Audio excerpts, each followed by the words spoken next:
There we go. Things should be set up right. Audio's working, game audio's coming through. Everything is working, looks like. Right up until something breaks. Anywho, we're back and we're going back into Pandaemonium tonight to hopefully finish up the Pandaemonium storyline. Well, what there is of the Pandaemonium storyline. We don't actually have access to the third set just yet.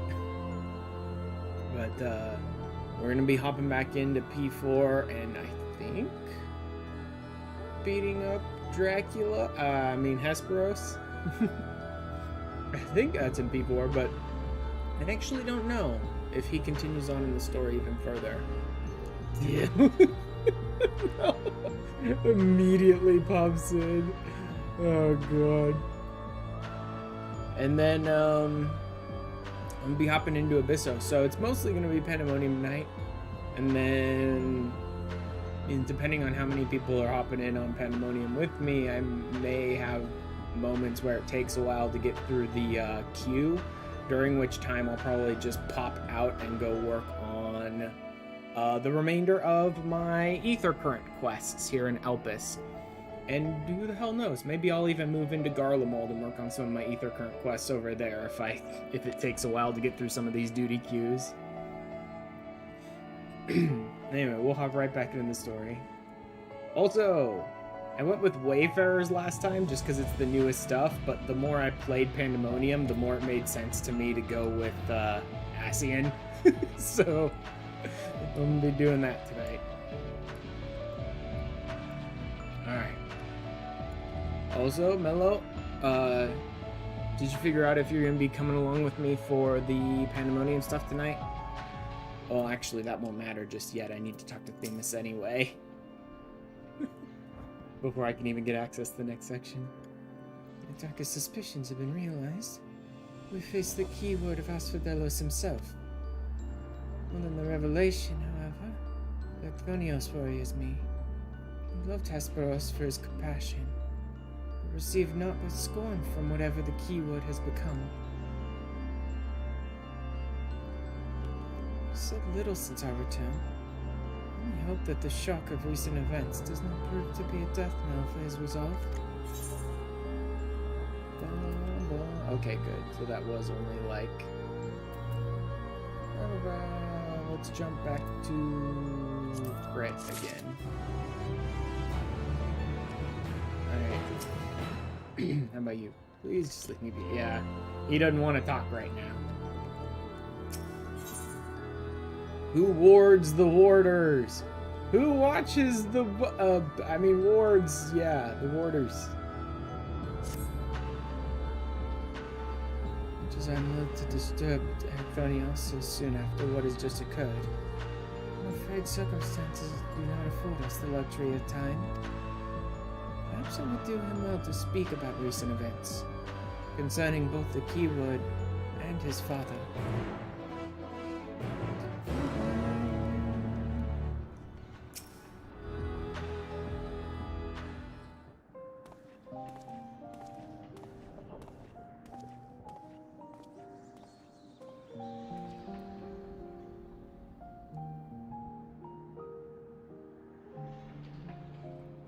Creation of the ward which surrounds Pandaemonium was an astounding feat of magical prowess. A feat accomplished by none other than La Habrea. Both my father and I can bind others in chains, and it's perhaps the only thing we have in common. So it is true. I am La Habrea's son, bereft of his talent for magics or his brilliant mind. But his son nonetheless. Surely this doesn't come entirely as a surprise to you. I mean, it seems like most of the warders can use interment magics. So even if that was something that La Habrea knew, I wouldn't expect like, oh, he can use interment magics. He must be La Habrea's son. Yeah, I had an inkling. You said you had practiced ethereal shackles since childhood. Assuming you haven't been employed here quite that long, had to indicate some long-held connection with La Habrea. Well, yeah, there is that. It was La Habrea that taught me how to cast ethereal shackles. But that was it. My further education was overseen by the words of La Habrea. Specifically, my mother, who was a researcher here.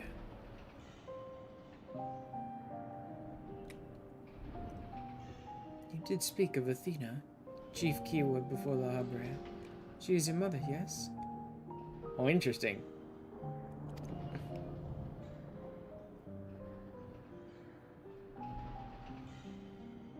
Astute. See now why you were chosen to lead this investigation? You've the right of it. Athena was my mother. It was she who invited me to join her here. La Habrea had nothing to do with it. Kind of a crappy dad. Although if it's the La Habrea we know in the present, which I still don't think it is, then it's not all that surprising he was a crappy dad. So there's little love lost between you two? What I cannot see is why La Habrea was appointed chief keyword when another was already in place.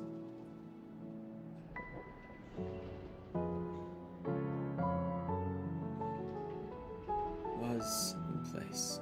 My mother is no longer with us.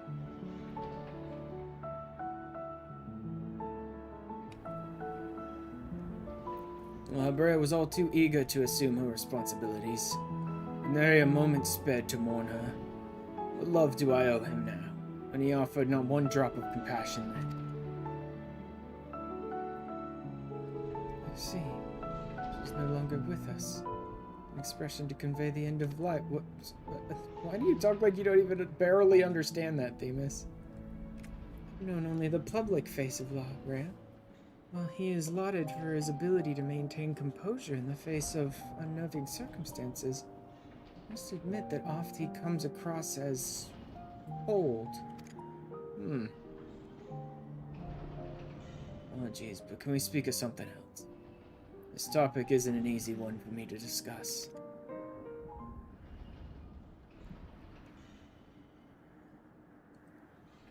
Of course. There are more pressing matters at hand, after all. Namely, how to deal with Hesperos. We've yet to see the other warders. Judging by what we know, we can surmise that Hesperos has confined them somewhere beyond our grasp. Now that he's aware of our presence, he'll be preparing for our next encounter. Can't expect to face him on equal footing. Quite the opposite, in fact.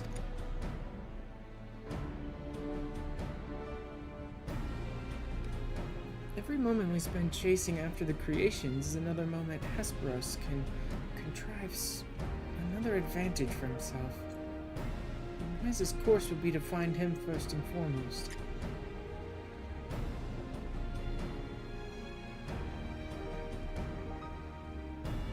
What if there's a version of the white Ascian outfit?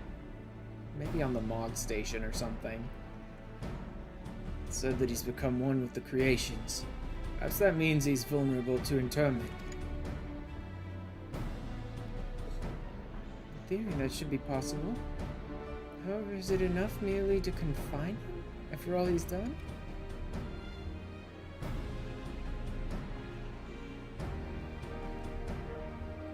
I need to know why. I need to know what drove him to forsake everything he's worked for. Was it all truly that he could serve his master? To my mind, he's merely put La Habrea's own work at risk in trade for some nebulous power. La Habrea is the chief keyword of Pandaemonium. How would throwing it into disarray win his favor? Doesn't make any sense.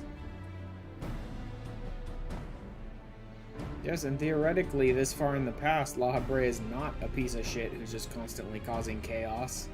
So this wouldn't be, like, in his favor. That wasn't until after the whole final days and thousands of years as Ascians and all that he became quite so much of a horrible, chaotic monster as he is these days.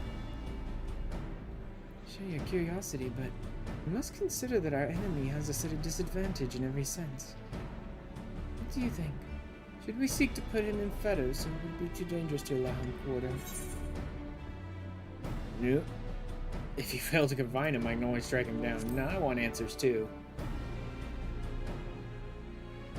Besides, yes, if you fail to contain him, I can totally strike him down. I mean, not really, because I'm going in very blind on this one, so undoubtedly I'm probably going to die a lot. Unless I'm able to read his moves pretty well. Daring as ever has he? I know not which trials you have faced in your past, but to see you so certain is all the convincing I need. Very well, let us try Acthonios' plan.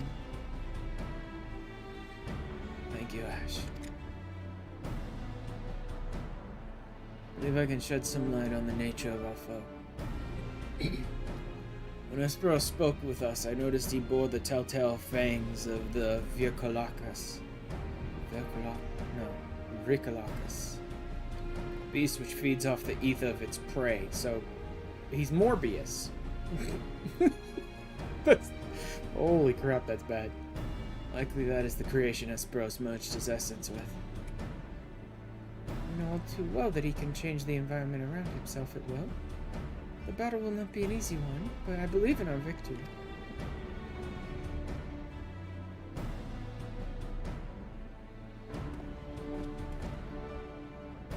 Although really it can be pretty much anything here in this telling of it.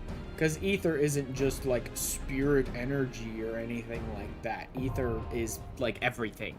Ether is basically everything. Which means yes, your actual physical blood would be ether as well. Granted, he did say it would make normal. He's starving me, what? Refused to make up.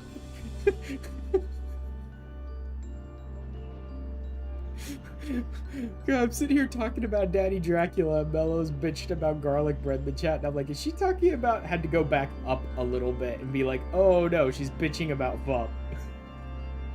He's trying to protect you from your allergies, and you're complaining that you can't have tasty garlic bread. That sounds about right.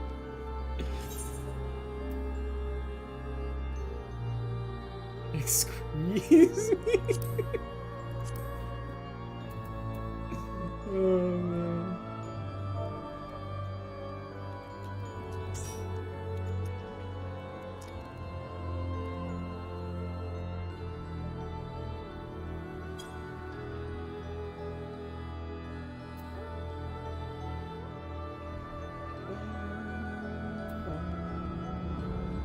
I actually don't have Ren in any of my chats.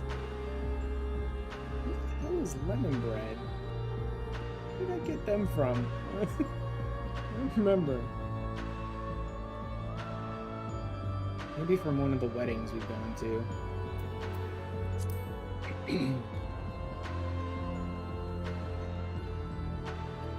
Alright.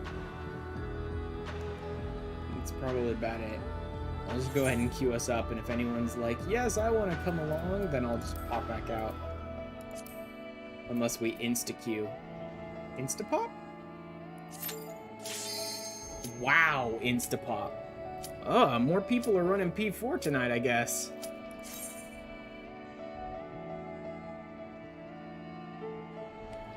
Yeah, I know, but even the other...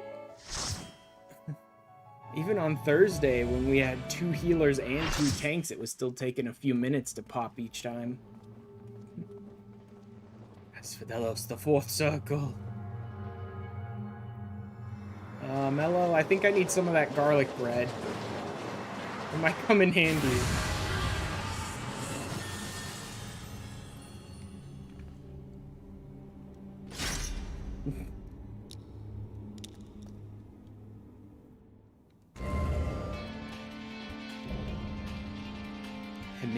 Hemithios.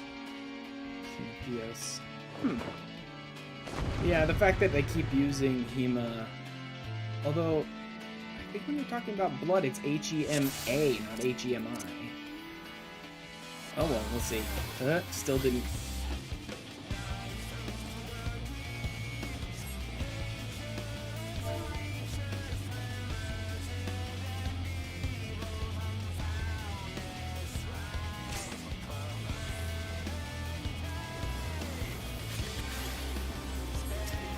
Okay, never mind. Looks like that Reaper wasn't interested in waiting. Jesus Christ. We're sitting here talking and the Reaper's like, fuck it, let's go! Just fucking guns it.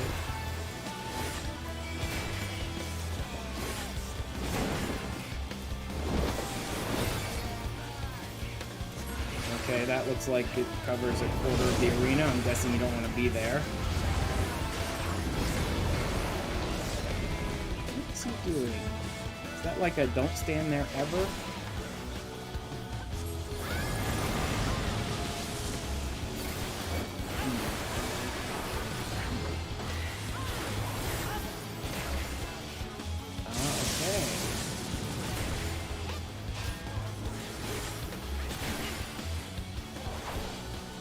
So that was just get away from the big ol' AoE. Oh, crap, I've got his attention now. Didn't notice that.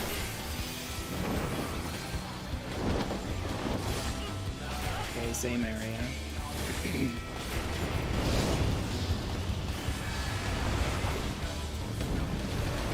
This back up. Center.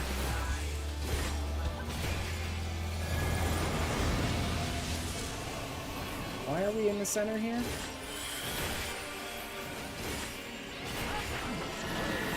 Oh, because that's a knockback. Got it.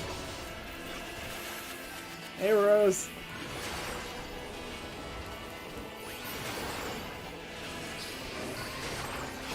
Going in blind to Pandaemonium.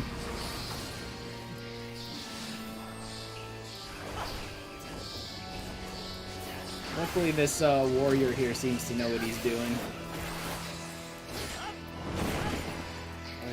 It's the full extent of my authority. My authority! I'm guessing let's get the hell out of there. It feels like you don't want to be standing in any of those. But wait, what is all this? Spread on green. Huh? Oh, okay.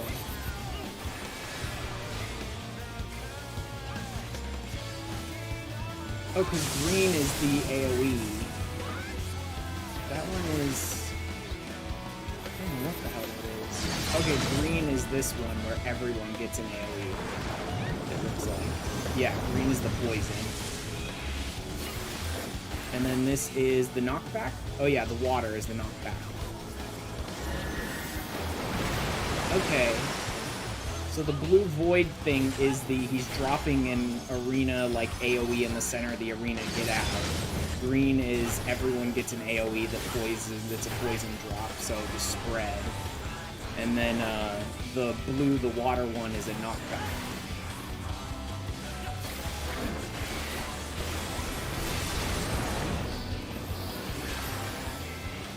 This versus Balloon absorbs ether. Long coils. Is that the name of his sword or something? Fire is stack. What the... Tank? Oh no, not tank. Don't tank. Okay, I'll just stand here, I suppose. That is a do not have that roll in this drop, I think, is what that was.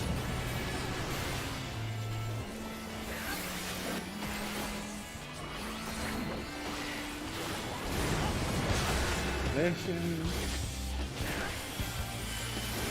He finds your bags. Okay, so it looks like when he drops the cloth, it doesn't have, like, anything to do with, like... Does someone need to take this? No, that's a cleave. Got it. Let's say he's teleporting up there and then cleaving. I was gonna say, it looks like when he drops the cloth, you don't have to, like, avoid that. Oh, wait, what's he do with the cape? Is that a get in front? Oh, is that a... Oh, that's a knockback. Okay. Cape is a knockback. Westerly shift? Oh! Knockback. Didn't even notice that had come up.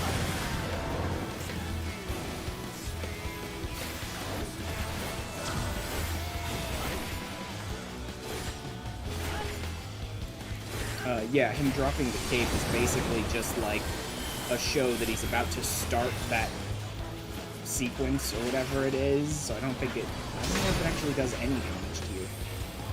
And this is let me take this healer one here.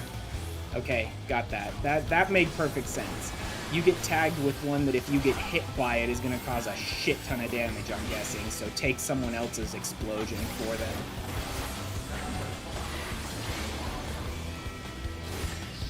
This one's actually going really well. I'm thinking Renog knows what he's doing tanking this, main tanking this. So it's actually going, like, really well. Yeah, see, I don't think these cause damage at all. They just set the stage for the next abilities he's going to do. Okay. Is there a way to tell what order they're going in, or is it just when they show up that tells you which one's going? When they start, like, moving, making effects or whatever, that just tells you which one's going to go.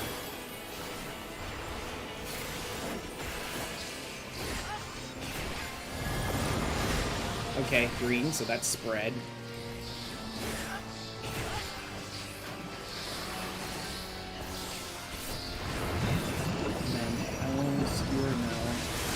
This is Get Out, right? That's Get Out. That's Center Arena AoE. Next is Fire. You said Stack, Mellow? Okay, Fire is Stack.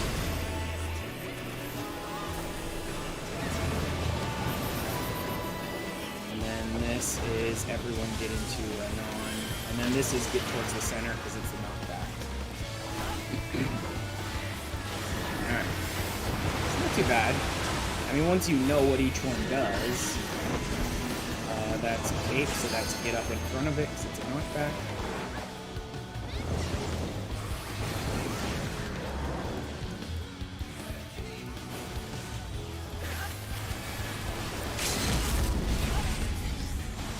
Yeah, this one actually seemed like it went real, like, easy. Although I guess we did lose some people. Didn't even notice we lost anyone.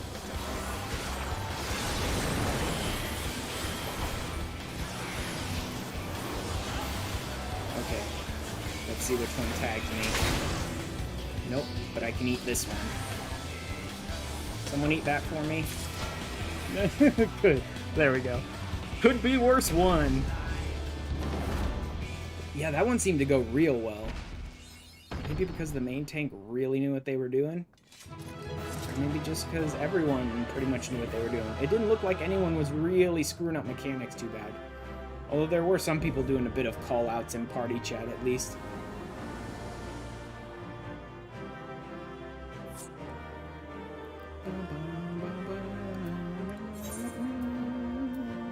What is that?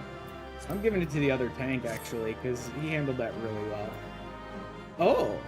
Nosferatu.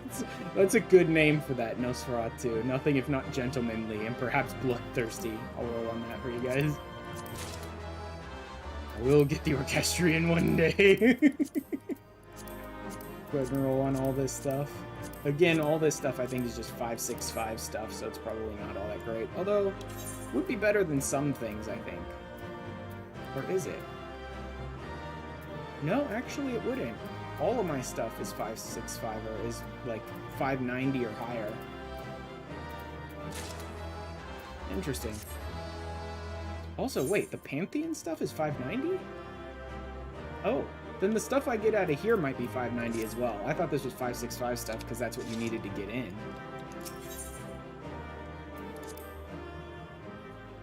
But this may be 5.90 stuff.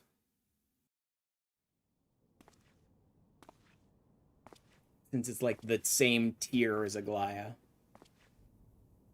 Now Themis, we in this here.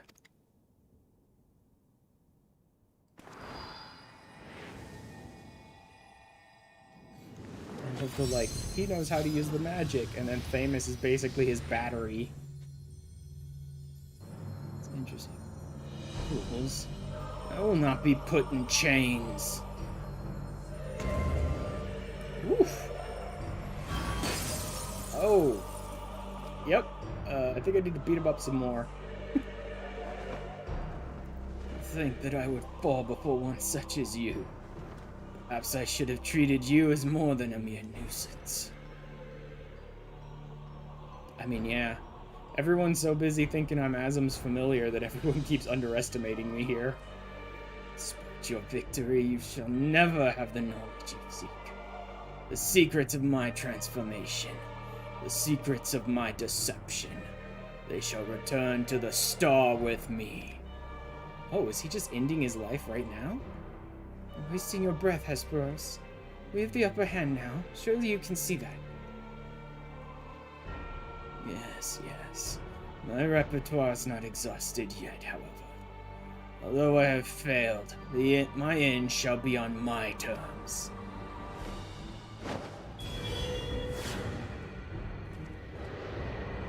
Oh, yeah. Also, I can kind of see another reason why people refer to him as Alucard instead of Dracula, because that whole being able to, like, psychically control your own sword thing is a very Alucard thing. And loyal to my very last. Loyal to his very last, huh? Maybe this La Habrea really has lost it. Although I just kind of assumed that since La Habrea was one of the Unsundered, he remained right up to the end of the final days trying to help them fight it to the last moment. So him being, like, super disloyal and, like, majorly a traitor and horribly evil and stuff this far in the past seems weird to me. Did your ambition lead you so astray, Hesperos? You were better than that. Your star shone more brightly than any other in Pandaemonium. You had La Habrea's respect, his trust. What more did you seek? But you would forsake all that and sully your legacy besides.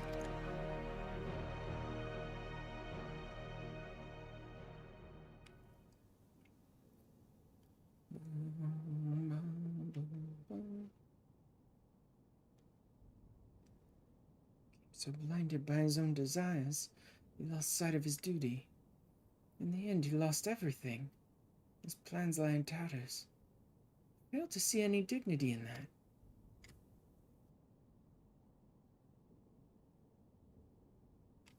Even so, I would have liked to know why he chose this path. Hesperos' infatuation with your father was his undoing. Perhaps he was jealous that fate had chosen you, and not him, to be La Habrea's son. So terrible did that jealousy become that he sought verboten power. Power that La Habrea would be unable to ignore. That seems like a very pathetic excuse. Especially for someone who looked like he was, I don't know, in his mid-40s. To be like, I'm not his son. This worthless person is. I'm mad now. That is a pursuit for respect warp one's heart so. His infatuation with one's person turn into contempt for everyone else. Never heard of such a thing. As uncommon as you might think. Happens, that doesn't mean it's right. Either one of these is great, but whatever.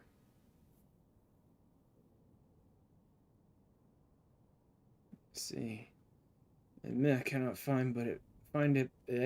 cannot but find it vexing. Perhaps that signifies not but my own capacity for bitterness. Do understand what it is to have a beacon to follow in dark times. A person you trust to guide you true. How it is to desperately wish their light would fall upon you again.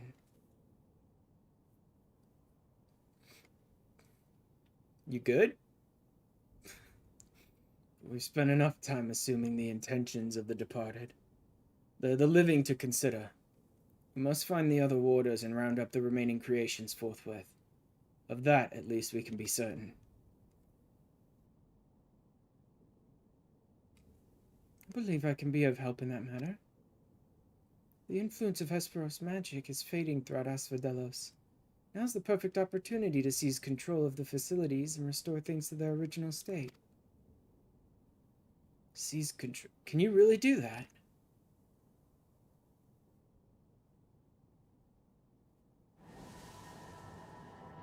Apparently so. He's got a lot of fucking ether to draw on.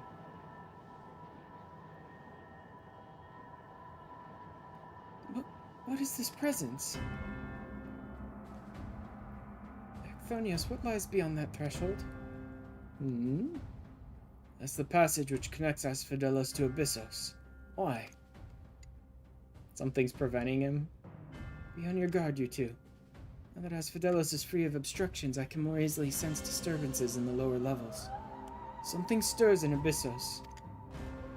Of course it does. We weren't just gonna stop on the first floor.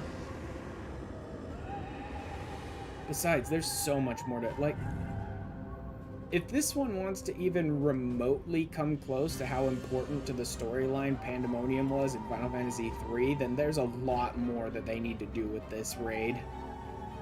Warding Sigil. How? Let's return to the gates for now. Just like to apprise the situation from there. Needless to say, our investigation is far from over.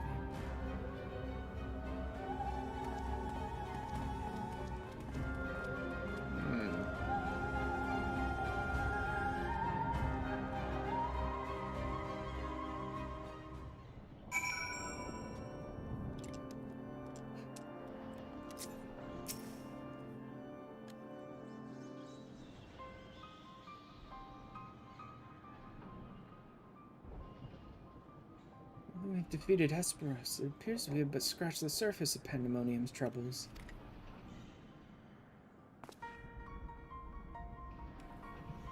My head's still swimming with questions. Could this mean that Hesperos wasn't actually behind this? There's a stark possibility, yes. The root of this crisis may lie somewhere much deeper than even Abyssos.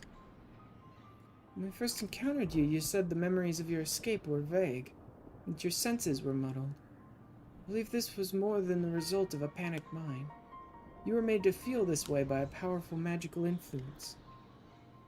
It's possible that this same magic could have poisoned Hesperos' heart, twisting his affection for La Habrea into a burning obsession. And in his altered state, he was made an offer of power he could not refuse. Wait, you're suggesting that someone else turned Hesperos into that thing? If so, it stands to reason that they wouldn't stop at him. Indeed, the mysterious mastermind does not lack for subjects for his experiments. More potential hemathioi. Oof, it's a heck of a word to pull out of your ass there, dude. What you're saying is true, then, my colleagues. They're doomed to share the same fate as Hesperos.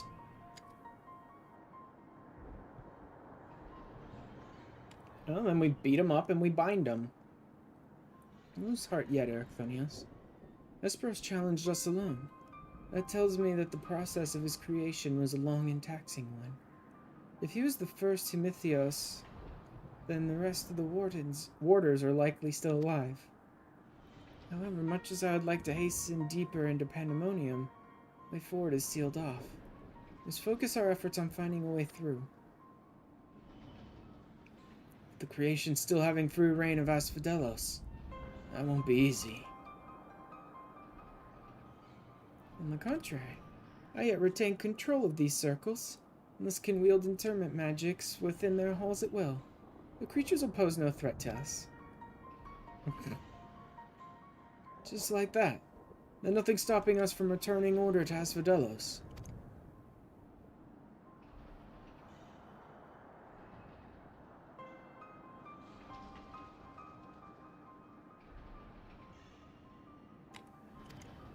Whoops. Didn't mean to skip that. Truth be told, I did not expect this investigation to become so involved. Of course, I would like to resolve matters here without resorting to outside help, but things are getting real bad.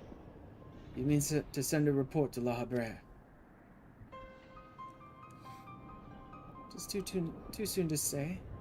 Let's find a way to Abyssos. It would be best to withhold our judgment until we have ascertained the whereabouts of the other warders, and the identity of the party responsible for their disappearance. Agreed. Even so, if it means saving even a single life within Pandaemonium, I'm not above asking La Habrea for help, should it come to that. It'd be interesting, meeting La Habrea back here. Like, I've got this long and storied history with La Habrea, but like I said, I'm pretty sure this isn't the same La Habrea But even if it was, this is the past. He'd have no idea about any of that history, so... Recent discoveries certainly paint Hesperos' actions in a new light. The number of unknown elements in this investigation grows. Let's proceed forward with the utmost caution. To that end, Ericthonios and I shall remain here for the time being. Much as I enjoy your company, don't believe we shall be needing protection so long as we remain in Asphodelos. Yes, go do your own thing until the next pat. You mean 5 seconds from now, when I come back and talk to you? Because I'm a little behind on these patches. You should take this time to rest. Surely you're weary. There may be more battles ahead of us. Amos's burden may grow heavier in your absence, but he's shown that he's more than capable to bear it. Still, I would help wheresoever I'm able. All we've achieved so far has been thanks to you two. I mean to repay the debt I owe. I don't know what use I can be outside of placating the creatures, but I'll find a way.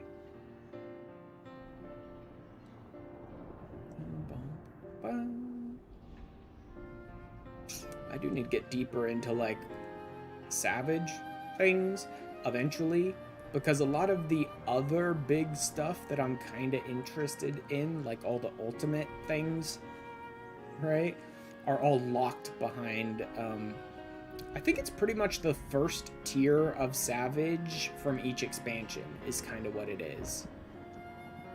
Except ARR. I don't think ARR. I believe UCOB is bound behind the first tier of Alexander Savage, not Coils. So I think each of the Savages is bound behind, like, each of the expansions. Or each of the Ultimates is bound behind the first tier of each of the Savages from each of the expansions. God, that's a mouthful. Nonsense, you owe us nothing. It's thanks to your knowledge of the magics which govern this place that we are able to come this far. Elsewise, we would have likely succumbed to the hippocampus assault. I think the hippocampus was, like, the roughest one I had. If I remember correctly. Although Phoenix might have been pretty bad, too. Each of us has arrived at this dire pass by separate paths. It's only by combining our respective expertise that we'll reach the end of it and see Pandaemonium saved.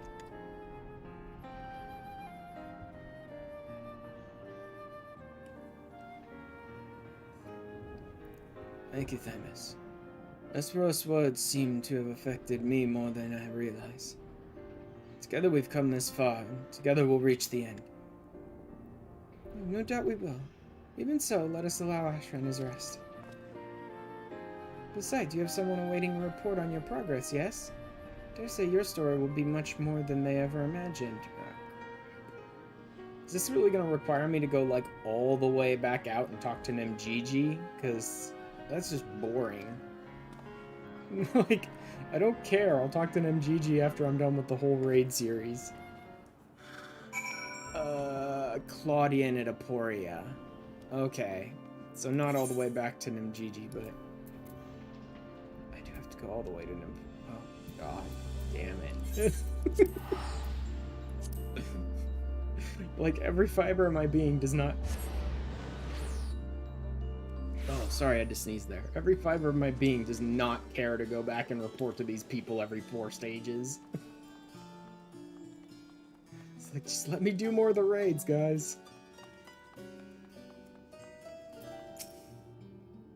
To, like, these idiots that are barely connected to this storyline. Welcome back, Ash. Back from the past, none the worse for wear, I see. So, what did you find?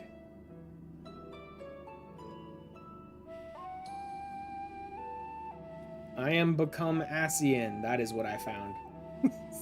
How do you like my new threads?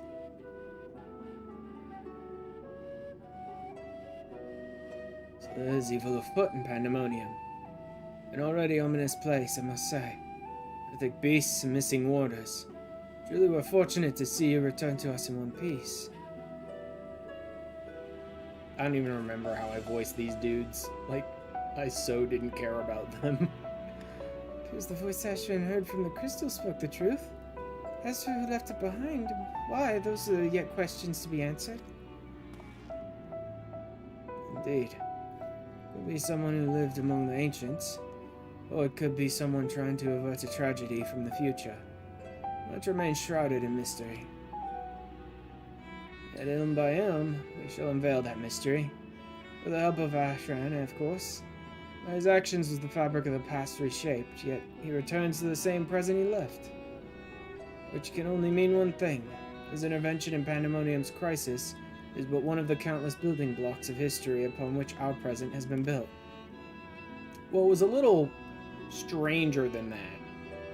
Like, the world I left in the MSQ, I think, was different. And then every bit of what I was doing in the past, they kept saying you'd create a new alternate reality, but not change your own timeline. And then we, like, violated that. Because we came back to a present, which was still pretty much unchanged. But every time we interacted with people from the past, we then, like, bridged the two timelines together and altered this timeline. That's what it seemed like to me as I played through the MSQ. Like, the world I left was the world I left. And then I spoke to Heidelin, and suddenly the memories of the other timeline when I interacted with Fina came back to Heidelin, and she's like, oh, yes, now I remember. Right? That's what it seemed like was happening. As I interacted with people from the past in the present, it seemed like I was, like, connecting the two timelines together and changing this world.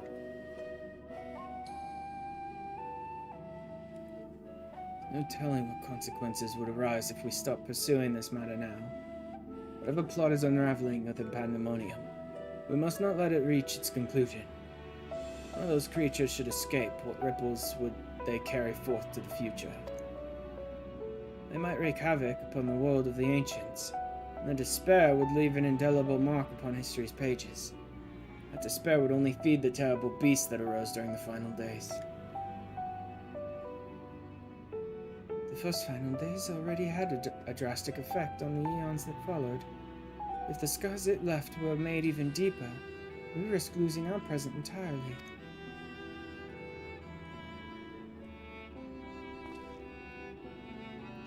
Whatever the cost, our connection with the future of Elpis must be preserved. I know I've asked much of you already, but can I count on you to continue your work in Pandaemonium?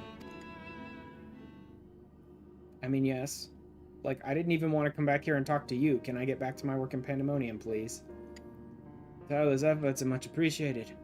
But there's all we can do to ease their burden. Never ask me to report back to you again until I finish with the third tier. You need only say the word. Speaking of which, might you return the crystal into our keeping? While we cannot accompany you to the past, perhaps something can be gained by researching it further.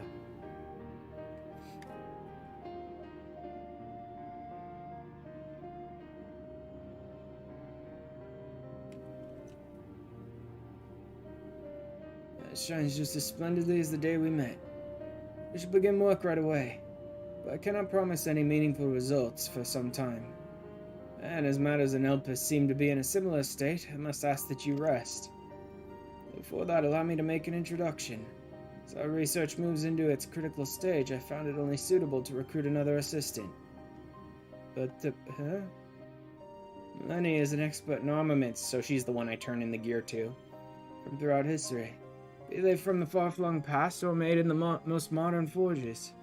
Should you find aught of interest in your adventures, bring it here, and she'll be glad to offer her services. Let's see if I have enough for any pieces. I know researchers in numerous fields that would love to get their hands on artifacts from bygone eras. I'll give you goods in return that should aid you in your trials ahead.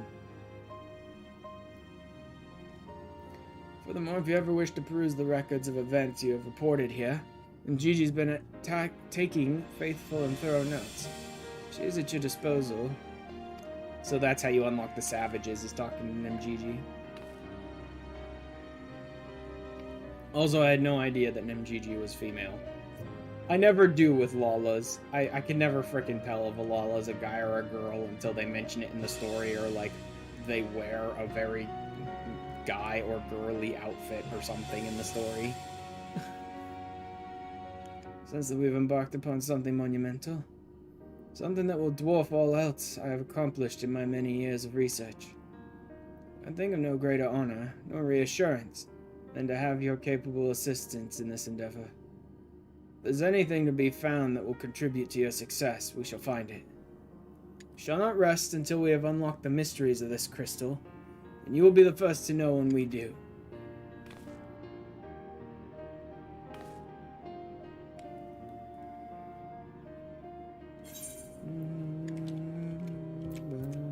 Really don't care that much, but skill speed maybe? Maybe tenacity for now, since I'm doing this as a tank at the moment. Though whether any of my pieces care about tenacity right now, who knows. Pandaemonium relic exchange. What have I got?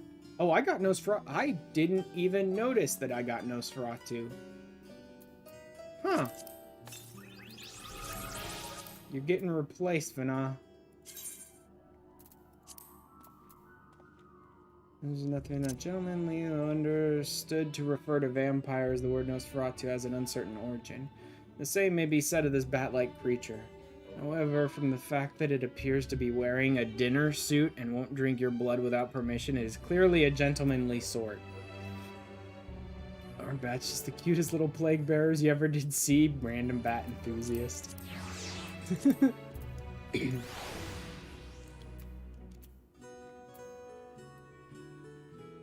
Oh my god. Yeah, it's pretty adorable. I love that it has the giant collar, which is like as big as its head. I thought those were its ears or something first, but I think that's the collar on its outfit. Alright. As Fidelos exchange. I do have enough for gloves, earring, necklace, amulet, and ring. And this is all 580 stuff, so none of it is necessary for my paladin. I have better than that on everything on my paladin. See how my machinist is doing here. Okay, I'm still using 560 stuff there. 575, 575, 560s. Mostly 560 and 575 stuff. Oops. So it would be better for the machinist, but the machinist has enough to get into Aglaya, and 580 gear is not going to help me get into Euphrosyne. So that's kind of worthless for that. It'd be better to grab this Asphodelos stuff on people who aren't even at 565 yet, so I can at least get up to there on them. Which in this case, Bard and Machinist are covered.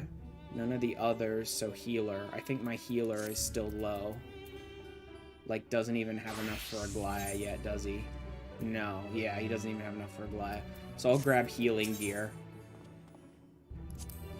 Magic.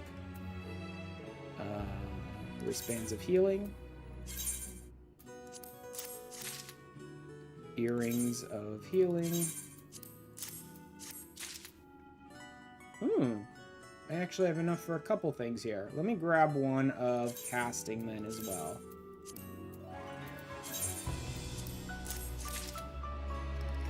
Oh. Okay, didn't realize that was all the same thing, actually. Oh yeah, the unsung ring is used for all of them, that's why. Oops, should have grabbed the healing stuff then. Oh well, this might actually be enough to get me up to 565 on the healer. Wristband. Oh, I already had a 575 bracelet. But I mean, this is better. Yeah, I mean, barely better, but not equipped. Oh no, that's gloves. That's not bracelet. That's gloves. Which I already had a 575 on those too. That was dumb of me, but whatever. That gives me 560. This is earring. I'm using the Crypt Lurker? I should be keeping that then, because I have some other healers that aren't up to 90 yet. Or do they even need it? Yeah, because the Crypt Lurker is where the Menfina's earring stops. Why not? Oh, because that's casting. Never mind then. Great, so I don't have them up to 565 then. Let's see if I can pull any of this out. Nope. Hey, I got one. Cool. And I'll just descent this. Oh, there's the earring of healing. Okay, I did get the earring of healing then. Do you mind? 560. I'm one eye level short of being able to go into Aglaya. Great, wonderful. Thanks, King.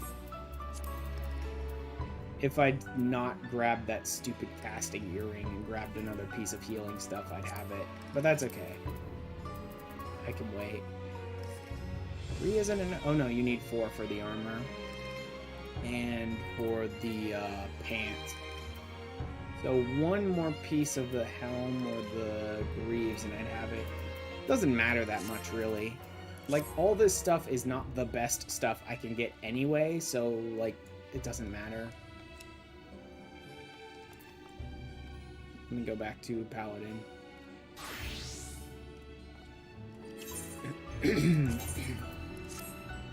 Okay. Already covered. An unwelcome visitor. That's a heck of an eye.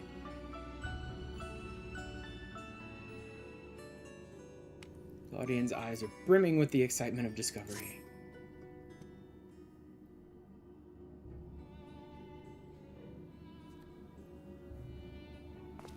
Ashran, I made a breakthrough. After uncountable days and nights, I have finally hearkened to the crystal's whispers, and I must say... Edipe? Professor Claudian, where are your manners? While I understand all too well your enthusiasm, I must remind you that even the most academically inclined prefer a composed recounting of events. Yes. Of course. My apologies, Ashran. Being consumed by my research for so long, I'm afraid I've quite forgotten how to engage in civilized conversation.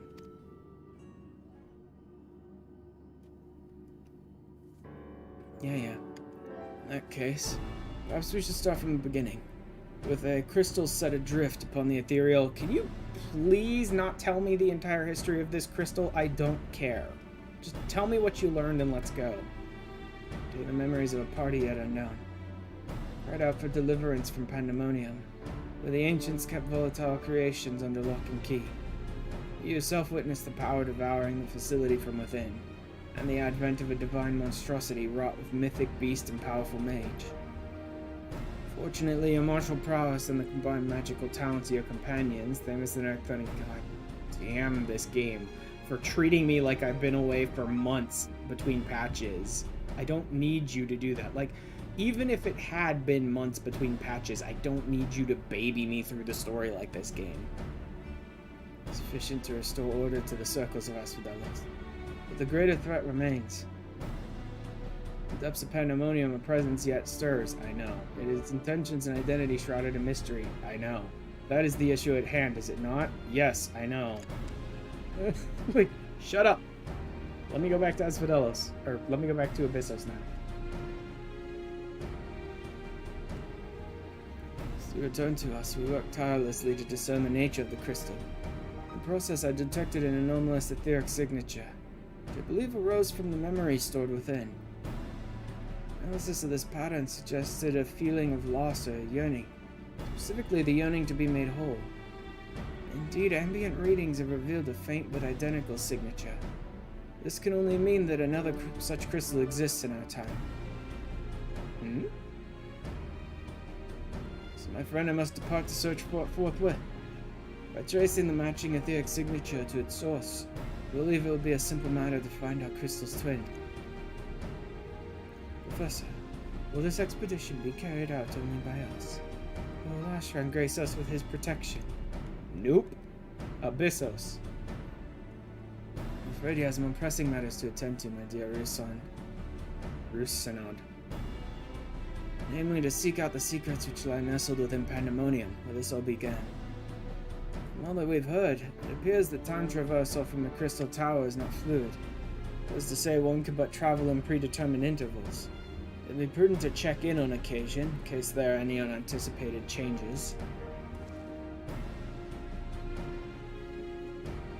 As for you, my loyal assistants, I'd ask you to remain here and continue cataloging the ancient creations.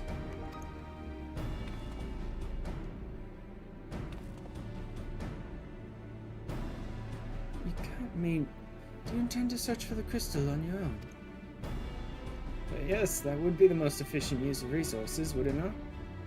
In fact, I've already commissioned a ship and pilot for that very purpose.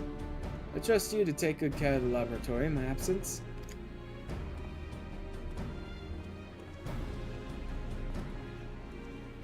I'm good with this. Are they gonna ask me to go out there and protect him? Because, no. Like, I'm sure he's fine on his own. Then his corpse shows up. I'm sure he was fine on his own. Apologize for that somewhat abrupt departure. When progress is in sight, Professor Claudia intends to become blind to all else. Indeed. He's been worse than usual. I cannot fault him for his excitement. I do wish he would spare thought for those around him. Reasons unknown, the crystal seems loath to be overheard. Which is it spoke only to you last time, none but the professor has been able to capture its ethereal yearning, which has served only to convince him that he could solve this puzzle on his own. Surely after some time alone, he'll come to remember how valuable we are. Search for this crystal seem to be a simple enough matter. Let him have his adventure. On his return, I'm certain he'll be back to his usual self.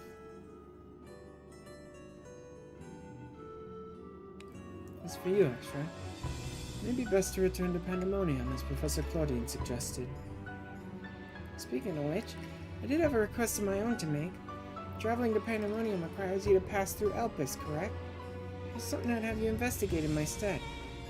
Those creations confined within Pandaemonium are considered to be failures. I doubt that's their whole story. Barring exceptional cases, they must have been under observation in Elpis before being consigned to their shackles. If you know anything about the ancients, it's that they would have kept thorough records of the results. Really? You're gonna send me dumpster diving for some records of these creatures now? Brilliant. Delving into these records may shed light on creatures Ashran has yet to encounter. I don't care. If your theory proves correct, that is. Like, I'll rely on the goodness of strangers to shed light on the creatures I haven't encountered yet. That or just random guesswork on their mechanics until I die. While there are no guarantees, it certainly beats the current strategy of rushing forward blindly, with only his strength to carry the day. No, it doesn't. I do that every day. For your own sake as well as ours, please unearth what information you can. I always do that. If I didn't want to rush forward blindly, I'd be watching MTG videos before getting into any of the content. I don't do that. Good rushing in blindly, and then I watch the videos about how to handle content afterwards. Ugh. Great, now I have to go to the library for these nerds.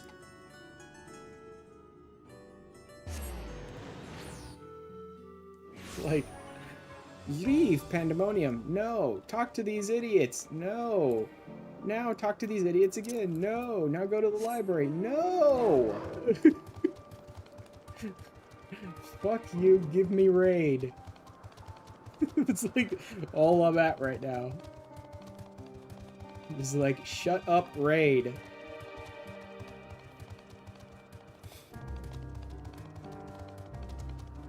I don't even have flying here, so everything's so slow. Plus this stupid hill.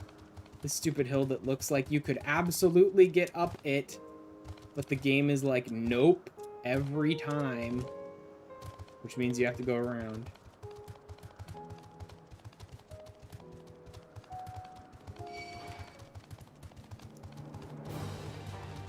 I don't care, Hipposurf, leave me alone.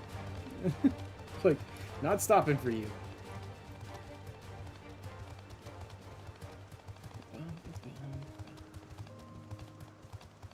But that's how it always is. It's always like, okay, let's stop in between the raid series. They got months till the next raid, so let's send them back for this story. And then let's send them for a little more story where we recap what's happened so far. It's like, I finished this 5 seconds ago. Shut up and let me go. You seek records of Pandaemonium's creations. Master Thamus has just finished perusing the very same. Good, then Thamus can tell me about it and we can go. Should not be surprised that we both arrived at the same conclusion. Luckily, I've saved you the trouble and gleaned what information I could. Oh, thank God. Oh, so you know each other. was dreading having to once again scour the archives. Perhaps instead I'll rest for a spell. If there's nothing else, I shall take my leave. Great. All I care about is tell me what the creature is I'm about to fight and its mechanics, Thamus, and then let's go. As should we. For I've run down the warding sigil blocking the entrance to Abyssos. I came here merely to chase an idle suspicion while awaiting your return. Fortunately, while Pandaemonium's protective wards continue to be assailed by our unknown foe, there have been no fluctuations so great as to make me doubt Erchthonios' capacity to keep watch over Asphodelos while I'm away.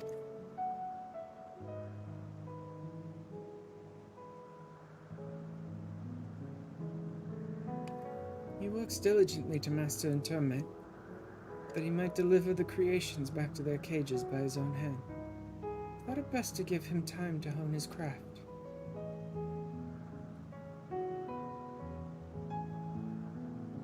Since fate has brought us both here, I'd ask you to accompany me while I attend to another matter. Oh, god damn it.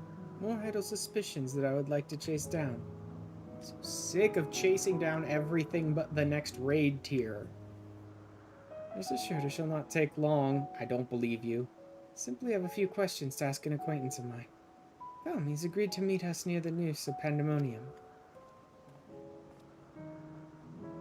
Fucking at least he agreed to meet us en route. Which isn't to really say that's any good, because the route is a nightmare when you can't fly. All this crap. Alright. Turning into a gatherer so I could just ignore all the enemies. Like, this route sucks when you can't fly. Because otherwise you could just go to Anagnoresis and just fly up to Pandaemonium, but nope. Instead, we have to trot along to, like, 5 separate islands to get there. Well, no, 4. Well, no, actually it's 3, but the third one is nightmarishly long.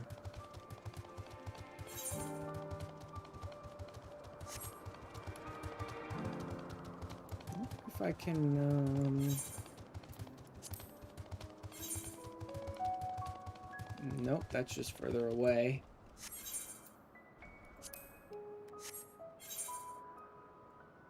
And that one's over there. Nope, not worth it.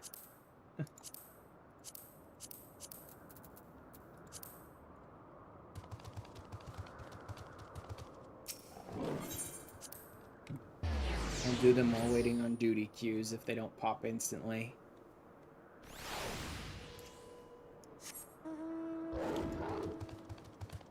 And then straight across here.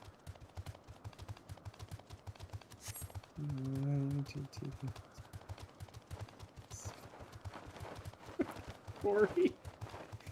God damn it, Corey. Want me to come and fly you? No, that's alright, Mello. I'm good. It's not so long a distance. It's just long enough to be annoying. Corey didn't kill me. He's ready to party. Oh god, Corey. Yeah, see this one. This one's terrible. Oh.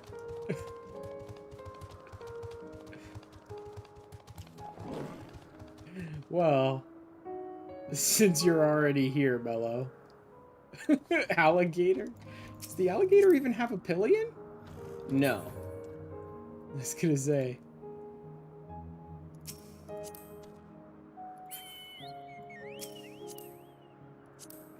There we go.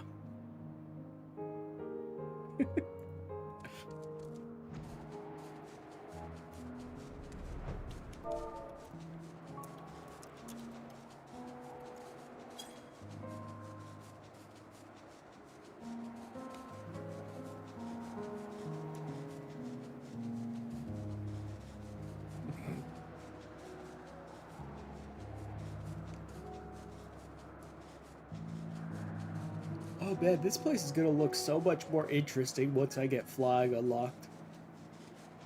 Because I can already tell just being up this high, these interesting like lighthouse towers and looking down on all these areas is so much more interesting. Also, I love that you're wearing your Makai title, Mello. Like, I keep trying to switch back to my usual title when I'm doing other stuff, but that means I continuously forget to equip Makai before going into PvP things. Like, just over and over and over again, I keep forgetting to put Makai on before I go into PvP and just waste it.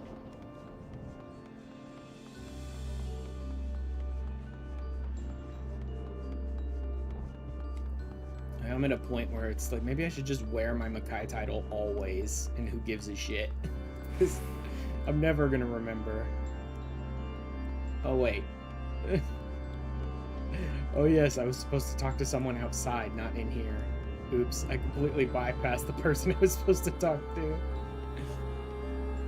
Again, so aggressively, like, fuck off, let me back in, let me get to the raid, that I just ignored that I was supposed to talk to someone.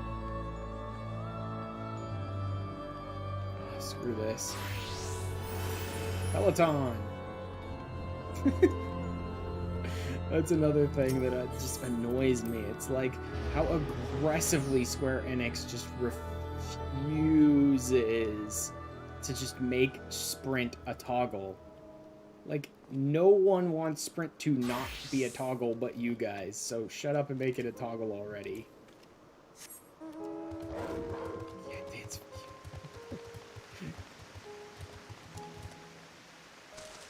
Who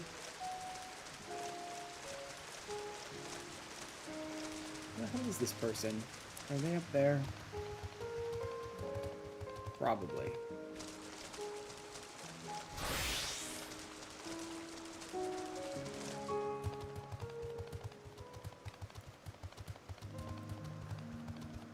So honestly, one of the most boring things I've had to do recently is trying to get gatherers scripts. It is so tedious, just swimming around in the Ruby Price, spearing, what are they, Athardian Rasas over and over and over again for like 15 scripts apiece. So tedious.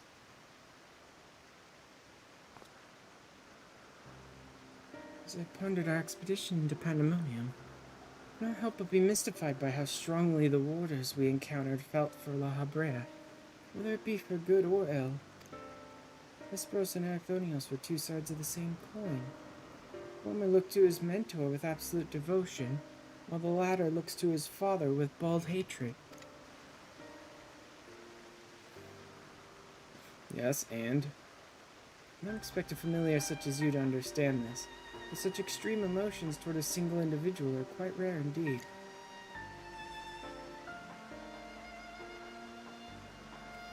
Naturally, I feel gratitude toward my mother and father, yet we're all equals in the larger picture of the star.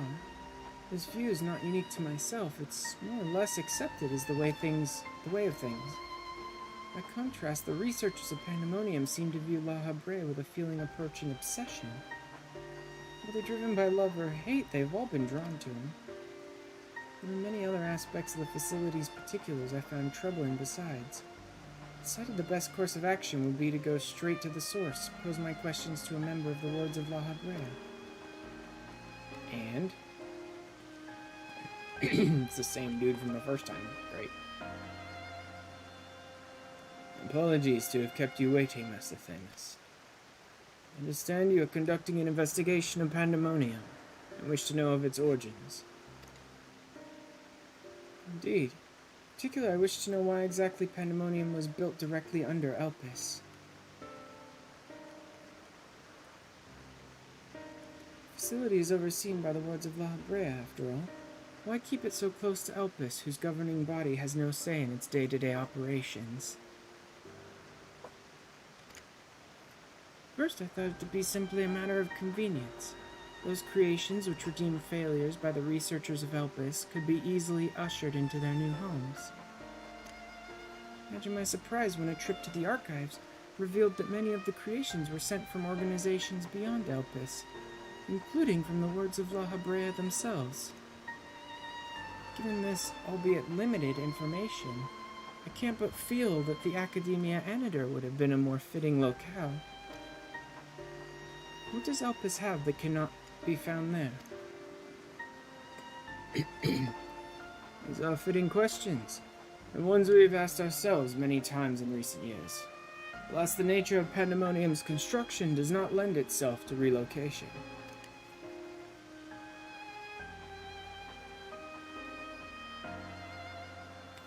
When first it was built, circumstances weren't as they are now.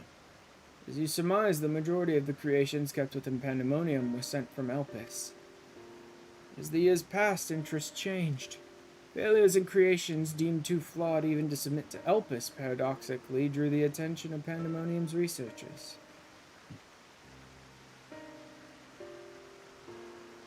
It's quite the change.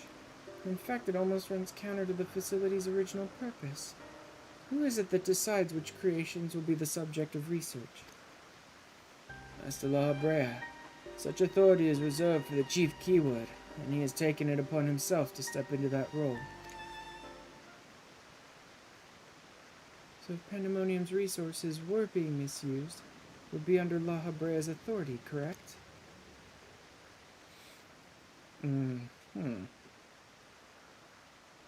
not what you're suggesting. The keywords also hold some sway within the facility. Not even Master La Brea would be free from their scrutiny.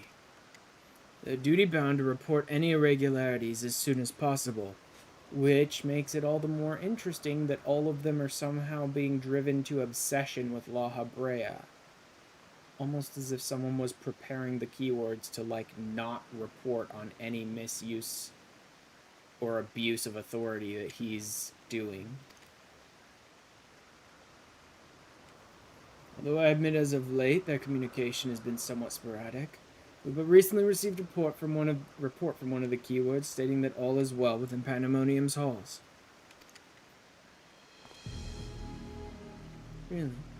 And you are certain that a keyword sent it? Yes, of course. Our communication suffered a temporary obstruction, but I can assure you that the words did their due diligence in confirming the identity of the sender. This information will be helpful in my investigation. That will be all for my prying.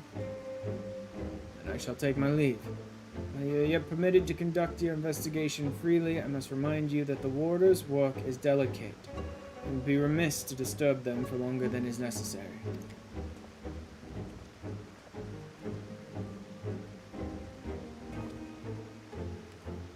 All is well. Blatant lie. To that we can both attest. One of the remaining keywords is most certainly in league with the party behind this. Let's hurry. I know not why our adversary sent that report. It is plain that we must return to Pandaemonium with haste. Fucking finally. If all y'all would have shut the hell up a little sooner, I could have done so. This was no recruiting thing. I have to untarget the dummy. He was dancing and whacked a target dummy. You.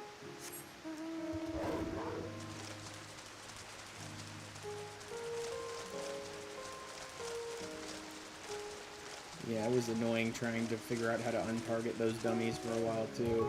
Especially when I was trying to make YouTube videos, they just wouldn't untarget.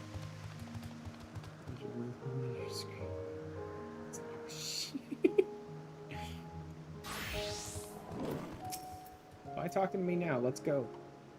I guess as to why this false report has arisen now, it certainly bodes ill.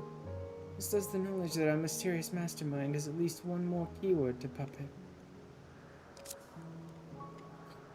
Regardless, they have tipped their hand. We would be remiss to leave Ericthonios at the mercy of their machinations. Let us hope no harm has befallen him.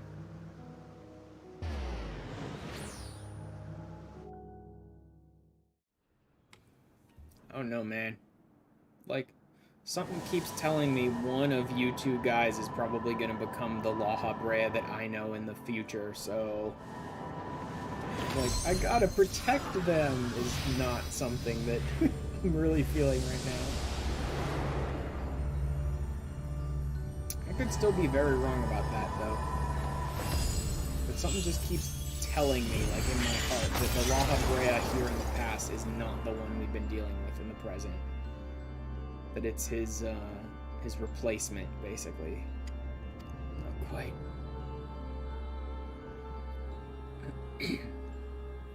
Traced these sigils countless times, yet still I lack the strength to maintain the spell.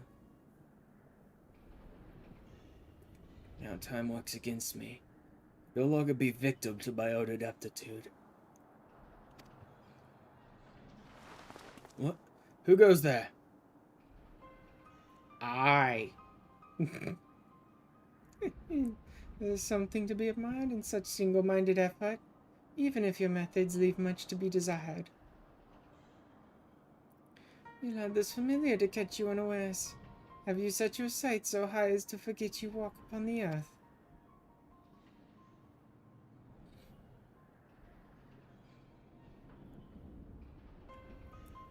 I know this creature. Familiar of the Phoenix. But that monster is locked away. That it is, in spite of the trouble I went to in freeing it, I might add. Begrudge me for addressing you in this ill-fitting form, but if you must, but with control of Asfidelos wrested from my grasp, 'tis simply the best I can offer you. Hide if you will, but mark my words. I will find you, and make you pay for the chaos you've sown. Now, there's no need for such hostility. A calm heart stays the course, the wisdom of La Habrea, your father.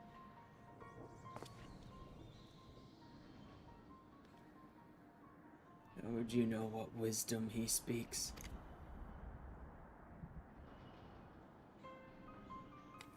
I've heard those words many times.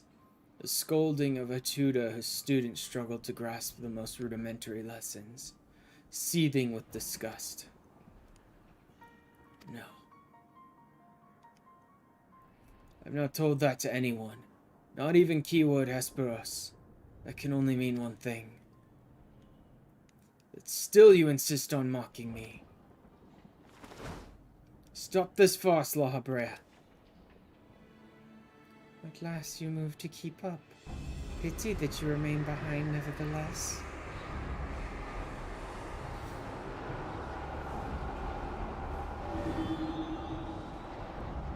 What? As ever you are, always you fail to learn, fail to understand, fail to act. And though fate deigned to offer an escape, you remain here. You are bereft of magical prowess and common sense both. But you need not despair. Dull though you may be, you are yet indispensable to Pandaemonium's great experiment. There's the affection I remember. Tell me, did I ever once measure up to your expectations? You shall. Take pride in that, and rejoice to see your wish fulfilled. What wish? And all shall be revealed.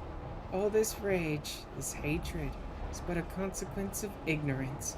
Our desires align more than you know. What are you...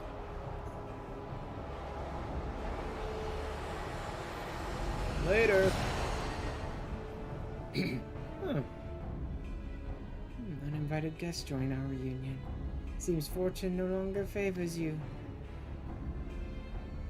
Nice. Just in time for Thanos to break him free. Come on, let's play.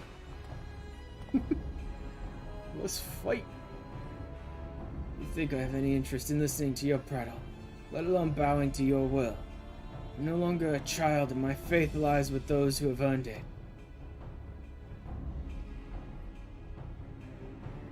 So these are the heroes who brought Hesperos low. Even as power divine flowed through his veins.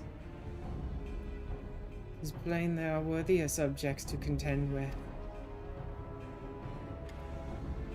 Oh, what the hell?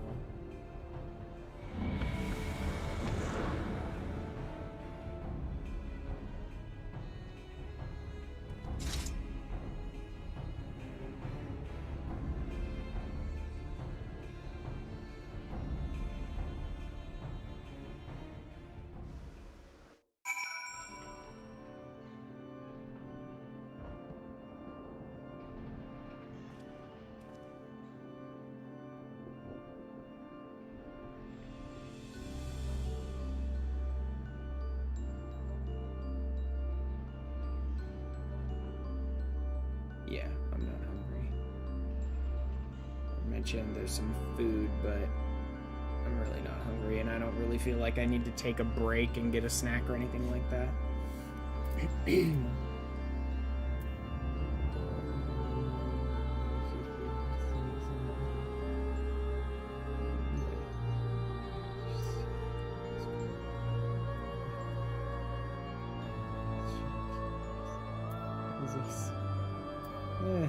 I wouldn't mind running some unforeseen stuff later after stream, but I don't really need to. I've got my drop for this week.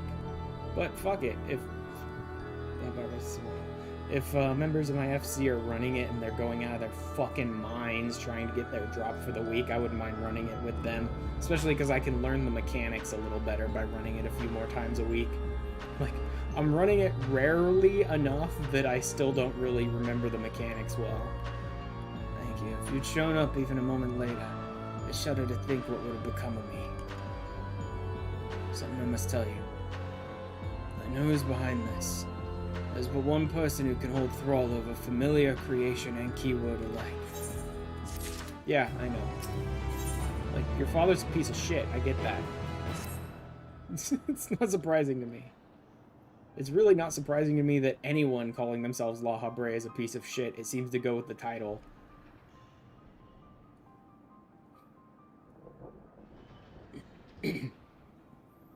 So there can be but one conclusion. La Habre was the driving force behind this chaos from the start.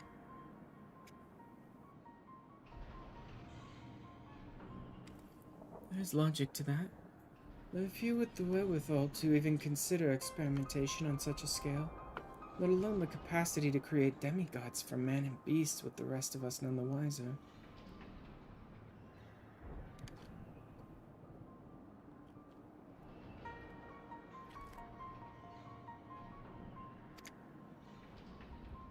Considering the magnitude of his work with the convocation and the words, his relatively minor role as chief keyword comes under little scrutiny, even as it provides him the authority to wield dangerous magics, may serve as veil and mantle both.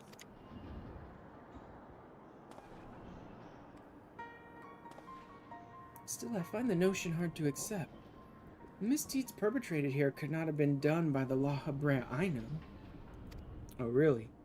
You've met him, yes? Do you think he's capable of this? No, I've met a La Habrea. Probably not this one, but yes, I absolutely think he is.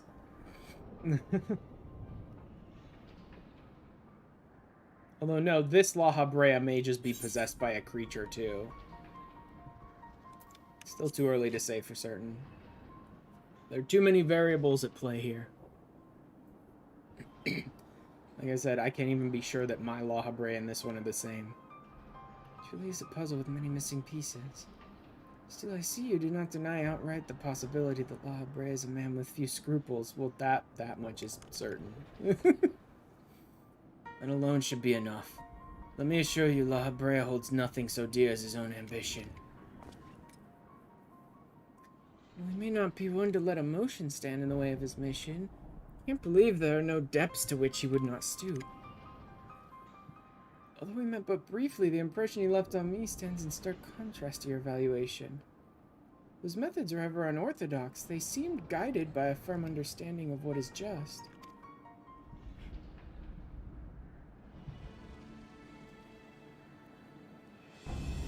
There's one way to find out for certain. We delve deeper into Pandaemonium and pull back the curtain on this mystery ourselves.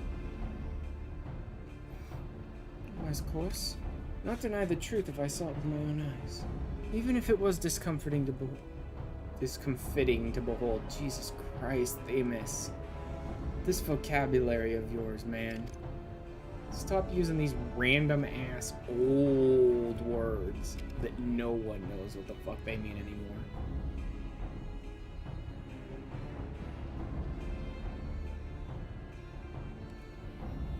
We must move forward with no excess of caution. Abrea, or whomever is behind this, has likely spread their tentacles into every corner of Pandaemonium. We can safely assume the other keywords won't greet us with open arms. Agreed. Let us make our way through Abyssos one careful step at a time.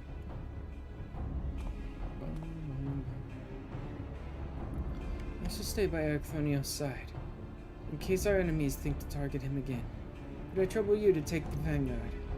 I mean, I'm always the van. Like, always. That's how people use me constantly. Although I'm a tank now, so it actually kind of makes sense. Thank you. As a precaution, I shall safeguard you with a simple spell. This will ensure that even should we become separated, my phantom warriors will still come to your aid. If it does come to battle, the keyword's magic will put us at a disadvantage once again. Luckily, we have you to even the scales somewhat. Trust you shall be liberal with your weight.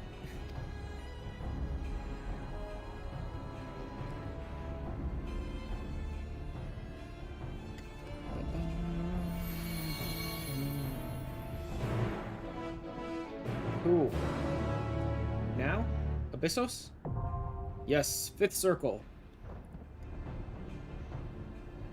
I remember people talking a lot of shit about P5.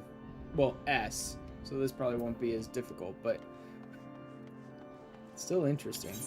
Let me go ahead and queue up and see if it's an instant pop again. No, but less than 5 minutes. There it is. Like, I definitely can't get back out there and do any of my ether current quests. We're getting real fast pops today.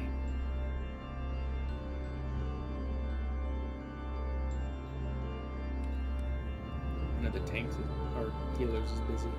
Actually, I wonder if that's Mello. I didn't bother to ask if she was ready, and she was talking about getting food.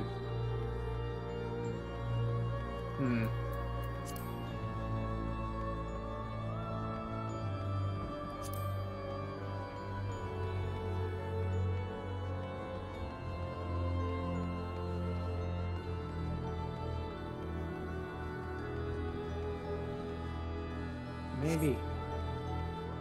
Yep. Oops. Mello's AFK.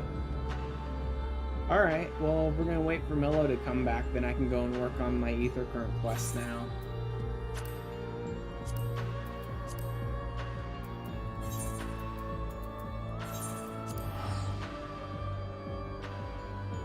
So here's our little break. While Mello's getting some food or whatever, I can work on some of the ether current quests. When she comes back, we'll queue up.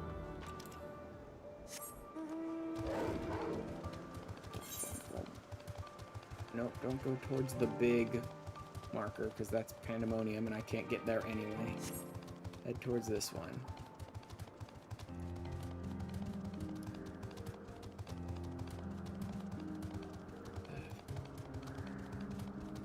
Is this going to be another one where you have to, like, beckon someone over and over and over again, and they constantly get attacked? Because those missions always suck.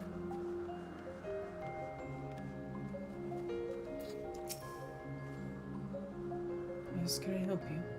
Oh wait, do you need directions somewhere? Not to be rude, but I beg of you, ask someone else. I happen to be lost myself. No, I'm here to guide you. What's that? A woman asks you to come and find me. Would be my friend, no doubt. Embarrassing. I hope to keep this hopelessly directionless side of myself under wraps. It's terrible leaving her like that. I clean forgotten a task from one of my professors. I was back to collect the item I was asked for, which I found, thankfully, but got rather turned around when attempting to return. Don't you worry about me, I'll be just fine on my own. Now, if I'm right, then following this road east will lead me to a teleporter, I think. I mean, I know. Have business with your friend anyway, I can escort you.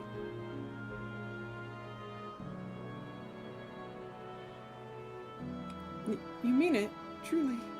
Well, that is, I mean, if you're heading in that direction anyway, I don't see why I shouldn't tag along. Oh no, please, after you! If I'm able to get as far as the teleporter that connects to Pandaemonium, I should be able to make the remainder of the trip on my own.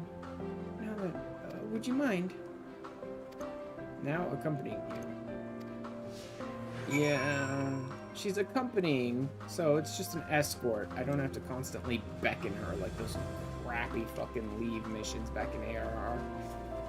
But undoubtedly there are going to be like monsters that just spawn in and attack us. Otherwise I'll just mostly avoid everything. Wait. Teleporter to Pandaemonium. Crap.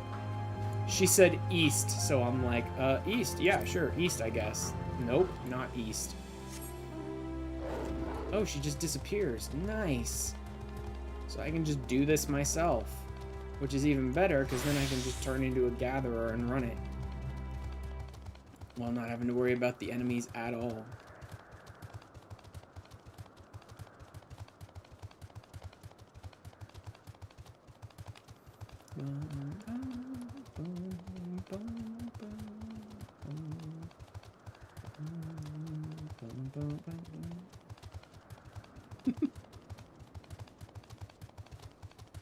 I wonder how many stages this is. Sorry, no problem, Mello. I needed to work on my ether current quests anyway.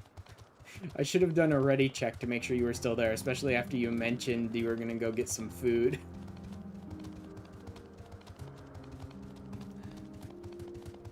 That's alright.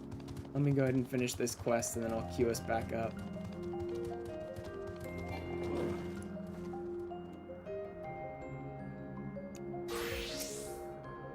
Relief is to see a familiar sight. I should be alright without you now. After all, it's just a straight shot from here to Pandaemonium. Goodness, the earful I'm gonna get from my friend. Kept her waiting far too long. I really should hurry. She's owed an explanation and a heartfelt apology. Do come see us, though. I'd like to thank you properly.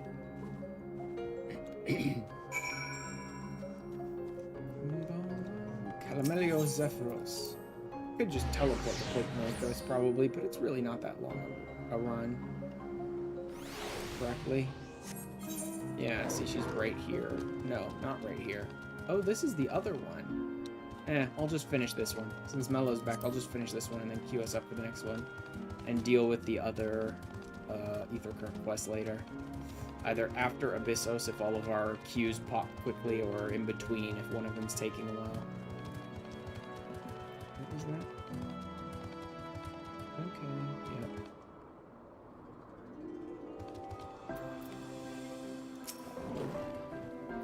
I bothered to go by Trader Joe's, not today, that would have been yesterday, because I was feeling good, you know, I was like freshly shaved, freshly showered, all that shit yesterday, so I'm like, oh, if I'm gonna do it, let's do it, right? I went by Trader Joe's and like got all our favorites, because my mom's still sick, and couldn't go, but we were out of so much of the stuff that we like to get from there, and so, today she's like aggressively making a bunch of the stuff we got from Trader Joe's, like a bunch of dim sum that was like frozen and then you just cook it from frozen sort of stuff, which is great and it smells real good in the house right now, but I've eaten just recently and I'm streaming, and so I'll just save it for dinner. Thank you for your help. Truth be told, when my friend first dashed off, I had assumed it was because she forgot an assignment from Metron. Lo and behold, I was right. From Metron? Really? Really, game? You're trying to hype up Metron now? Like, too little too late, game. He's a doofus, and no one likes him. We are studying at the woods of Metron in Academia Anida, learning all we can about the engendering of aquatic life from the selfsame master. Engendering of aquatic life? Oh, I love that even the subject that he teaches students in the past is like the most boring thing you can imagine. Honestly, though, I have no idea why Metron would ask me to procure a flower of all things. One that's still undergoing testing in Opus. It's very beautiful, yes, but what has it to do with ichthyology? Nothing. He's probably just trying to give it to, Logrin or something. Holy shit, I can't believe I remember Gaia's Asian name. Like, her and Metron were so much nothing to, like, the story that I'm surprised I remember her at all. Like, her name, Logriff, not Logrin. Okay, so I did get it wrong. Well, nothing. But that's the point, surely. It must be intended as a present, one meant for Logriff. Metron is hopelessly enamored, as we all well know. We do? This is certainly news to me. Though now that you mention it, I suppose I have seen sparks between them. I never noticed it before. That settles it. We need to hurry back and begin an in-depth observation of their romantic entanglements. Can't believe I wasted all this valuable research time lost among the trees. And I would have wasted even more if not for you, good sir. Now that my friend and I are together again, we can get back to the academia and deliver the flower to Mitron before it wilts. But before we rush off, a reward. You certainly deserve it. Boom! Ether current. That's a hell of a reward. Though I wouldn't need it if the game didn't force me to get it. But still, good reward. Alright. You ready, Mello? The identity of Pandaemonium's assailant is yet unknown. Arclonius makes no effort to hide his doubts concerning the who he suspects is using the infernal prison for private experimentation. As if to confirm the warder's suspicions, a familiar appears in the halls of Alcidalos, claiming to be none other than the chief keyword himself. Creature mocks you with cryptic warnings before vanishing, leaving naught but questions in its wake. Their answers beckon from the shadows of Abyssos, daring brave souls to seek them out. Okay. Oh, the eye level's only 585 here? Interesting.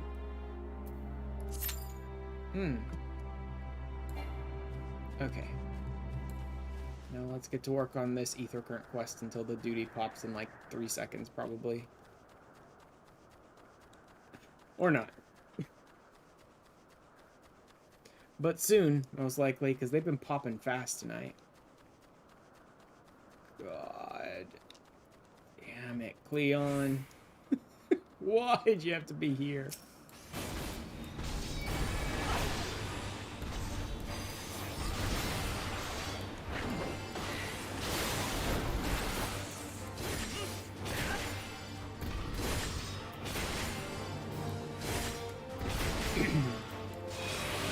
Start my blade combo. This guy's almost dead already.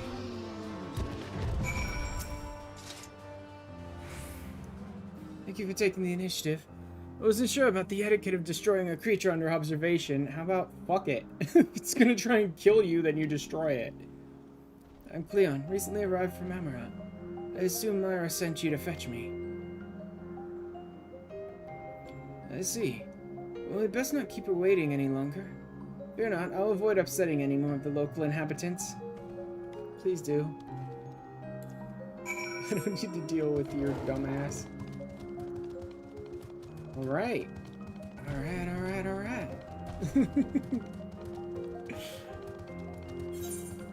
I think that's good. If I get back there before this pops, then I think I'll be done with the ether currents for this area. Provided I get done talking to Cleon and Myra fast enough, and this is all they wanted from me.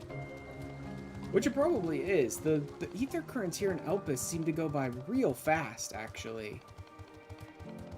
It's a lot of like, oh, that took about 2, 3, maybe 5 minutes. Whereas a lot of the ether currents in a lot of other areas seem to take like 10, 15, sometimes even 20 minutes to do.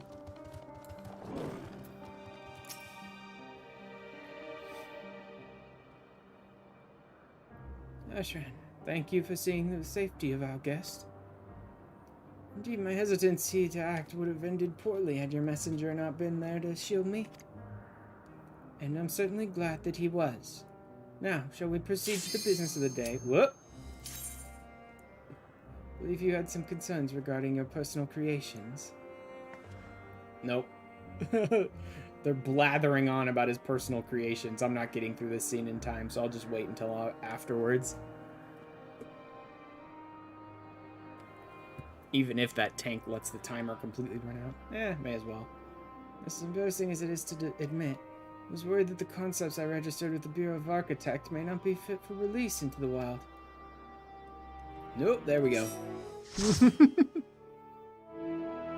Alright. Who are we fighting in P5? Why does everyone seem to like it so much? What? Okay then. He just needs you to stick it. Oh god. What a horrible poisonous... Oh my god, it's protocarby. This is why everyone likes P5 so much. Or at least likes to talk about P5 so much. It's protocarby. He hangry. Mythic creation. Proto Carbuncle. I love how much more like basic they made the carbuncles over the eons. It's like, who the fuck came up with this?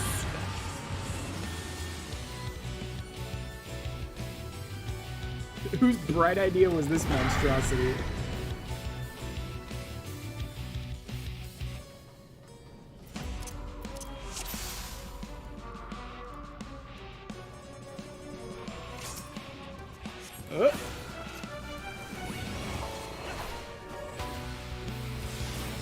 Of the blue. Do we have someone who's actually a blue man? Oh! Oh, that music. I have no idea what this does. Follow the party. Okay. So that looks like a magic attack across a giant cleave across the arena. Ruby blow. Maybe a magic attack, I assume, because of the symbol that he created. Does this separate the arena or something? No? Oh, okay. I see. He created a shield, so it's going to bounce off the shield and... Okay, yeah. He created a wall, so when he does the giant arena cleave thing, it's just going to bounce off the wall and, like, reflect back at him. Got it. Topaz stones, huh? Okay, so those are just, like, little AoEs. It seems like. That's easy enough. Back to Ruby.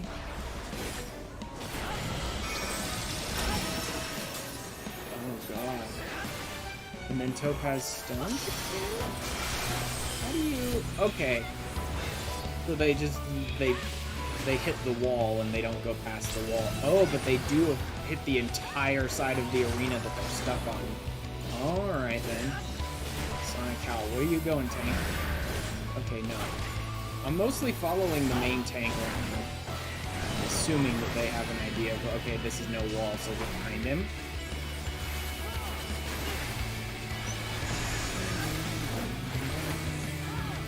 Crunch, that's a tank buster. Got it.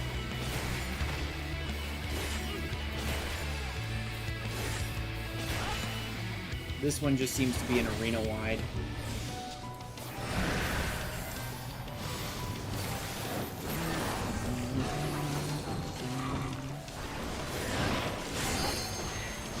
Good music. Turn this up. Acidic Slapper. Okay, in event. So this is probably a phase change. Maybe a active time maneuver as well. Maybe not. Yeah, that's just a straight up phase change. Oh, great. From the top ropes! It's just wrestling us now. Oh, wonderful. Yeah, drop us down into the horrible, noxious gas pit. Where do we go? Okay, we're still up above. That was fucking weird. I like it. That was a cool phase change. We do glow. Topaz stones. Where's he creating them? I need to be in here.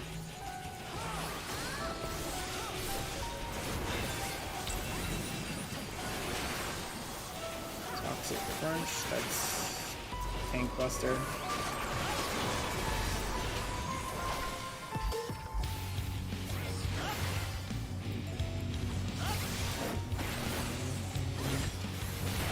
Yeah, we have so many fucking Reapers.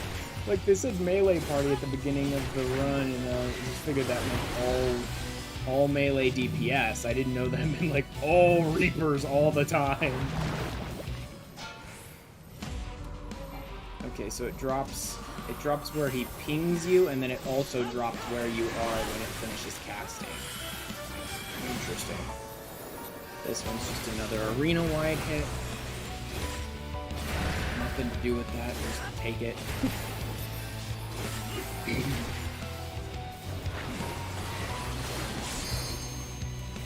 Topaz stones.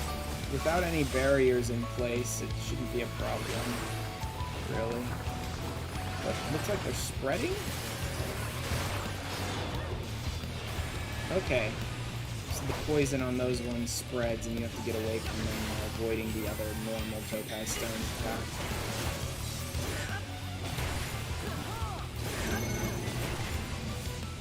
What is that? That's a chomp. This is... I don't know what this is. Is that the order he's chomping in?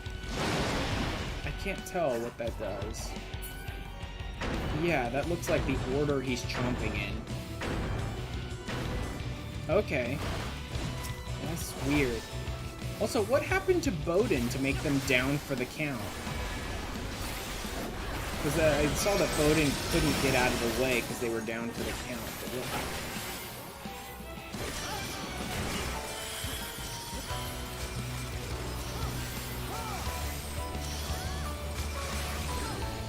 Okay, so they're going in order. Got it. And let those pop and then move.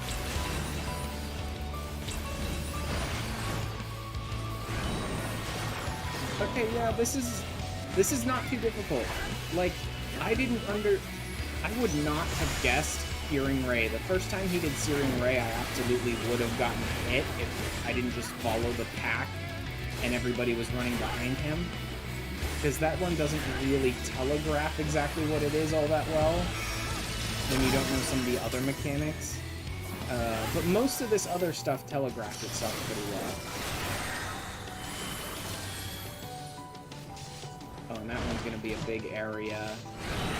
Yeah. Shit, that's Searing Ray against a wall.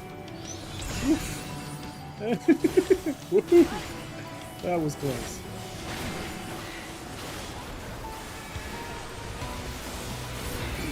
Toxic Punch. Most of his stuff is pretty well telegraphed. When he starts stacking mechanics, I can kind of miss things in the chaos.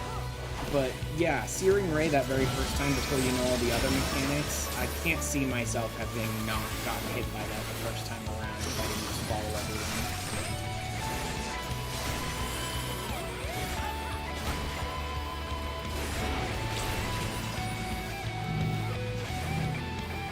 Shit, don't stack me.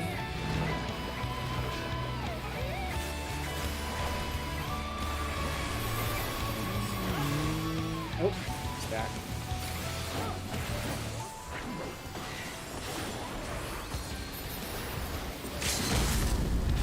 Sonic Hell. Yeah, we're good. And then LB his ass and we're done. Oh wow. I'm surprised that didn't kill him from 6%.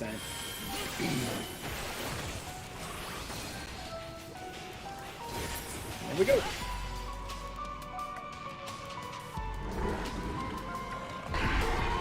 Okay, so far P5 is definitely my favorite just because Proto-Carbuncle. Like, every bit of it being Proto-Carbuncle is great to me. Although this arena looks like hell. Like, this arena sucks.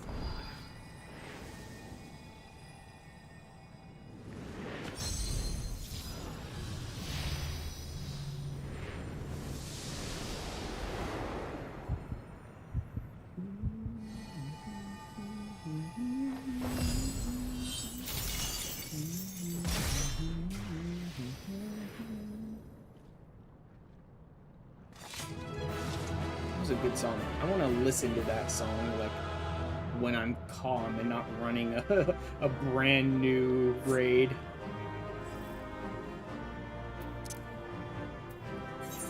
There, commendation. I love that one. I'll give it to the one ninja. Go ahead and roll all this stuff. Bunch of people waiting on me.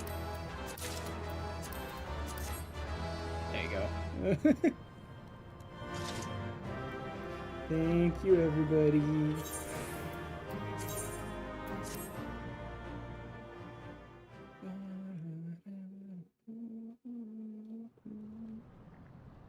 wonder if there's an orchestrion role for the song in P5. Because it may not just be the song in P5. That may be the song for a lot of Abyssos fights, and so it may be later in the thing. Or we may have just not gotten lucky and not gotten the orchestrion. Or there may not be one. So this is where research is conducted on creations imbued with poisons and venoms. Acthonios and I were conveyed not far from here. Seems our foe is finding it more difficult to surprise us.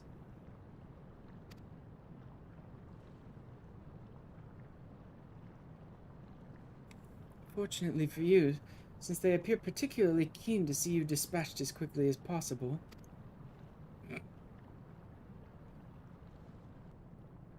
Even alone, you are a force to be reckoned with. Part of me is glad you emerged victorious, that I might observe you further.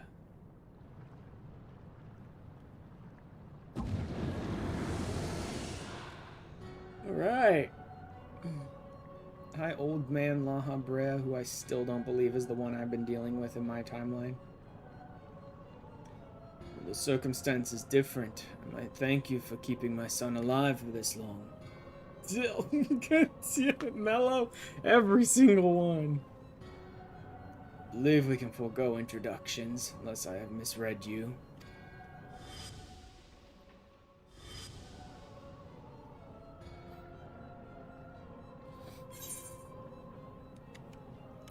All too familiar, Paragon.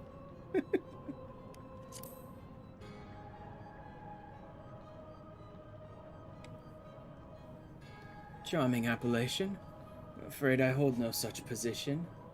No, I am La Habrea, the Convocation of 14. Yeah, well, not Paragon yet. Or not at all. If you truly are who you claim to be, then answer this question. That can wait. Oof. What is this? Interesting.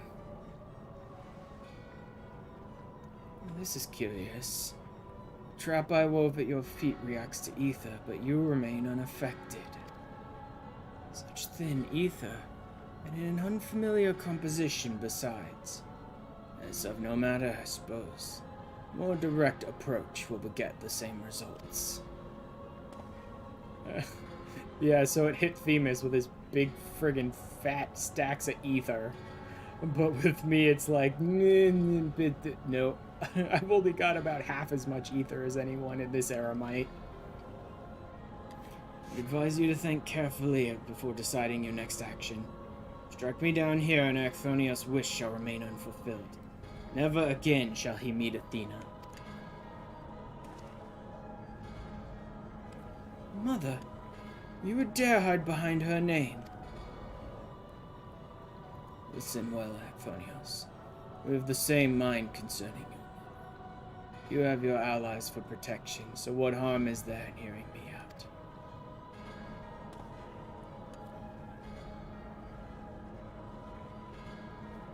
Acthonios, wait. There's a question I must needs ask first. You truly are La Habrea. Why speak such blatant lies? Bitter in defeat, are we? Say my name.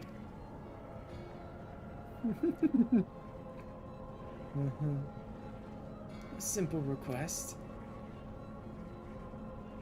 Themis, was it? A trifle soon forgotten, as you are. Daddy, oh, sorry. No.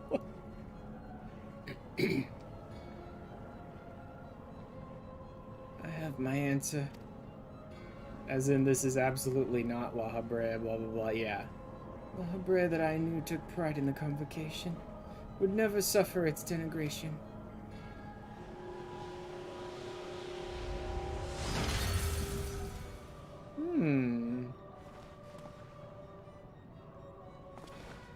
You sully his station with this farce. Themis, what are you saying? La Habrea and I hardly saw eye to eye, but I know his voice when I hear it. Indeed, he makes a passing fine imitation, in appearance and manner. However, the real La Habrea would never call me by the name Themis.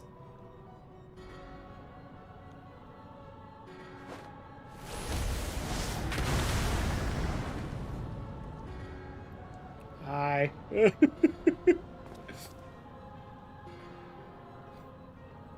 What trouble have you gotten yourself into, Elidibus? Okay then. There we go. Elidibus. So now I'm just hanging out with all the warriors. Great. Posta, you have no right to claim that form, that mask. Who are you then?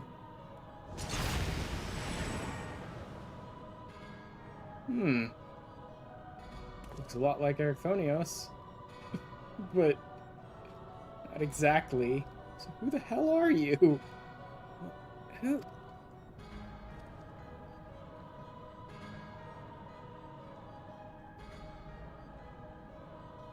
It was a mask that sickened me to wear. See, so now I'm left with another option here, which is maybe the La Habrea that I know in the present isn't this old man La Habrea. Maybe it's this fake La Habrea, too. Who knows? Or maybe it's Ericthonios. Who knows? Who the fuck knows anymore? Mask of La Habrea, a man who values his position above all, who would murder his own wife in pursuit of duty. Yet you would assume my name and wield powers that are mine by right. Any worth you may have hinges on that which you so despise. Be right back, right quick. No problem, Mello. I still need to go and talk to the people about my, my last ether current anyway. Such trite provocations. I will not be goaded into finishing this ere my work is done. Ecthonios, listen well. I am Hephaestus. Ah. Man, we're just getting all the Greek names out of the way here now. I mean, we are learning about, like, all of them. I think Athena was the one I was actually interested in learning about, too. So that's interesting that it turns out that's Ericthonios' mom. Although I don't know that we'll learn a whole lot about her, since she's, like, already dead, but Hephaestus seems obsessed with trying to bring her back somehow. It is I whom you should call father.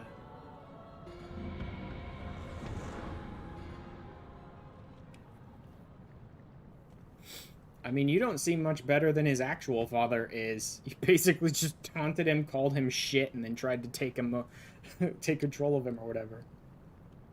In the name of creation.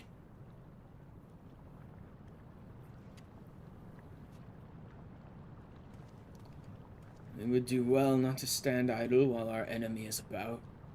I believe an explanation is in order. Elidibus, let us return to safety so you may provide it. Sounds more like the La Habrea I know. Yeah, I'm surprised my character didn't do a double take when he used the name Elidibus, though. Like, and then...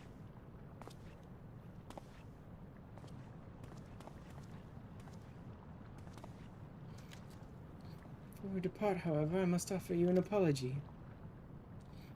As La Habrea said, I am Elidibus, one of the convocation and emissary of their will.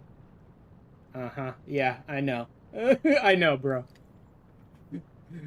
It's like we've met, although you haven't met me. Reasons which do not involve you. It was necessary to hide my identity while investigating this place. Still, that hardly excuses my deception.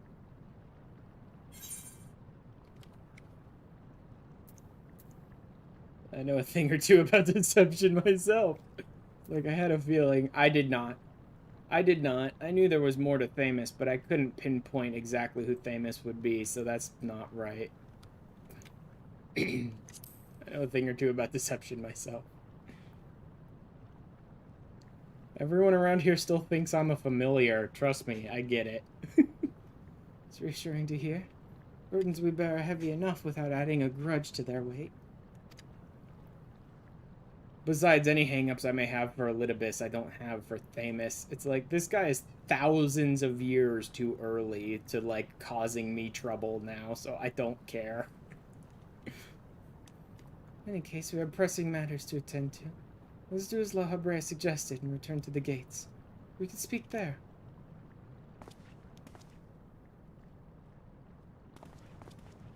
Although I should have called it. No. No, maybe not. The white robes, I guess, could have given it away. But it just doesn't seem that weird to see people with, like, other robes in this era. Although I guess no one really has had white that I can think of before him.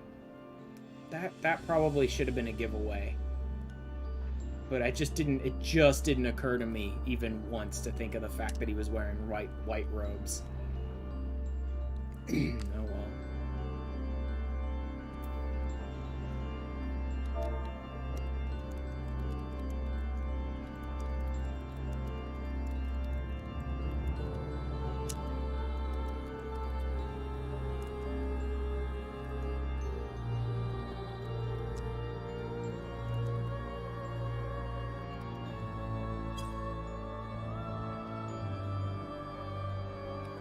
Sorry, just responding to someone in my FC.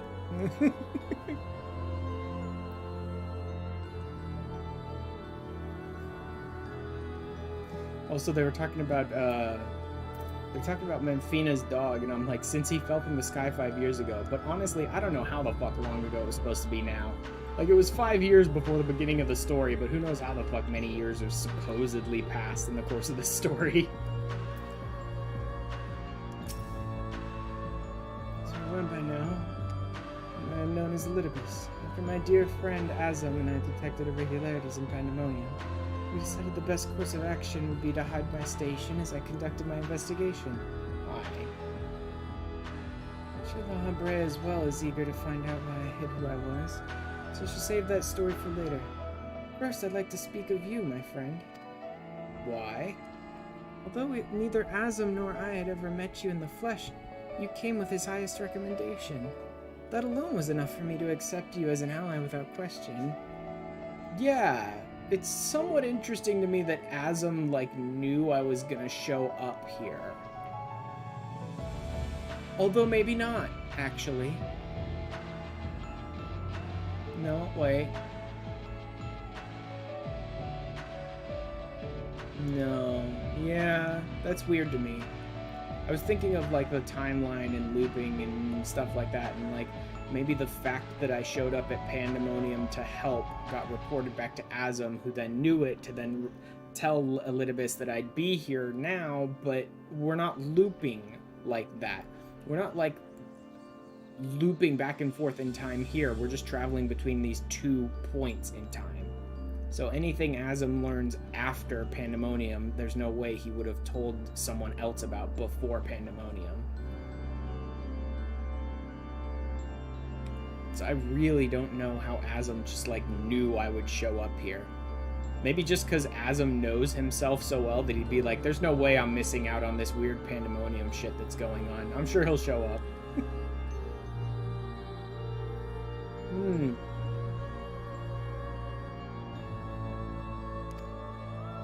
Somewhere in the world, a guiding star so similar to himself was out there and used Azam to no end. There was not a shade of doubt in his heart that you would be a formidable ally. Furthermore, I've heard stories that Mistress Vana, who held the position of Azam previously, journeyed with a familiar much like yourself. That made the decision to trust you all the easier. Yeah. She too now dons the white robes of an advisor. If she placed her absolute faith in you, I knew I would be in capable hands. Okay, so the white robes are specifically for advisors. That's it. I didn't pick that out in the moment, but now that he mentioned that, I can tell why my mind did not unconsciously, like, register him as Elidibus because of the white robes. It's because of Vana. Because of the fact that Vanal was wearing white robes, on some level in my, like, unconscious mind, I just sort of assumed, like, there's a bunch of people that wear white robes. So I guess when Thamus shows up with white robes, I didn't immediately go, Elidibus! He must be Elidibus! Because I figured there's other people out there wearing white. Clever though I was at the path you had walked, I had no interest in exposing you. I merely wanted to meet you, travel by your side for a while. I may know but a small portion of your whole story. That's enough for me to believe you. Mellow. Just working cat ass. Just really into it.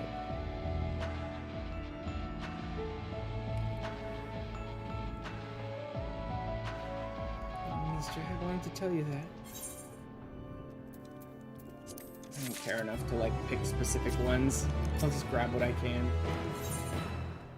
Keywords jail. He's all resolutely avoiding his father's eye. I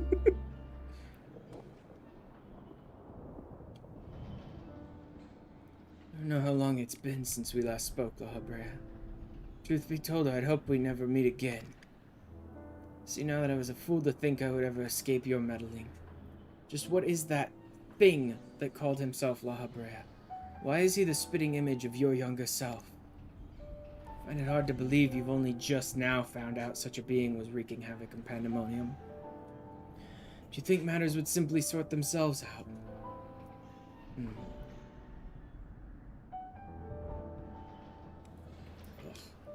know, it's a little dry. I'm gonna get a drink of water.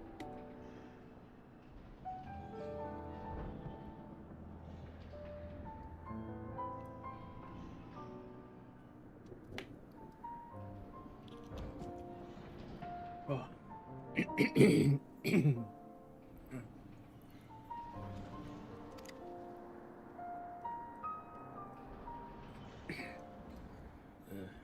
Suppose you deserve at least a cursory explanation. I was well aware of the anomalies occurring within Pandaemonium, including the fact that Azam and Elidibus had taken it upon themselves to investigate. Saw no reason to insert myself into the situation, for a time, that was.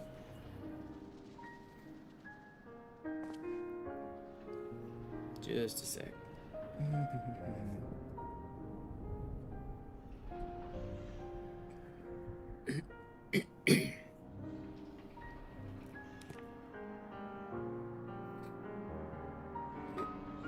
Imagine my surprise when, instead of a formal report from you and yours, I received a communication from one of the keywords stating that research and operations were proceeding as usual.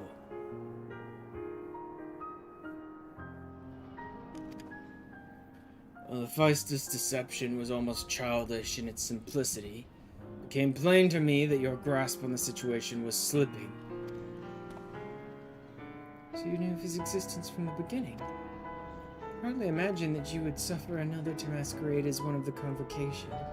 Not without good reason, at least.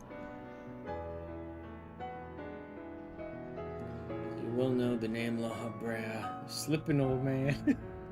It's but a marker of my station. It's not the name I was born with. Feistos has claimed that for himself. I cannot fault him for it, as he is my other half, in a manner of speaking. He knows all that I know, my equal in every way, yet within his heart is naught but greed, envy, and desire. All the emotions that we are loath to acknowledge within ourselves. So he seriously, like, excise his own emotions out of him to make himself more logical or something?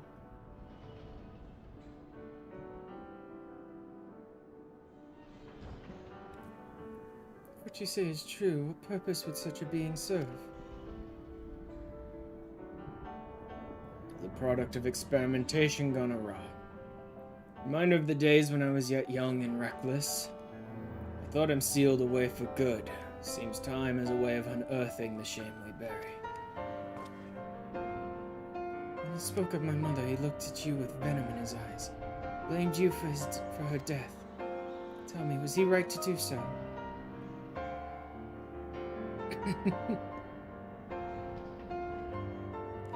His words were but the ramblings of a tortured mind. Hatred and despair he endures has warped his view of the world irreparably.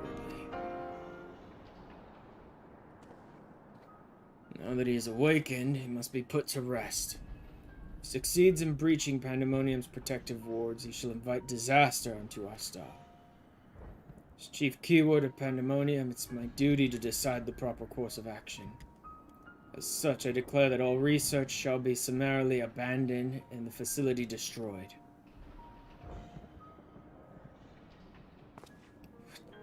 You would leave the other warders to their doom. It is a choice befitting La Habrea. Do you disagree?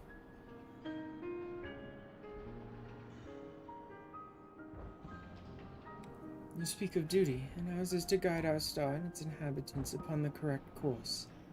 It's no surprise that you would choose annihilation of Pandaemonium if its existence posed even the remotest risk to our people. As you can see by Arcthonia's response, the decision is somewhat more nuanced than that. Azim and I grappled with this conundrum for some time, in fact. It's precisely why I chose to involve myself directly. It was the only way I could truly determine the best solution.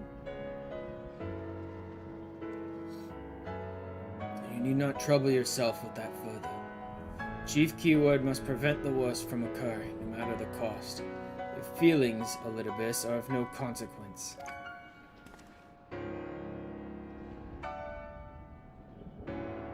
Have you taken even a moment to consider another path? No! Spared nary a thought for aught but yourself and your duty. You have no idea of the trials we've endured, the foes that Ashran has stood against.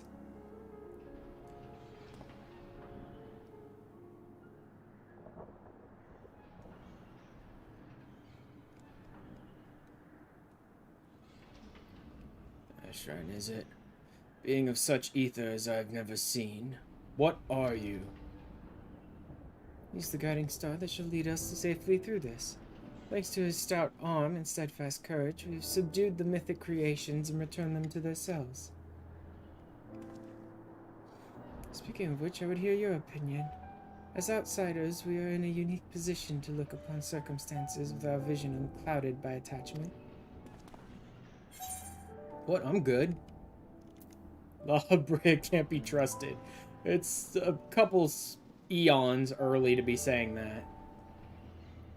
What was that you said about being an emissary? I don't need him to tell me. I know what the emissary is. Really? Why'd they even give this dialogue option? Like, I don't need him to tell me what an emissary is. Thanks. I've been dealing with Elidibus for multiple... No. Yeah, ARR. Fucking ARR. I've been dealing with Elidibus since the beginning. Too soon to give up on saving the others. I'm good.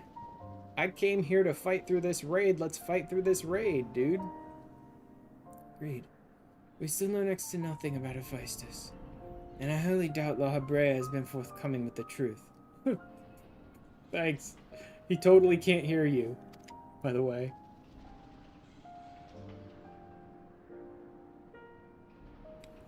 We've managed to regain control of Asphodelos. He must be made to see that there is merit in continuing on this path. I have it. Speak in your official capacity as Elidibus the Emissary. Judge which approach is more sound. Even La Habrea would be compelled to listen.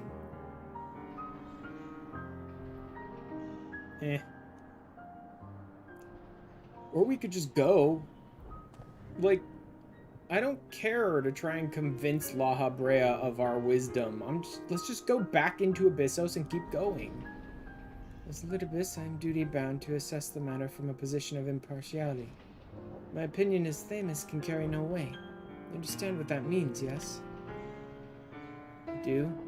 Even so, you've walked with us all this time, seen what we've seen. Based on that alone, I trust that you'll find the best way forward. Yeah, maybe, maybe not.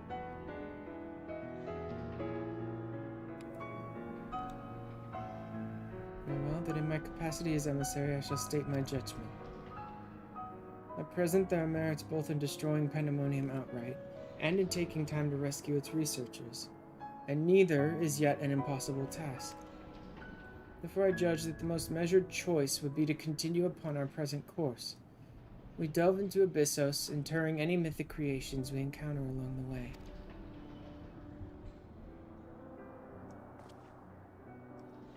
You have yet to witness Ashran's might and Ericthonios' resolve. I would ask that you see our capabilities firsthand, and only then decide if our endeavor is futile. If such is the will of the emissary, then I shall obey.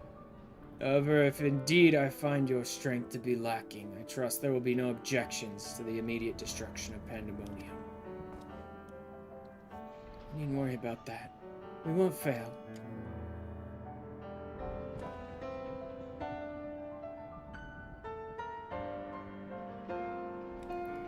You are bolder than I remember.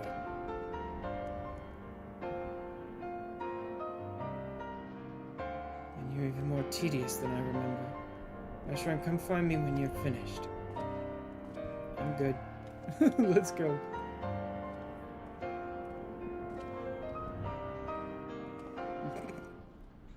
Just hanging out with two of the Unsundered that caused me the most trouble ever in the universe. Ericthonios is understandably frustrated.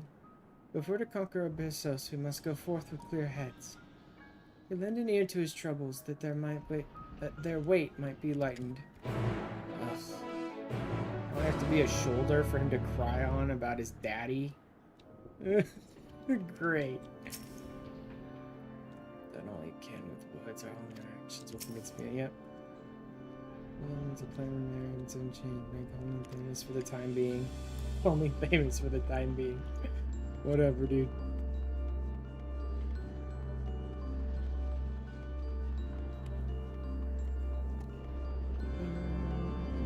What now, Eric?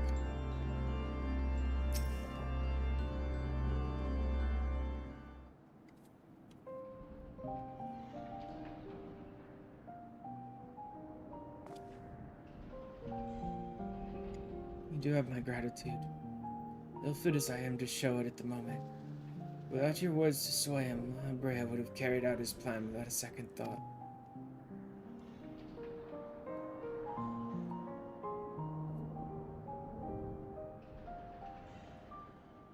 At first we realized the creations had slipped their bonds.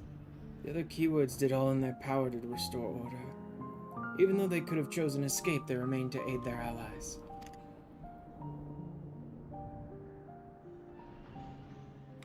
I'm certain not a soul among them would wish to see this facility erased from the world. And they don't deserve to be abandoned simply for carrying out their duty.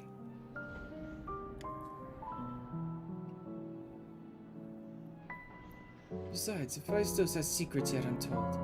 Secrets that would be buried if Pandaemonium were reduced to rubble. I mean to uncover the truth behind his words. Truth of my mother. Brea was quick to dismiss his claims, failed to see what Hephaestus would gain by fabricating such a story. All I was told of my mother's death was that she perished in an accident. No one would say more. It's almost as if they feared saying more, in fact. Even if it was not La Brea that dealt the fatal blow, we've seen with our own eyes how quickly he can condemn others to die. I only wish to know at last what befell her.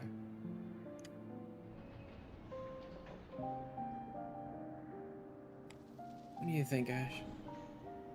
Does La Brea, you know, have any regard for the lives of others? Will he carry out his duty with another's blood on his hands? Always was a man who worked from the shadow. Once uses my ally as a vessel for his own twisted ends. I have no idea what he might be like I have no idea what he might be like in this age. I have no idea if that's even the La Brea I know. This age. So how long has it been since last you met? Regardless, I'd like you to try and view him as he is now. Another opinion would be much appreciated. I mean, he seems like a curmudgeon-y old asshole, but other than that... doesn't seem evil right now. He just seems like, fuck it, I don't care about Pandaemonium, so if this place is out of control, then let's just destroy it and be done with it. It's plain there's much to consider. Thank you, Ashran. It's easy for me to get carried away by my emotions, where he is concerned. We should focus on the task at hand, proving to La Brea that we are capable of saving Pandaemonium and its keepers. The most convincing way to do that will be to regain control of Abyssos.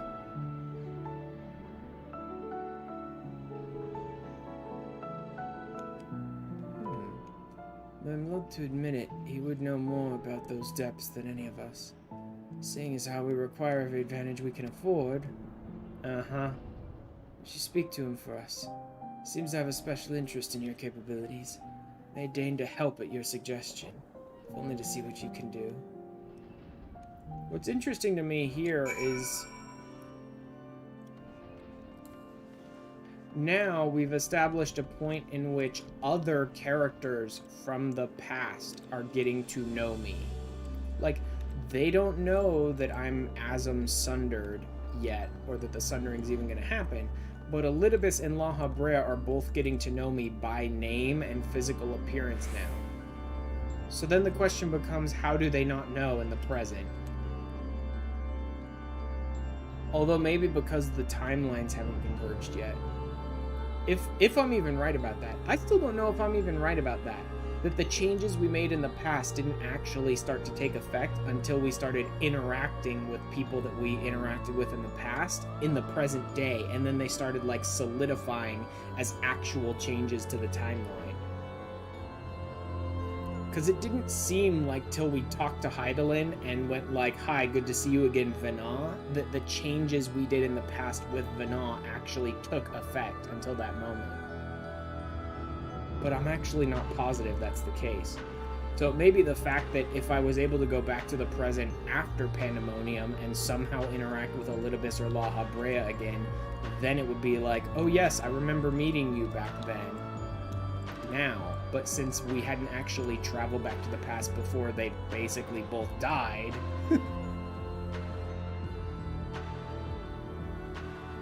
neither of them actually did have any memories of having interacted with me. And wouldn't have until, like, just this moment.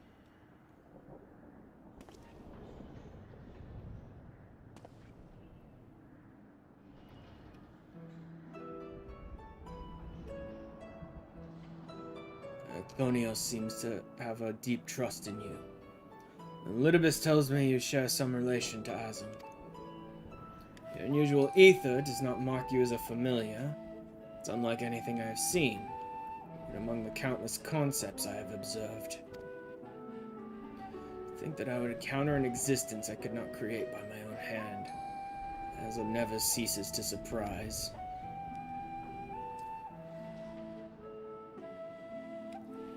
Previous Azum was much the same. Taking the entirety of the star into consideration, she came to hold dear emotions and people that a more logical mind would have discarded. It's made her act in her own self-interest more often than not.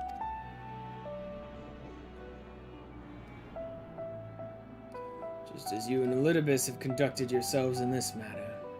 True danger of Azum's nature is its tendency to infect all those he comes into contact with. Yup. Emmett Selk said much the same. Trust that I shall do naught that would violate my duty. And yet you so frivolously invoked your authority as emissary to justify this little excursion. Matters little, however. Only your deeds can speak for you now. You wish to know more of Abyssos, I take it. Though I no longer have control over many of its functions, I can yet sense what creations lie within.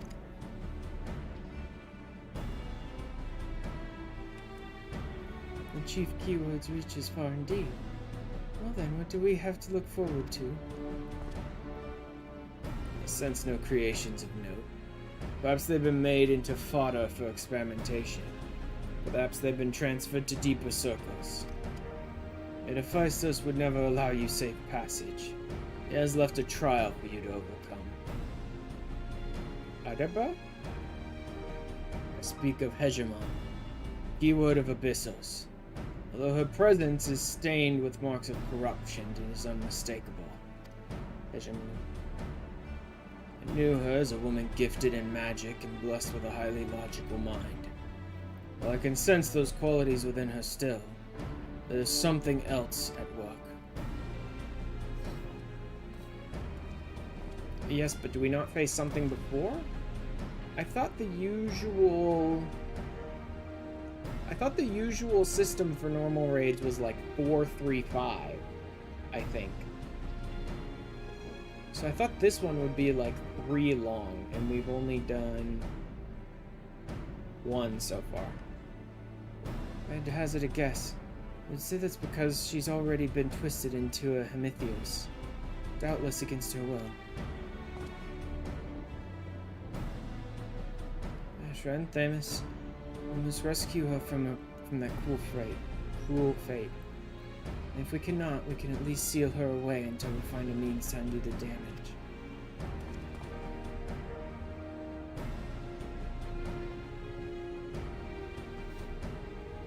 Allies make you bold, Anthonius. I very much look forward to seeing how far they carry you.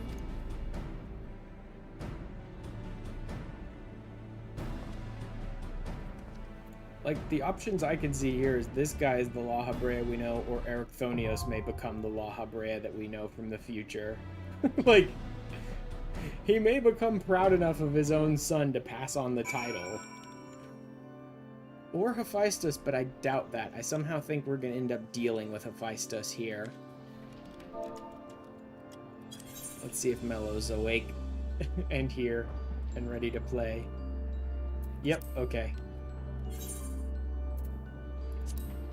6th circle. La Habrea insists that the only way to save the star from the horrors lurking within Pandaemonium is summary destruction.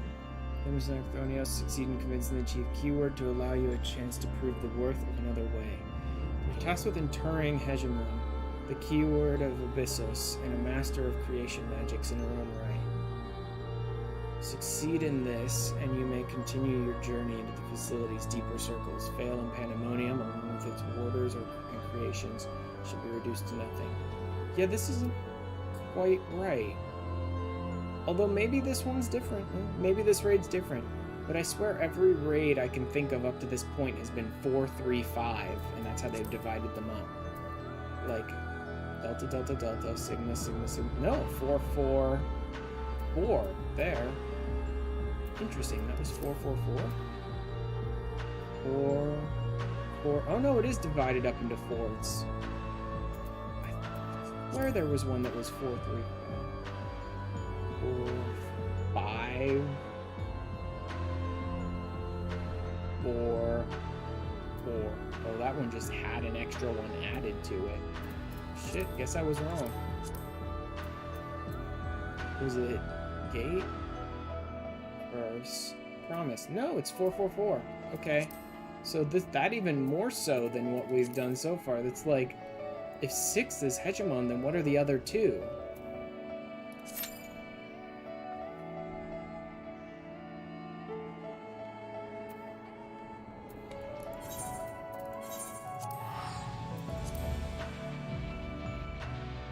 Like, if we're gonna deal with Hegemon in 6, then I wonder what we're supposed to do for the other 2 missions.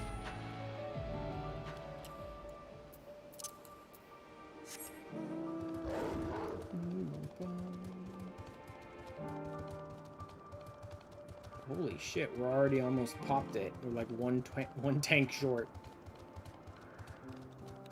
Wow. That was almost an instant pop.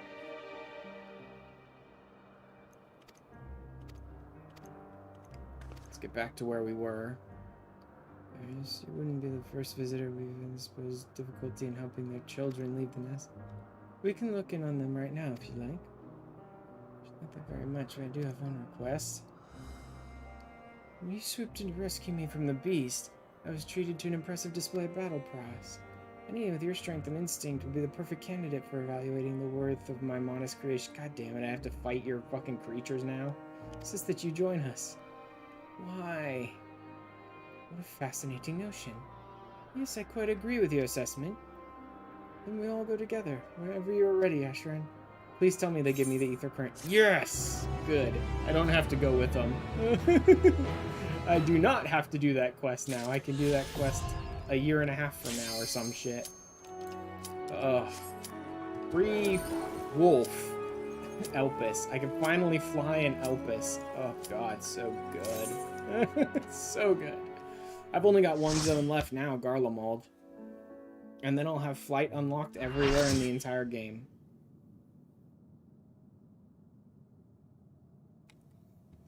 Oh, again, I forgot to turn the music up. Yeah, we're facing Hegemon right now. And what the hell is left in the last two sections of this area?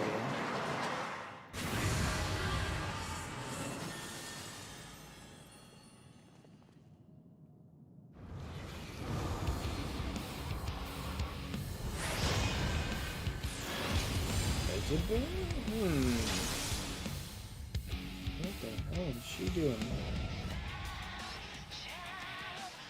Oh no, that's some interesting music.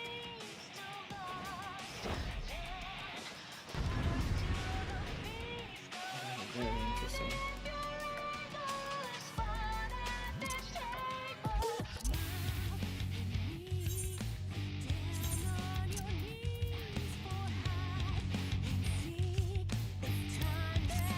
Very interesting.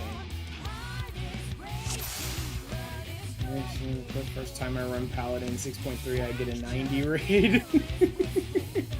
Great, good to know. Let's do this. I also love the fact that the Sage gave party on to the dude who had his tank stance turned off. Like, that's really shaping up this entire fight to be something great, I think. He chooses the off tank for the Cardion. Okay, that looks simple enough. Avoid the zones, right? Yeah, straight up avoid the zones. Got it. Oof. Oh, Hegemon has some amazing music. Okay, so that's to the sides. Got it.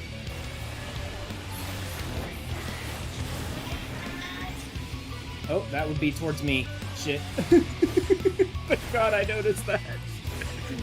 I almost didn't notice that. Why are you taking... Oh, okay. I guess aggro must have just slipped for a little bit there. Yeah, because he's turned his tank stance off. On now. Alright. Okay. Just not aggroing as fast as I should, I suppose. Transmission? No idea what this one's doing. Attaches itself to me.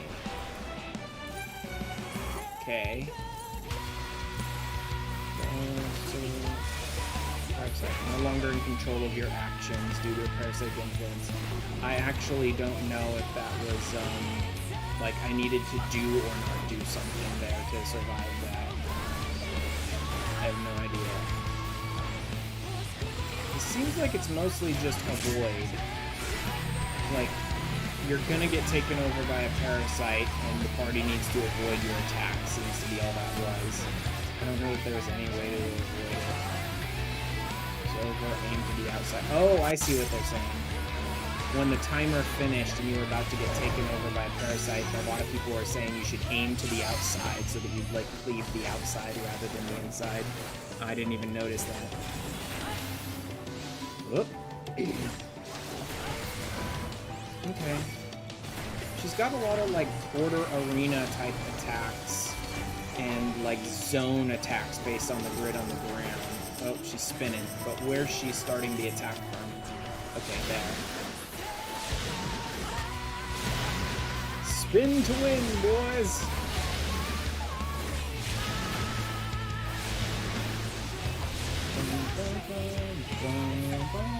Wow! I have never had him up that bad. I've never had my avatar just straight up bounce to the top of the screen like that. I don't know what is going on with him.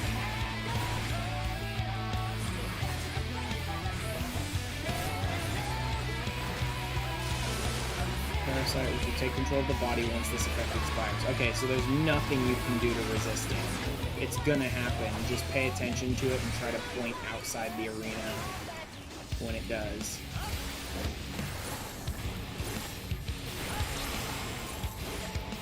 Now point this way so I don't cleave anybody.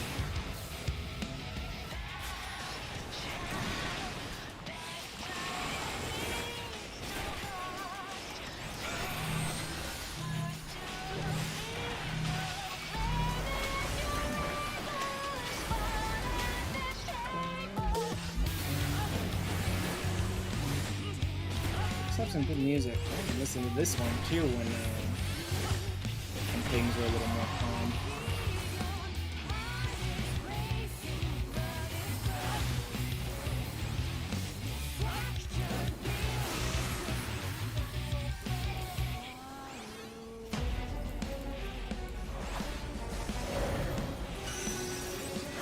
Oh, what is this? I think this means I need to be here. I think, yeah. Because those two are switching zones. Got it. Let me go ahead and make sure she's facing north here.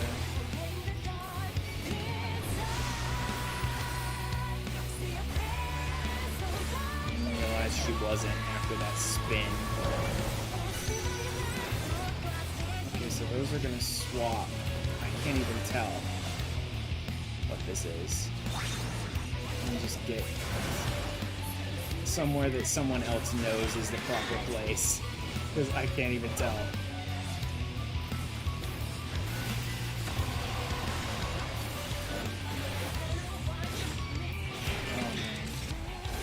Drop that.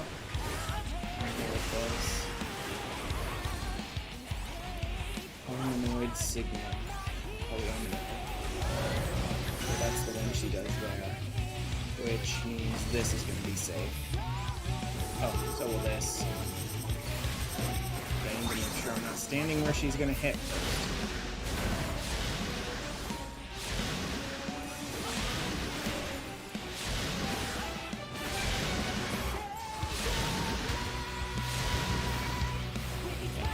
That should do it. There we go. Yep.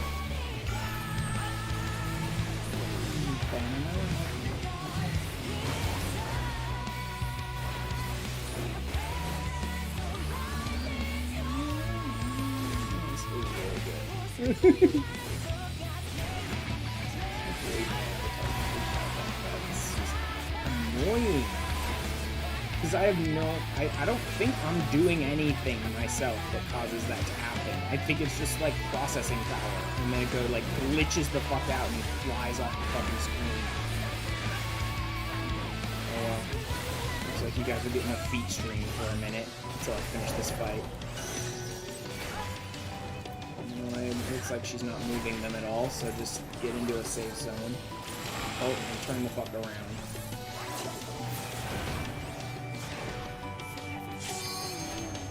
Point out.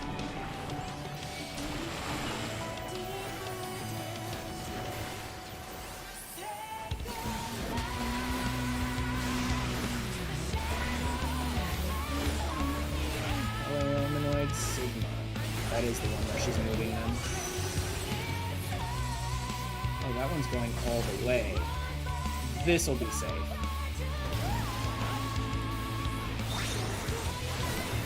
Oh, but not if she does that to me. Oops. Not if she does a big old cleave.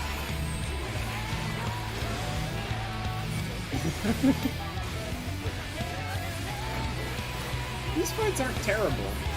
Like, as long as I remember to use my mitigations, keep an eye on the battlefield, try and read their moves, that sort of stuff, it's not too bad.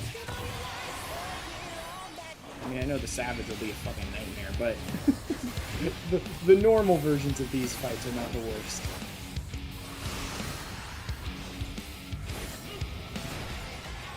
Oh yeah, I'm gonna like, here comes another switch. I need to pay attention if she does a cleave, too. This will be safe here. Or not so much. Let me move out of their way so I'm not standing on top of someone. How did that not... What was that? It hit me there. I think I missed whatever it was that hit me there.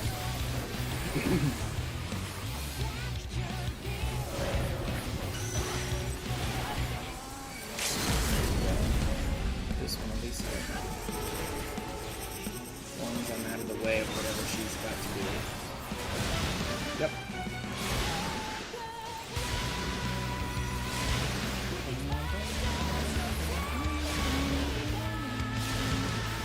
Well, it could be I'm hitting certain button combinations that cause my avatar to freak out, but I don't think I have anything even set up to be able to move the avatar around. I don't think I have any buttons set up in a way that could move the avatar around, so the fact that he keeps moving is annoying. Go ahead and close VTuber Plus. That seems to be the only way to really fix it, is just straight up close VTuber Plus and then reopen it. Because otherwise, I'm trying to move him around the screen, and then he just fixes himself next stream, and he's in the wrong place again. And I can't do it that way, because the only thing that was showing was his damn feet.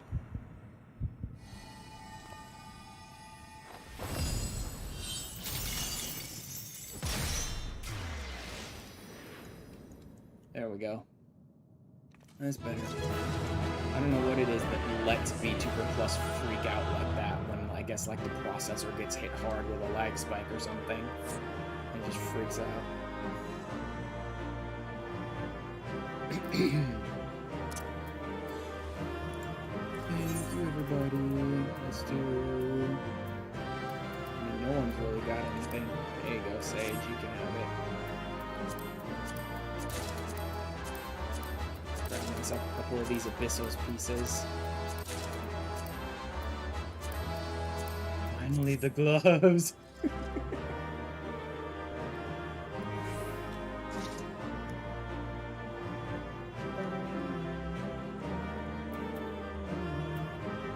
want to tell this healer to... What?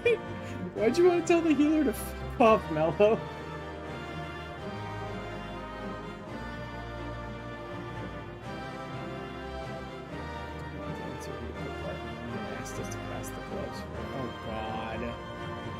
Really? Was he asking people to pass the gloves for him?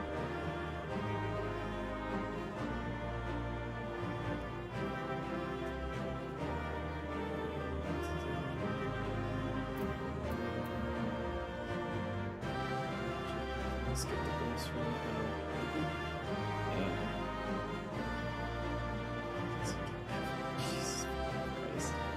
Wish I rolled high just so I wish I rolled high just so I could have taken them. No. Oh god.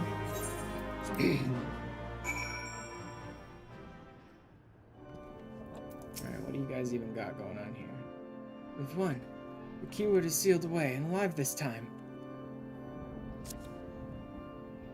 Bray can't deny us now. You scream, like, loudly while he's 5 feet away from you. Just say it to his face, then. Cool, good for you. Servant of Violence. Speaker to dispel La Brea's doubts.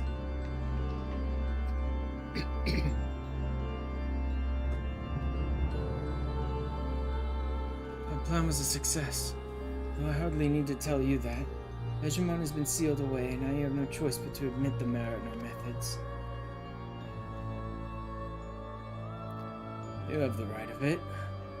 Not so petty as to deny the achievements of those I've squabbled with, no matter how strongly we disagree.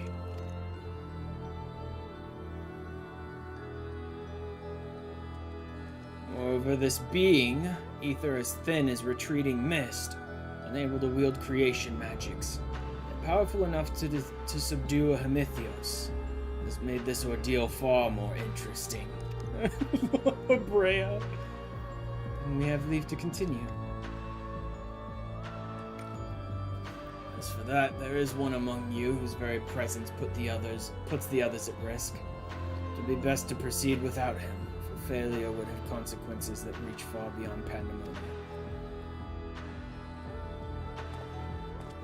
Whom do you speak? Who the fuck do you think, Eric? Order cannot even conduct his duty without aid. In this place, hope alone is not enough to overcome what awaits you. A single misstep will send all to their doom.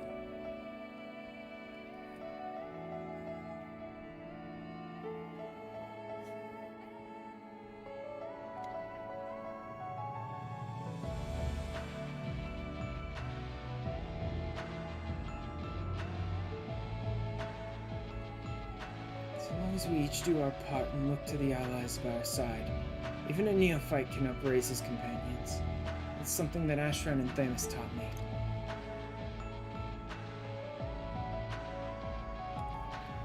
I do not wish to express any bias. I am inclined to agree. My investigation has made anything clear. It's that we are together greater than the sum of our parts. And hope has brought us this far. It drives us to seek the right path, and to act before that path lies closed to us.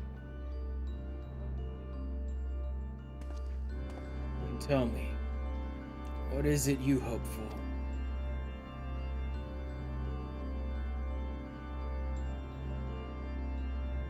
To see Hephaestus in chains.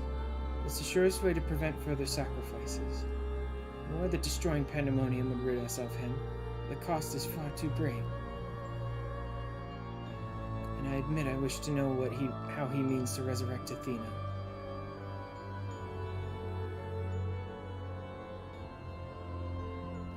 And there we have it. We must leave this place at once. Do not think to set foot in Pandaemonium again.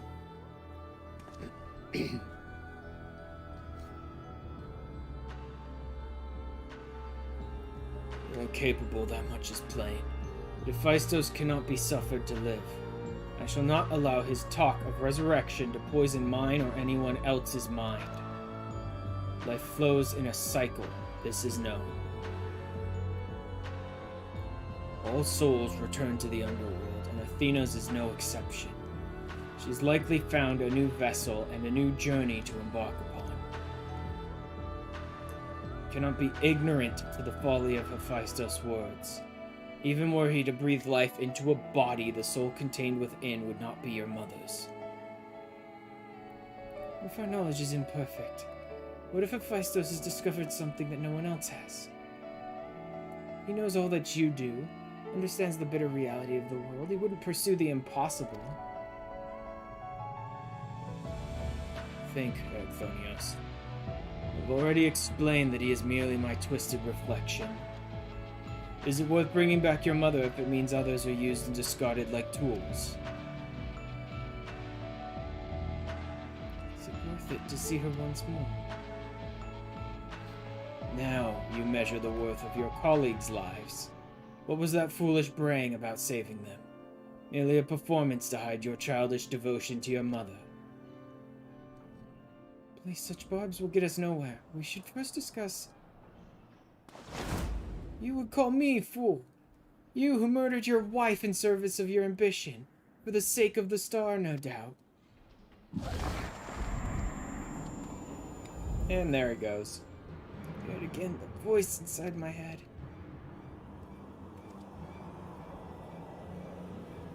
I know where to follow. Hephaestus, father. I love you so, this voice will guide me to you. Yep.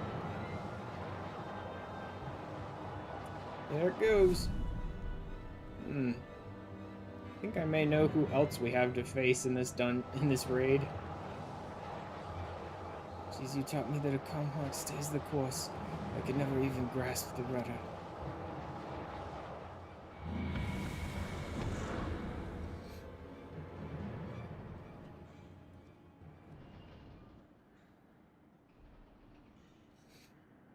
Alright, famous, let's go.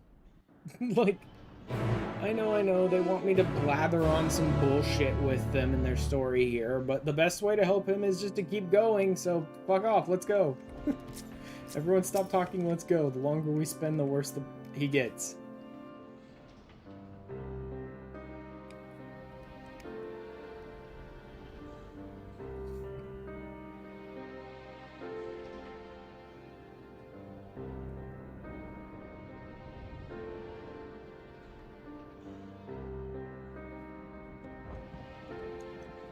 Hephaestus is cunning despite his woke mind. Whoever took hold of Erchthonios, it made short work of his reason. The moment he laid eyes upon me, I could sense his hatred and rage simmering below the surface. It was but a matter of time until it spilled forth. That was when he fell into the spell's embrace.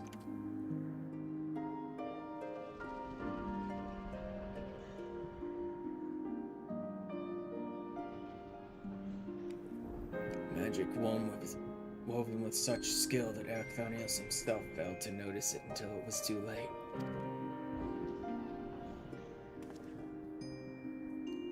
This is the measure of Hephaestus' power, but the other keywords had little chance to resist it.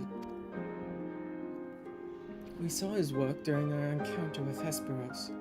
Doubtless Hephaestus' magics fed his admiration and envy until there was room for naught else in his heart. And there was something else besides. Did you not feel the presence of another?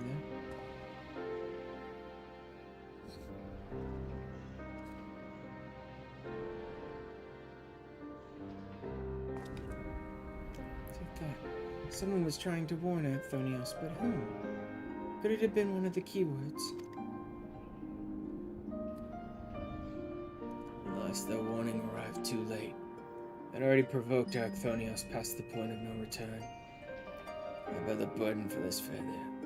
My stubbornness, I could but scorn the boy, and Hephaestus knew that. I dread to think of the ordeal that awaits him due to my rashness. Then let's fucking go!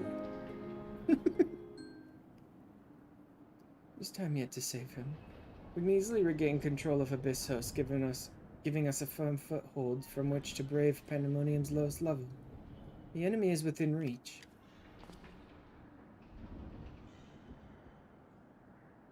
I somehow doubt that. We've only had 2 floors here. You really think we're gonna get Abyssos suddenly? Just as with Hesperos, Anthonios is in danger of being consumed by Hephaestus' spell. These fucking names. Too many oses, game. However, I have faith that he will not easily lose sight of himself. The way forward is clear. Well, Brad, tell us all you know of what we shall find beyond Abyssos. You can only assume where more keyword lies in wait. Deepest level of Pandaemonium is called Tartarus. Of course it is. Your passage shall be challenged not only by a keyword. Hephaestus has laid traps in every corner of its halls. With no hope of surviving far past the threshold. Oof. What I expect is where Ashren shall shine. His dissolute ether shall allow him to slip through the traps unimpeded. We saw it when Hephaestus had no effect, and doubtless even he has yet to devise a countermeasure. Great, so the fact that I have weak ether makes me very useful here. Time is of the essence. Hephaestus is already well aware that you can match a keyword in battle. You'll not stand idle while you stroll past his other defenses at your leisure. Agreed. However, clarity will be indispensable to our success. I'm afraid I must insist upon it ere we depart. Why? No one cares, Elidibus. Shut up and let me go. We've yet to discern to what end Hephaestus would use Anthonios. If you know, I would ask that you enlighten us. And then there's the matter of Athena. Why do you so fiercely rebuke Anthonios' feelings for his mother? While I understand the very thought of resurrecting the dead is anathema, you act as if grief over her passing should be equally so. How are we to grapple with what plagues our friend and drives our foe if you refuse to acknowledge it?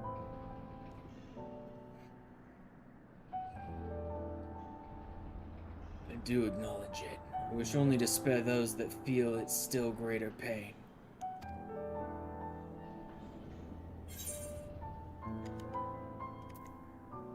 Instead of being honest, you bicker like a child. That one. You're gonna act like a kid, that's what you get.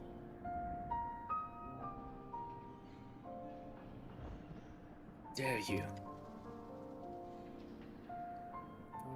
Right? Blame for Anthonios' fate rests squarely on my shoulders. Very well, I shall lay bare the truth. Only after the foe before us has been laid low.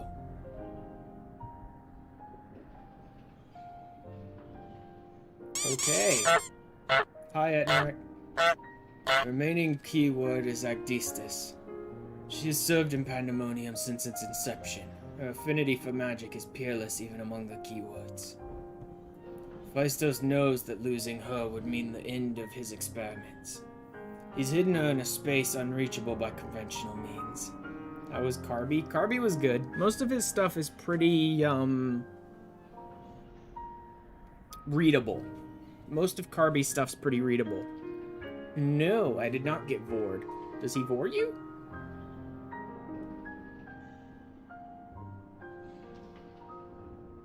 It almost looked like he vored something during the phase change, but that turned out not to be us. We were still falling. We were still falling from the heavens when he swallowed something. I didn't even know he could. Although for what it's worth, I was not main tank during Carby.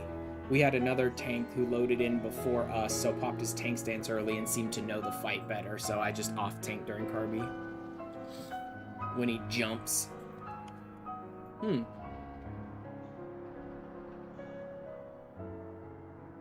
Yeah, I didn't get swallowed by him at any point. I'm thinking of which jump you mean. Oh, is that the one where he puts the, Is that the one where he sticks down, like, the 3 diamond markers all over the arena and, like, jumps between them, basically? Does a bunch of big AoE jumps, like, one after the other after the other? Is that the one you're talking about? Yeah, that one. Yeah, I did see that one, and I did see a member of our team die when he did that. I didn't see him swallow them, though. I saw a member of our team got down for the count and then got, like, instant killed, but I didn't see him get swallowed or anything.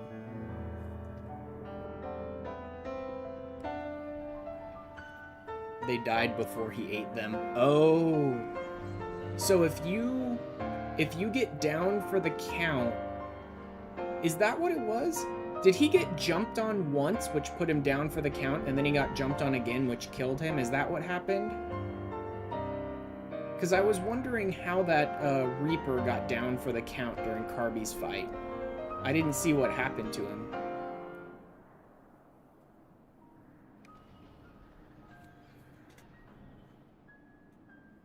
So, like, if you get down for the count, but you survive the actual jumps themselves, then he eats you. Savage strat for it is sacrifice someone for luck. The savage chat is just like, let him eat someone. Oh man, that's pretty bad.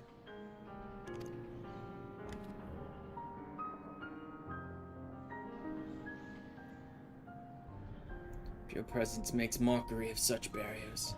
The scarcity of your ether means it will be trivial to send you to Agdistis.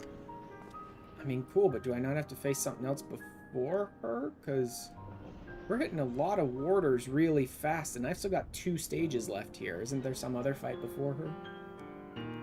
We should approach as closely as caution will allow. We know where the battle will commence, so I do not anticipate difficulty in detecting your presence. From afar, I shall do my best to provide you with ground on which to fight, and phantom allies to aid you. As for the interment, I have yet to think of a foolproof method. Carby is cute, though. I'm pretty sure his descendants are a lot cuter, but I was like, who the fuck designed that carbuncle? Who created this horrible monster? Won't be able to help with the rest. Fuck, as I said tonight, and there's gotta go over there. Alright, later, Mello. Also, yes, I'm still going if anyone wants to hop in with me. But the queue times have actually been pretty good tonight, so even if no one hops in, I should be able to get pops pretty quickly. But if anyone wants to join me, then they're welcome to. Interment shall not be necessary. From here I can sense Agdistis' essence, but scarcely recognizable. Hephaestus was more ambitious with her than he was with Hegemon. She has been transfigured such that barely a scantling of herself remains. We can but take comfort in what a mercy the underworld will be for her.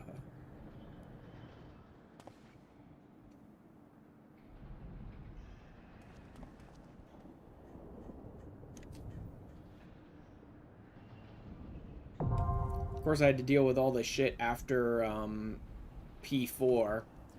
all the usual shit with raids where it's like, oh great, now go all the way back to Aporia and talk to those nerds that you don't want to talk to for an hour. Okay, now you can finally come back and get back into the raid. When I'm just like, no, let me into the raid. I don't want to talk to these nerds. Just let me into the raid already. Like, I have 5 stages to get through tonight and as much story. I don't care what these nerds have to say. They're boring.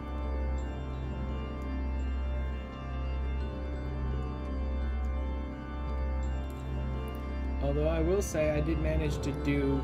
Holy shit. This is getting longer and longer, I think. But it shouldn't be. Oh, maybe it is. Maybe it's not. I don't know. I was gonna say, one good thing did come of tonight. I can finally fly. Managed to complete those last 2 Etherkirk quests while I was waiting on, like, queue times and while Mello was going to, like, get a snack and stuff. So I can at last fly around here. Oop, no. Here. Really, game? There we go.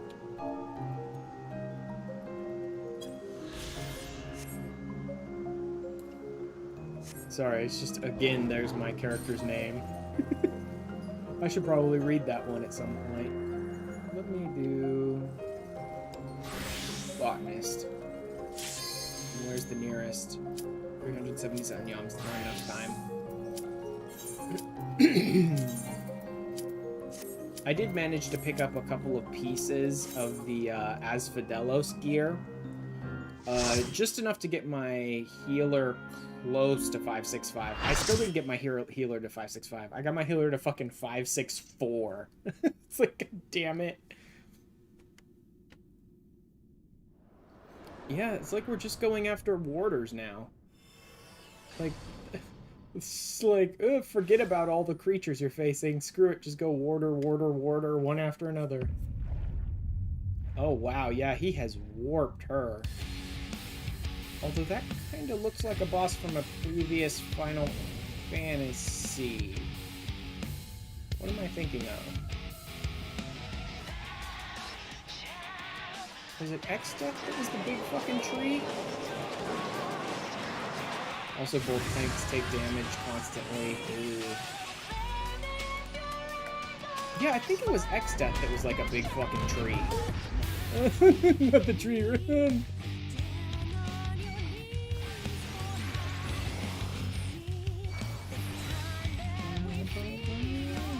You party on me, really? I still haven't done anything with my paladin. I keep forgetting to do anything with the portrait on my paladin. Alright, fine, fuck it. If you're not gonna go for it, like, the other person had their tank stance on when we loaded in and then did nothing. It's like, okay then, fine, I'll do it. Bow of Attis. Let's just go ahead and reprisal you, because I don't know if this is me or the whole group, or a zone. It's a zone. Down for the count. Oh. I can't tell. Okay, yes. That's just part of the arena. I couldn't tell whether it was going to be a full arena, like, knockback. Mythios Holy. Okay, that hits everyone. So get the fuck out of the way. Mythios Glare. Get in. Okay, so she glares the arena and you have to get in. Avoid it. Bow of Attis. That's the smash again, isn't it? Yeah, that's the back of the arena smash. Oh, Bow of Attis again? Oh wait, why is everyone going back? Is this a forward smash? Okay, that's a side... Okay. Then what was the other one called? I just saw Attis and assumed it was the same one. I think that's a different one. Immortals Oval? What the hell is this? Oh, the platform just crumbled and we lost a healer. Shit. It is the same name? Oh god. Would it pay to, like, move around? Okay, now we have to be careful. Okay, so if she raises both hands, I think it's the side one. I think that's it. You have to watch what she does to determine which way she's going. Okay. Okay. Woof. Woof. Let me just move this in case. This is just a tank buster, so it shouldn't hit anyone else, but still I'll move it. Spark of Life. Okay, that just seemed to be an arena-wide, just take the hit kind of thing. Forbidden Fruit.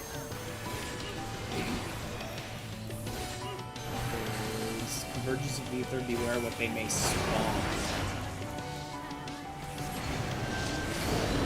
Are these creatures? Do we have to fight them? I don't think so. Okay, they're just hitting the zone.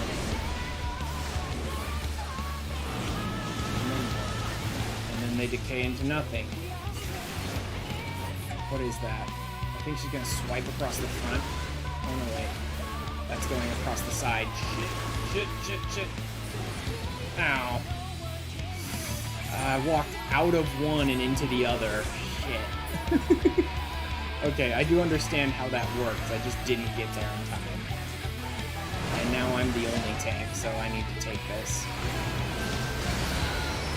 Life forms emerge and do... What do the birds do? It's a line. Oh, Jesus, I took that hit. Oof. Okay, the birds create a line. Blair's get in the middle, though, isn't he? We don't have a middle. Research recover. What the? We don't have a middle.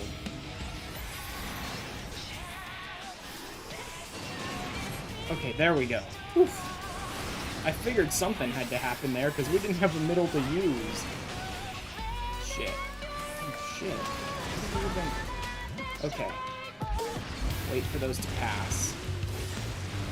Ow! That was wider than I thought it was. How did I get hit by so many of those?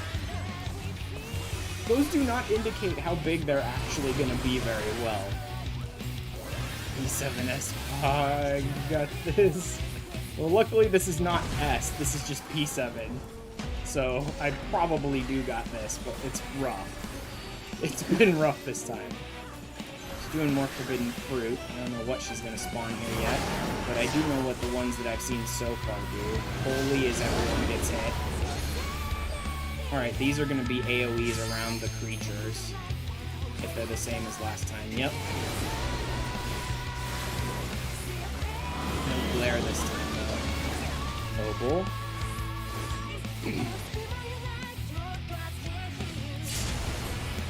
Also, hello, Orin.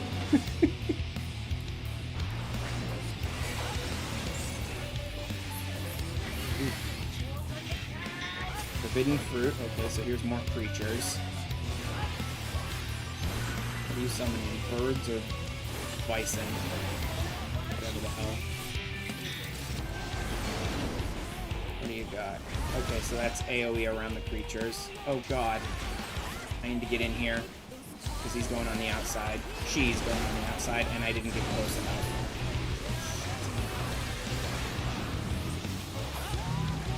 Whoop! Tank bust.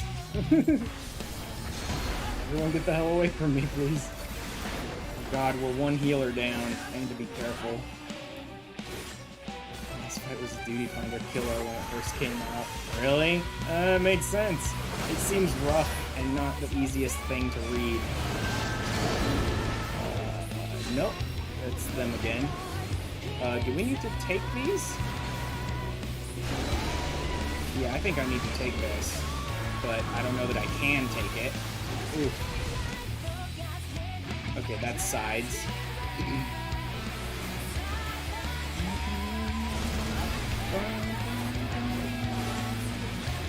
Not the most unreadable thing in the universe, but it is a little rougher than some of the other ones I've had in Abyssos so far. I don't know what Spark of Life is. Okay, yeah, Spark of Life was just the pure raid-wide attack that you just have to take the damage. Those towers are any roll normal. I assume the towers are like tank only in Savage, though. The Savage version, though, yeah, you're basically dead in Savage if you try and take it with anything but like a full health tank, I'm guessing. More forbidden fruit. God, the music has been great in Abyssos. The music is like really good in Abyssos. What do you got? Birds or... Oh.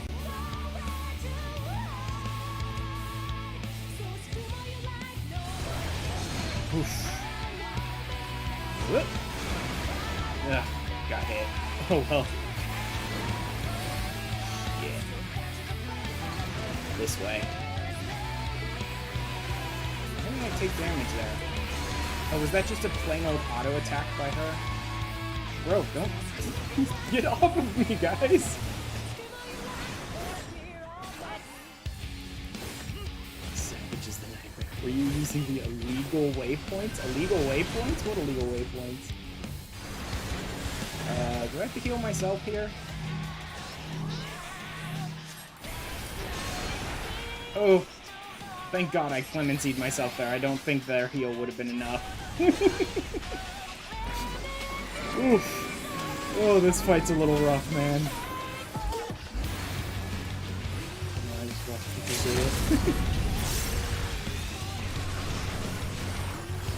Did you just tank LB? Why?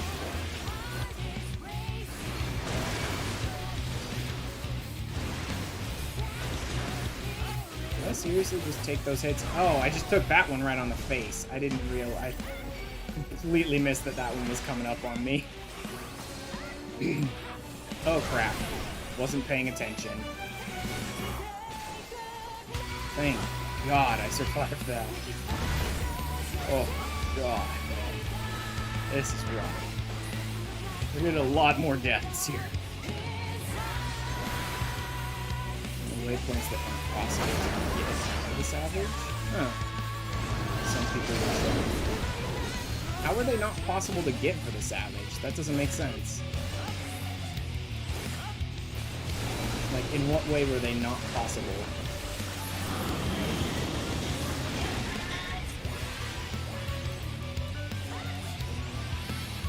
Jesus. Great. I've got 4 super talented Warrior of Light stacks going. Wonderful. They were done with mods. Huh.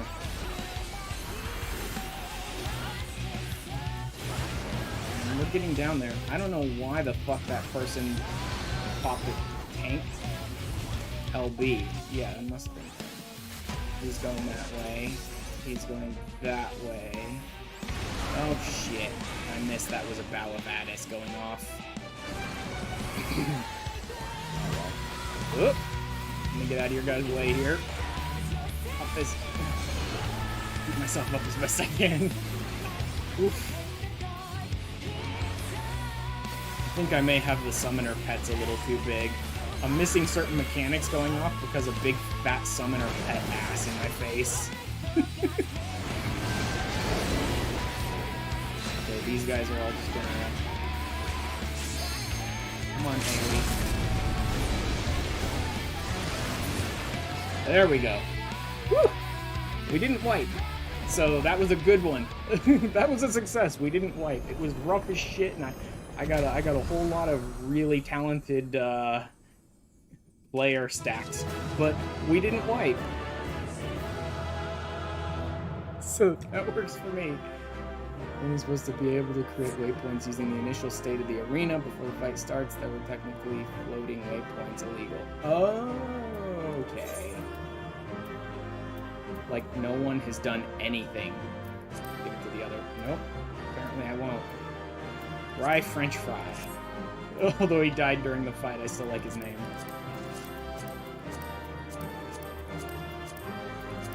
You can absolutely tell he came up with the name French Fry first, and then came up with the first name just to rhyme it like a Lalafell. Like, there was no thought put in that first name. I'm thinking with the summoner pets, if you can still see mechanics, it's not big enough. Well, then this person's pets were definitely big enough.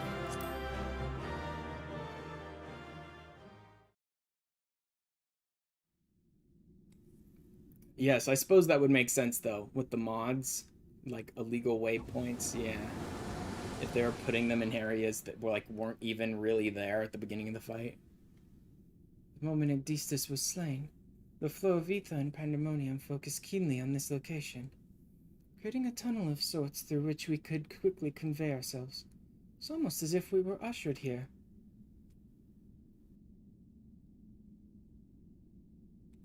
Best is Alliance Raid Summoner only. You see nothing.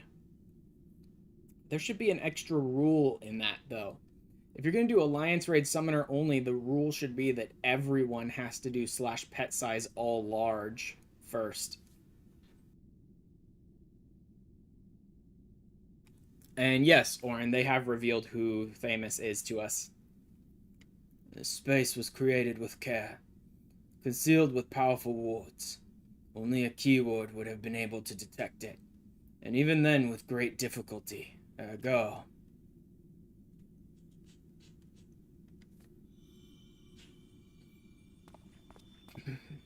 Hey.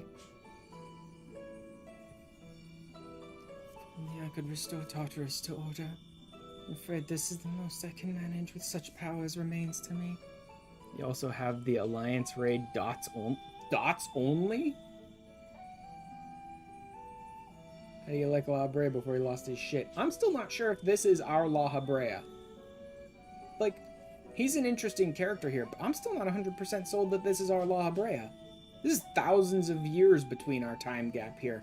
I'm not so sure that, I don't think Hephaestus would be our La Habrea, but Erichthonios maybe. I'm still not sure that our La Habrea is not like his heir, basically. The person who takes over after him.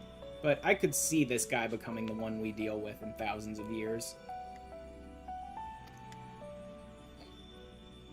It's been too long, Master La Habrea. Likewise, keyword Adistus. Should not be surprised you were able to break free of Hephaestus' spell, even diminished as you are. It's not an easy task. I mean, look at Hermes. Yeah. Even with your aid, his curses dig into one's heart, creating a storm of emotions. It's all too easy to become lost in. Only by chance did a fragment of myself remain, illuminating a path through the madness. Unless I'm able to appear before you now, even while my body was powerless to resist Hephaestus' commands. Some small part of my logical mind stood alone in defiance. Even managed to speak to the outside world. The report, that was you.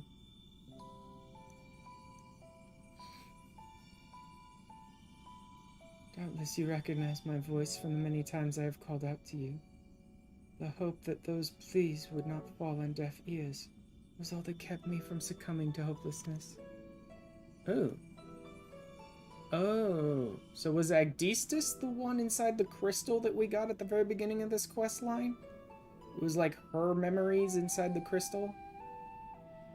I have a greater purpose here than simply saying my farewells. Something you must know. The tragedies of the past do not repeat in the present.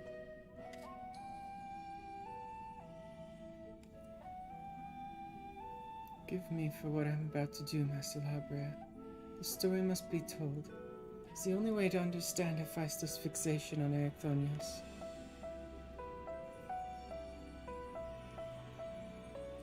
No longer can you hide your heart away.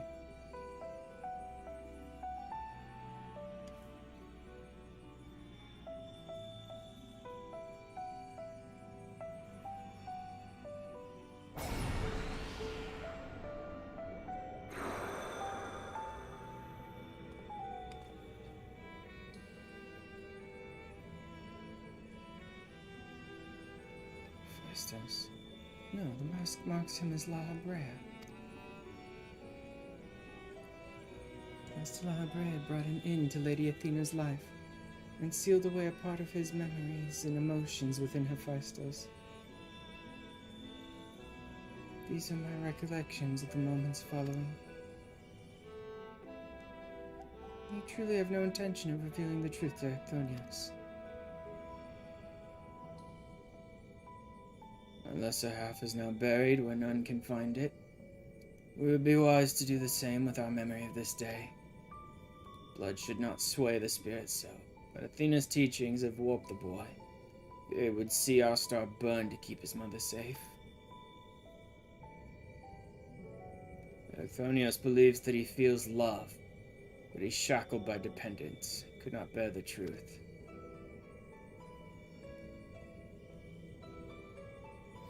His dependence makes it all the more important to be open with him.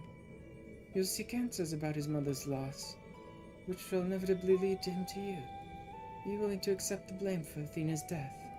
Be willing to accept your son's hatred.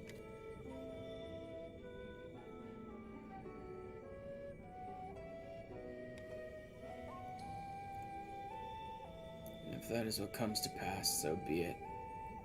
Better to be burdened with hatred than the knowledge that Athena thought his body and soul mere tools, to be used and discarded. Even were I to tell him what his mother plotted, he would ever seek reasons to believe that the true fault lies with me, or with him. Should he merely hate me, he will remain unfettered by doubt, free to serve the star far from his parent's shadow.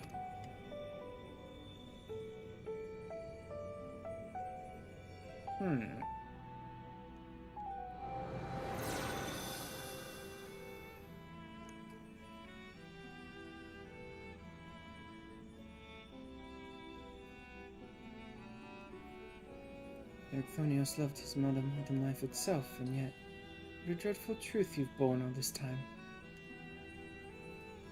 Oh yeah, I was gonna say earlier with Etnarak about the Alliance raid dots only. That's gotta be like sages, bards. Who else? Does Scholar even still have a dot? I know Summoner doesn't anymore. Scholar... I don't know if Scholar has a dot anymore.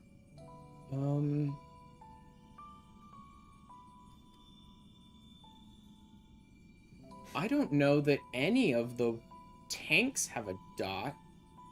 Do they? I haven't played Warrior in a long time. No, wait, Gunbreaker. You can full healer. Gunbreaker does have dots. I don't know that any of the others do.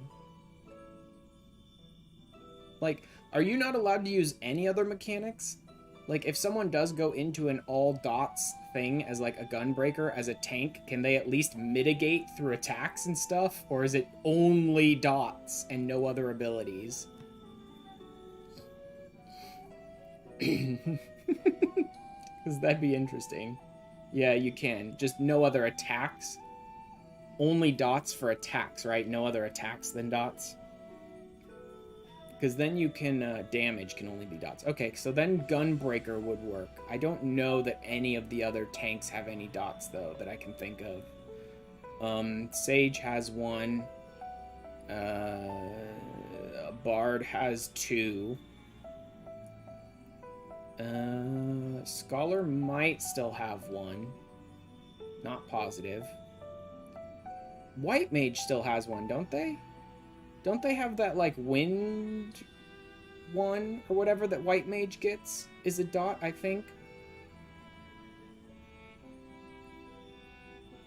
Yes. And who am I missing? Sage, Scholar, White Mage, Astro. Oh yeah, Astro does have one as well, I believe. Because I think I put some ability on 7. I don't remember what it is. Not Malefic. It's... No, maybe it's Malefic.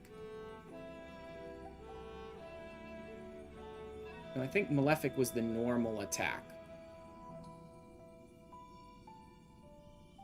I can't remember what it is, but yeah, all the healers have one.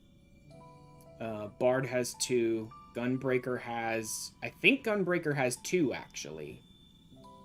I think Gunbreaker might have a single target one and an AoE one. But I'm not positive on that.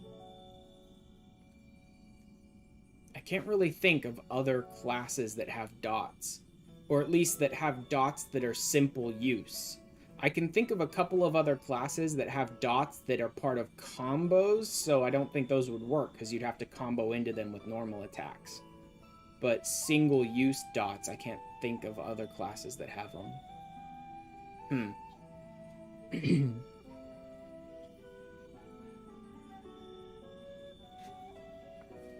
is La Habre's nature. Every action, every word a solution to life's great dilemmas, and none to spare for his own. What I have revealed to you is but a small portion of a larger picture. I shall leave it to La Habre to paint the rest for you, and for Erchthonios, I hope.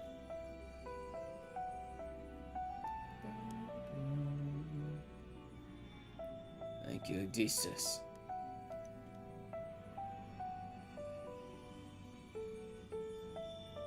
I was admired you, you know. What choice did I have when you sacrificed so much to guide our star to the heavens?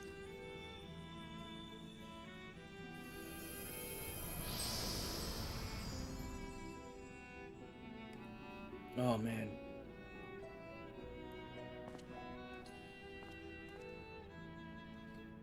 Phaistos has doubtless sensed that his final keyword has fallen. We should return to the surface before he moves to strike us here.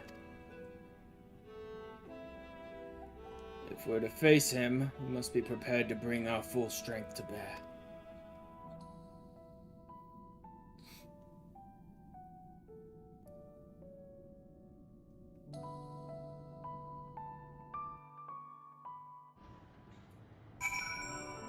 Alright, let me start looking at this. Dancer has none. Machinist has 2. Machinist actually has... No, wait. Some people might not consider Wildfire a dot, actually. I think Wildfire is more up for debate as a dot. But I think it is. That's why I put it with my dots. So Machinist has Bioblaster, which has a pretty fucked up cooldown time, but if it's dots only, everybody's got fucked up cooldown time, so who's to say? Bard I know has 2, Caustic and Stormbite. Ninja has none that I can think of. Reaper has none. I don't think. Samurai NP? No, that's a ranged. That's why I put it there. Straight line. So it's basic damage. No, they don't have any. Monk has... Why is Riddle of the Wind there? Oh, because I ran out of buff slots. That's why I put Riddle of the Wind there. I should probably put Riddle of the Wind here, actually. Monk has, like, a lot of shit that it's missing, frankly. Like, Monk is a bit weird as a class. It has a lot of stuff that it doesn't. Okay, yeah. Dragoon has none. None of the melee DPSs have any. Black Mage has Thunder. Black Mage has Thunder, so Black Mage does have one. Red Mage, no. These are my instant, my OGCD attacks. These are not dots. Flesh and Contra 60. So that's not it. Summoner doesn't have one anymore, I know for a fact. Blue Mage could. I mean, Blue Mage could. I'm sure Blue Mage has at least a half dozen dots or so on the course of its list, but you can't really run content as a Blue Mage, so who gives a shit? All the healers have them. Gunbreaker has... That's just a ranged attack. That is a 300 potency attack with a dot attached. I don't know if people would consider that a dot or not. And then see, so they have a single and an AoE dot. Dark Knight, that's ranged. All enemies for the potency. No, that's... Oh, that's Shadowbringer. Why did I put Shadowbringer there? Oh, because I ran out of fucking attacks on the Dark Knight. That's why. That's a summon. No dots. Warrior. I haven't looked at Warrior's extra abilities, the ones that I don't have access to yet. Primal Ren can go there. Nascent Flash. I think I already have that one on here somewhere, don't I? No, I don't. Ace of Flash is restore HP with each weapon skill. Restore HP with 100% of that recovered by an Ace of Flash while also reducing damage taken by 10%. Okay, so build up your HP restore with weapon attacks and then a big burst at the end, basically. Crap, didn't mean to move that. I'll put it there, I suppose. Maybe here. And we'll see. Origini. Attack with potency 150 to all nearby enemies. That can go there. Shake it off. Do I not have this anywhere? Because they just added Shake It Off, right? They just recently added Shake It Off, I think. Which is why I don't have it anywhere. Barrier around self and all nearby party members that absorbs damage, dealing 50%. Spells evasion. Put that there.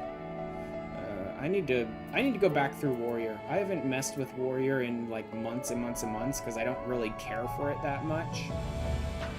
Like aesthetically, I just don't like the Berserker kind of like aesthetic, and it doesn't appeal to me. Big axes and shit, right? So it's the one I've really spent the least time like messing around with.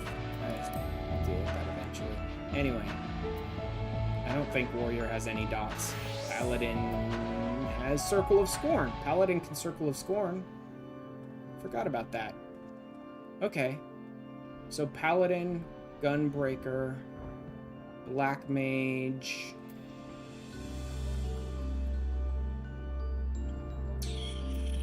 Bard, Machinist, and all the healers. What do you use to change classes like that? I am using some some magic. Magic. I'm using magic. Definitely magic. That's what I'm using at Narek.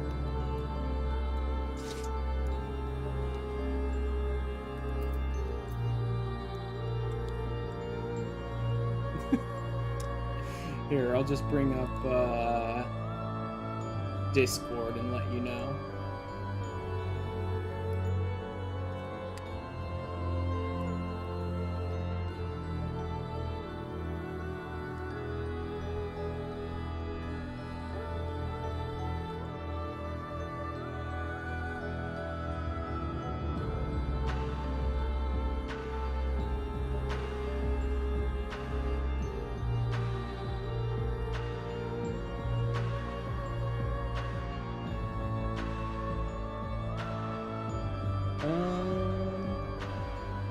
You know what? I've forgotten the name. Just a sec.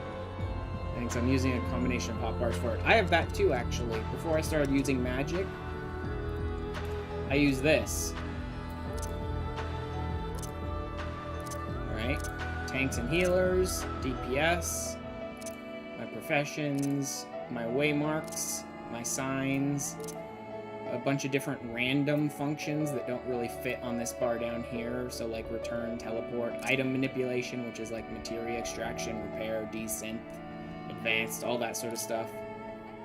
My hunt marks, my social and emote stuff, and then my companion, my chocobo companion. I did that too. Just a sec. Need to check something. I'm researching magic for a moment.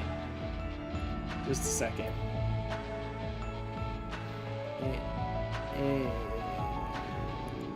It's called like there it is.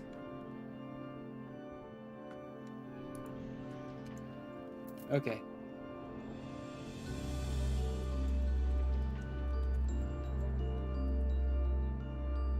There you go.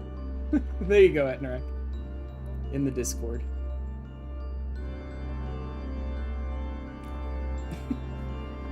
But yes, that's how I have that.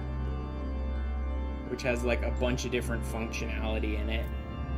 Like I'm keeping track of my weeklies, like my hunt marks and my wondrous tales in here. Various things like teleporting, returning, toggling HUD elements, all of my Disciple of the Hand, my Disciple of the Land, and all my different jobs.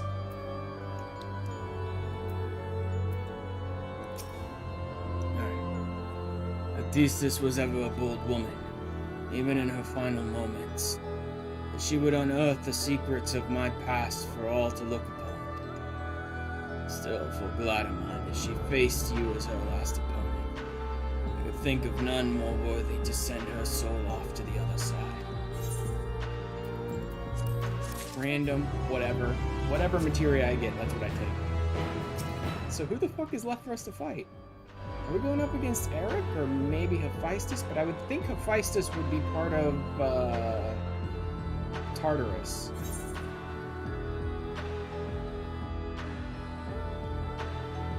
One final wish. P8's coming! Yep, I'm finally up to P8. I don't think I'm gonna go back and talk to the nerds again tonight. I don't think I'm gonna do that. I may save going back and talking to the nerds for another day.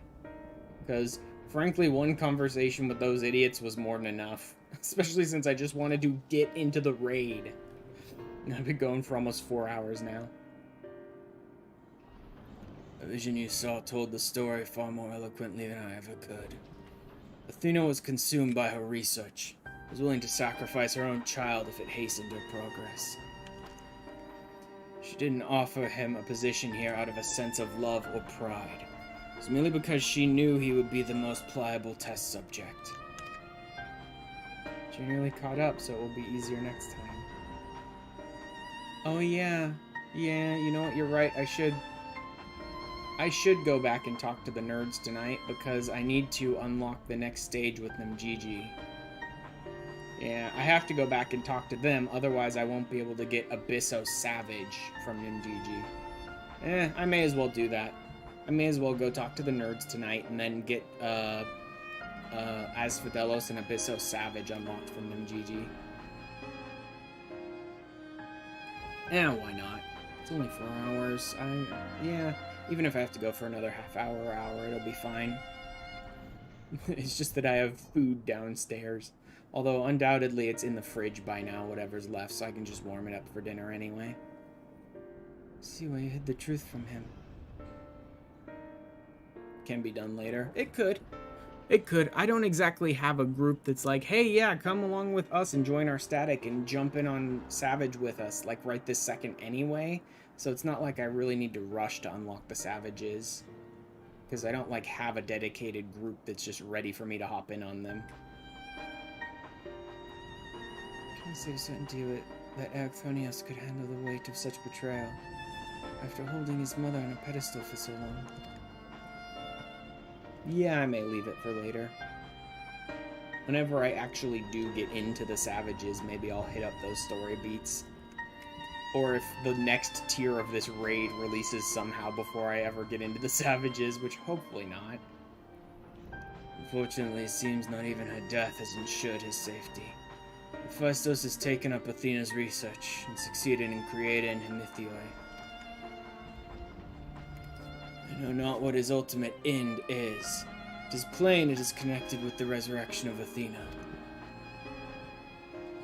That knowledge alone. I wonder if you could ask any group that's on NA. 5 to 8, it depends on their gear priority. Yeah. The knowledge alone is sufficient to direct our next course of action. As for the rest of your story, we shall hear it after we have returned Erchthonios to safety, in accordance with Odysseus' last wish. Very well. I can at least assure you that finding him shall prove relatively simple now that Hephaestus can no longer bend Pandaemonium to his will. There's but one place left for him to find refuge. The Black Heart of Tartarus, where Athena built her testing compound. I can assume that Hephaestus will offer fierce resistance. I must focus my every effort on securing a safe means of approach. In the meantime, I have to go beat something up. I mean, there's still P8, so I still got something left to deal with.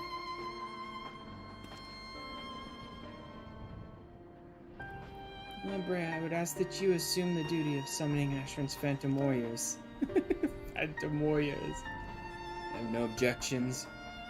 The fact that we keep establishing that these are Phantom Warriors summoned by the Asians is kind of hilarious to me when you think of people loading in dressed as, like, elephants or in their bikinis or in their boxers or something, right? People loading in dressed in hilariously stupid outfits, and it's like, really? The Asians summon that?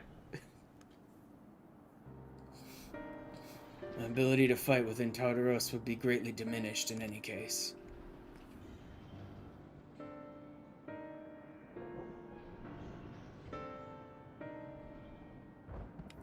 However, I wish to deal the final blow to Hephaestus myself. There's no need to dirty your hands with such a deed. Is that even going to be possible? We've established that Hephaestus is literally a chunk of yourself that you, like, fragmented off. So are you actually going to deliver a final blow to him, or are you just going to end up, like, fusing back together to become one actually whole being who's not fucking cold and distant and evil? Ancients, I don't think they identify as Asians yet. No, they don't, not yet. I take it then that you have no intent to seal him away as before? Fuck no. The presence I felt when I encountered Hephaestus bore little resemblance to the entity I created. By his own hand he has become something far more wicked, and the same magics that once shackled him may very well shatter before the power he wields.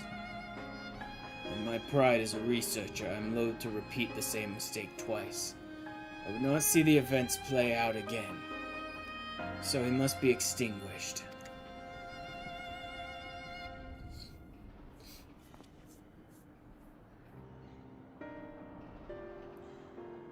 Well then, I shall open the way forward. May we finish this together.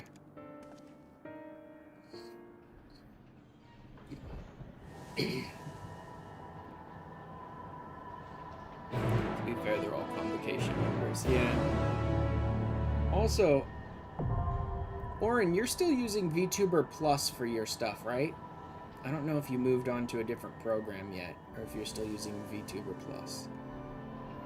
And everybody agreed upon not saying anything to those Warrior of Light and making it look like normal, whatever they're wearing. No, you use Vignon now. Oh, okay. I've been thinking of looking into Vignon as well. I don't know how much it can do for me, or how much I'll need to lose from VTuber Plus, or change, or all that, but I am going to look into it at some point. Especially now, because I've been having a lot of problems with my VTuber Plus lately. Not just like things not going off. That happens sometimes, but that's not very common.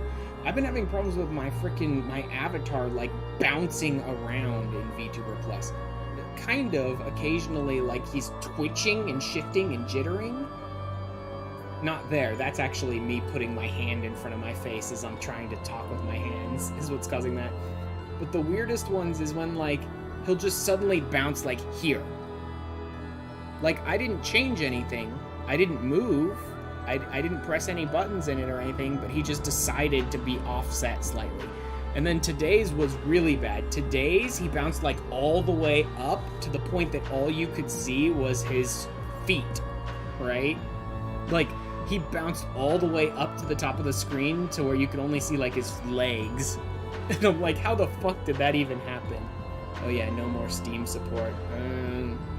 Yeah, there is that. I had to get the new version on itch.io because they aren't putting it on Steam anymore. Also, now that I've messed with him a lot by moving around to try and show what I'm talking about and moving my hand in front of it and shit, it looks like he's jacked up a little now. And you'd have to update manually through their site or Discord. Yeah, I probably will look into Vignon over this weekend. I have a decent bit of a break before I have to stream again, a couple days.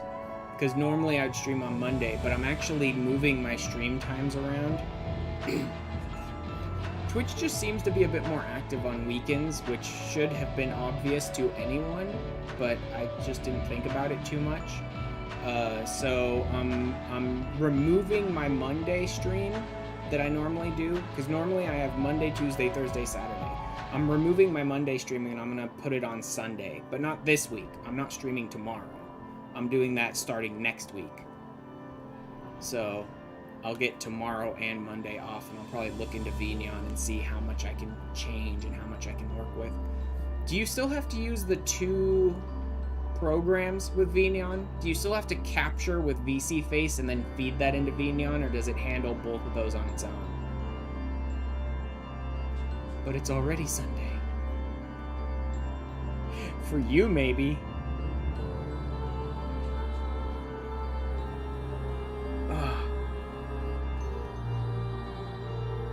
Because if I could drop out VC Face and save a little processing power that way, that'd be great. But I don't know that VNeon has, like, I better just go ahead and reload VTuber Plus. He's all jittery and messed up now that I've been, like, messing around with him. VNeon can stand alone unless you have hand tracking. VC Face handled that. Oh! Nice! So since I don't have hand tracking, I should be able to just use VNeon and not have to worry about VC Face at all. Why is he still bouncing around everywhere? He literally closed VTuber Plus and reopened it. Oh, is he doing that in VC Face? Oh, he's doing that in VC Face, that's why.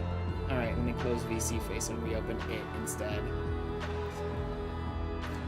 Again, reasons why I want to, like, stop having to use multiple programs and use one that maybe won't fuck up on me constantly.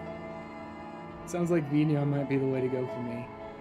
I don't know if I'll be able to carry over all my redeems into VNeon, but I'll make do with what I can.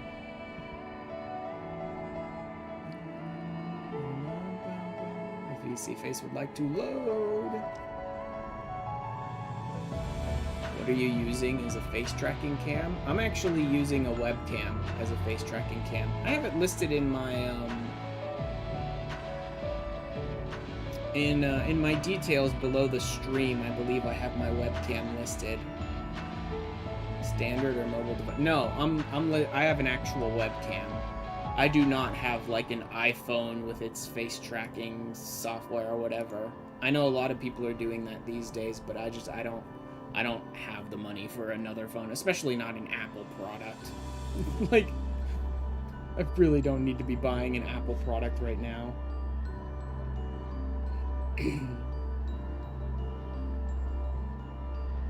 Okay, there he goes. Now back into VC Face. Let's reset your position to there. Whoop. There we go. Okay, and that got rid of the weird twitching and jittering and stuff. Might be an issue. Mobile device can stand alone. Yeah. Well, for what it's worth, my webcam is not super, like, amazing either. When I bought this webcam, it wasn't like, I need to make sure it has the best tracking possible, blah, blah, blah, blah, blah, and I can do the... I bought the webcam for... It had a good price point, and it specifically... Another thing that kind of made it like a more low-end webcam, but was actually a plus to me, was it had no microphone built in. I did not want it to have a microphone built in. I have a separate mic that I use. I don't want to use my webcam mic, and I also do not want to have a microphone attached to my webcam that who knows what might be active if someone hacks into my system without me knowing it, right? It has no microphone built in, and it has a physical shutter. Like, I don't just turn it off and go, okay, my webcam's off. I can actually slide shut an actual piece of plastic in front of the iris to be like, no one's looking through this webcam. Those were the two things that were important to me. Was like a physical shutter and no microphone. So it actually is kind of a lower end webcam, because all the higher end ones all have all these fucking special features. Like, we built in a mic and there's no physical shutter anymore. You just tell your webcam to turn off, and when it's not active, it's not active. And it's like, I don't feel as secure with those features, assholes. I want one that I can physically close and has no microphone attached. So those were actual, like, pluses to me, but all the new high-end, more expensive ones seems to think that those are old-school, boring features that no one wants anymore.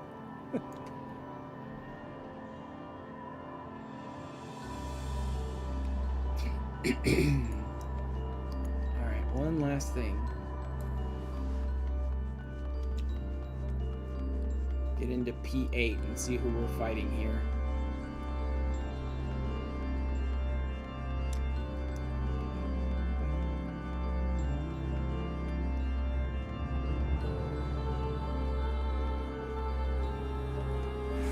But yeah, if I keep running into problems, even after like switching out to a whole new program and everything, then maybe I'll look into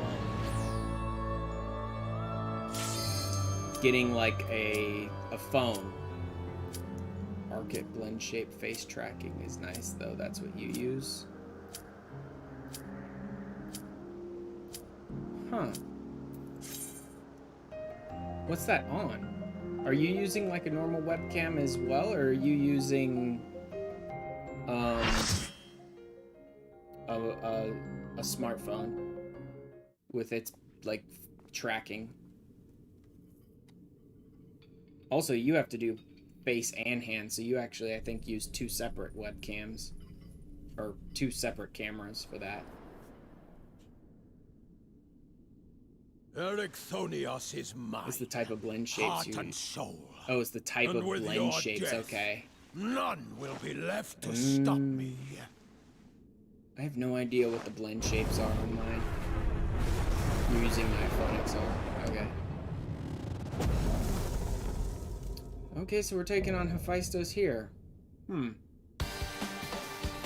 are we taking on in Tartarus? I still can't put my, like... I still can't put my finger on what exactly we're gonna find at the very bottom of, Pandaemonium. Like, I have some ideas of, like, what it should be based on what Pandaemonium was in Final Fantasy III, but I don't know that anyone really fits that bill just, like, right now. Basic Vroid 1.0 model, I know exactly what that is. Yeah, I have one of Sky Shard's models that he made when he was, like, learning Vroid and making them for all of his friends, basically. That's what I... Rest eternal in the dark depths of this prison.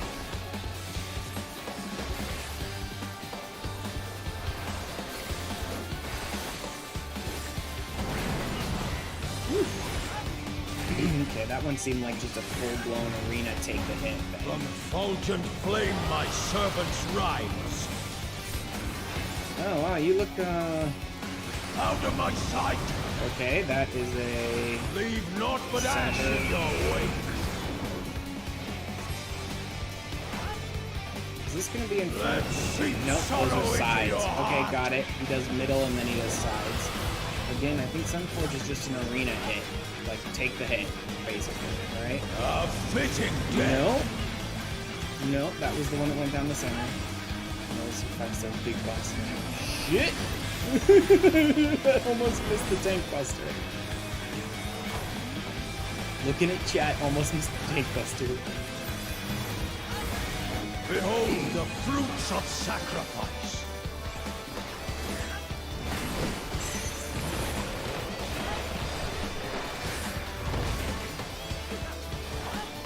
Okay, so nice turned into a horrible centaur monster. You will know my rage! I think we'll just be around here. I think I need to be here, actually, to get knocked into the different, pushes. Oh, okay. I was a little off on that second one, but otherwise I think I got it.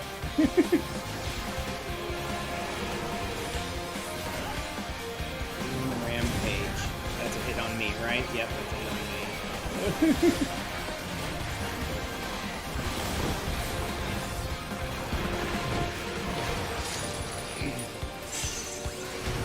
Really don't know what to expect of Tartarus.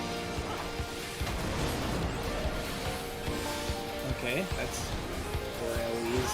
Go forth and sate Sonic your Vent. boundless hunger. Why is everyone going this way? I mean, I get why everyone's getting away from those if you have to do something with those, but I didn't know if that was specifically going to go that way. Oh wait, he's doing those? Shit, I didn't notice that one. Okay, now they're moving over here, so we move over here. From fulgent flame my servants rise. Sun Forge, that's center. Is it not? I'm Is that tired sides? of this Oh, that's farce. sides. Okay, what? I don't know what that was. I thought Sun Forge was center, but maybe it means both. It can be either one independent, whatever. I shall see my wish Forge fulfilled. reflection.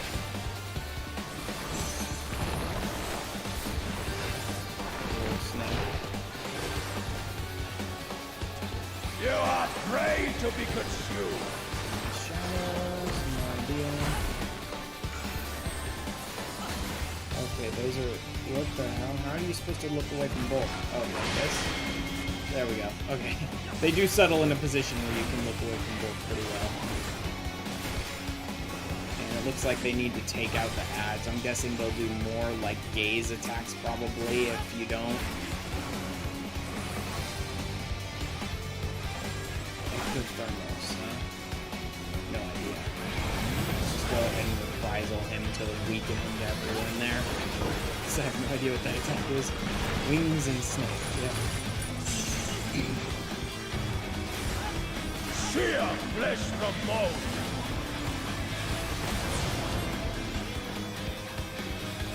Those appeared behind me. What are they doing? Okay, they're drawing out an area, aren't they? Yeah. Yeah, I've seen this before on other enemies. They draw out the area and then blast that area. Got it. Okay, torches. There's more of them. Where are we going here? This way. I'm actually right there already.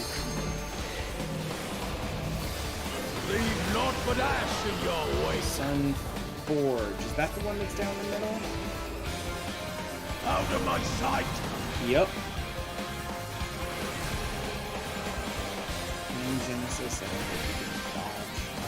Let's just get everything. For this one, I can definitely do something about it.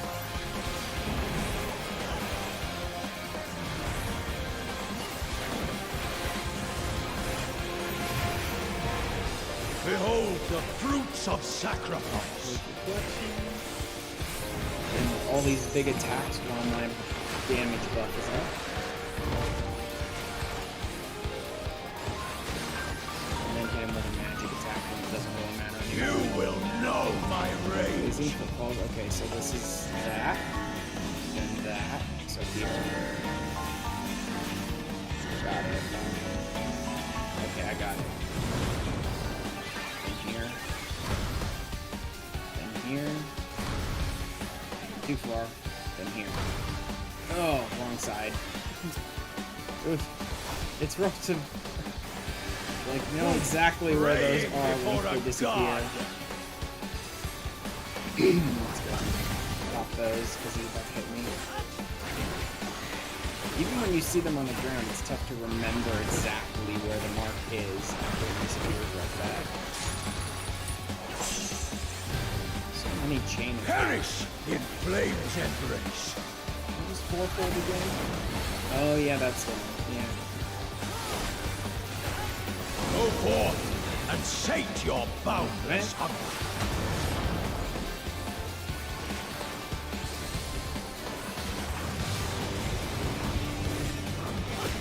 Which point they go that way.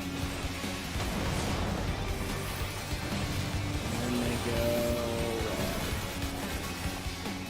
I need to be here. Oh shit, he's drawing out an area on the ground too while this is happening. Okay, I'm good here though. From fulgent flame my servants rise. Sun Forge is center, I believe. Where's that sun? Let's sink That's sorrow into your heart.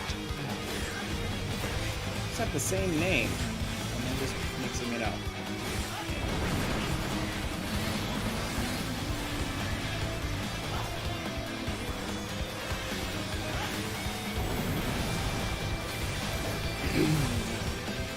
It is same name. Okay. Shit.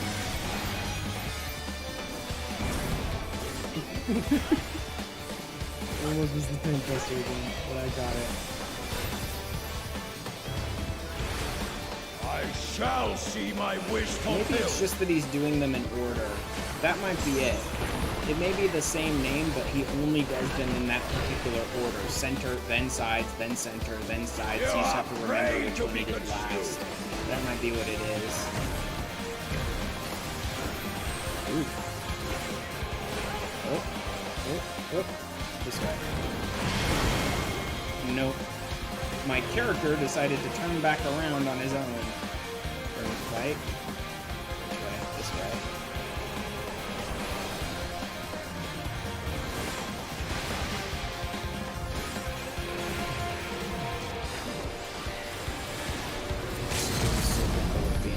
Oh, is that what you guys are talking about?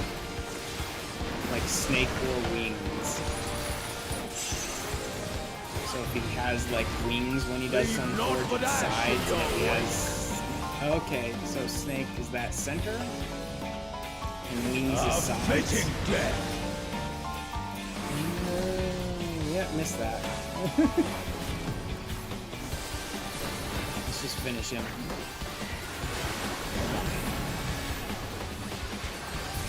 Die already. There we go. Gaze of the abyss. Kind of fitting. He had a decent number of gaze type attacks. GG! Yup. There.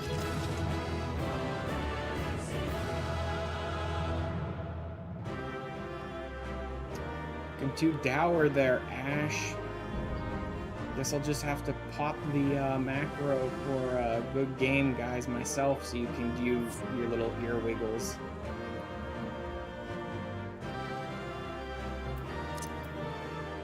There we go. Much better. Nice claims. That one looks pretty cool. Ooh, wind up Erconios. Yes, no, maybe so. Someone didn't roll on him. Someone's pulling the dick move. Refusing to roll on the thing they want. Thinking that we're not gonna stay. And unfortunately, they're right now. Because I'm not fucking sitting around here playing bullshit games with you people. While I have other stuff to do.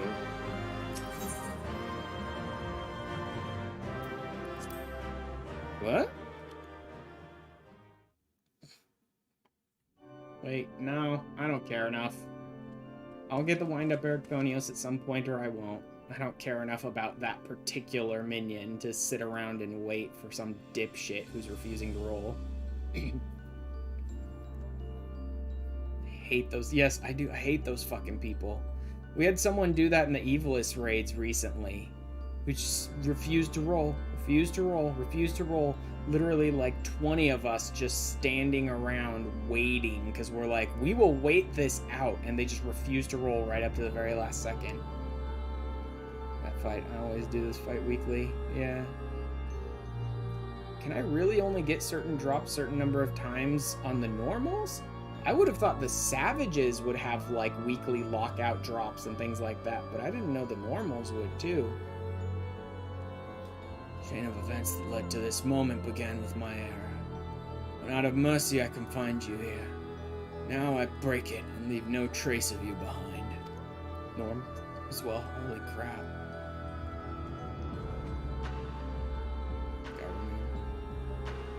Or at least, yes, they have weekly caps. Oh, except the sword. Oh, the sword still has a weekly cap. Oh. This is not over. So you will not go peacefully.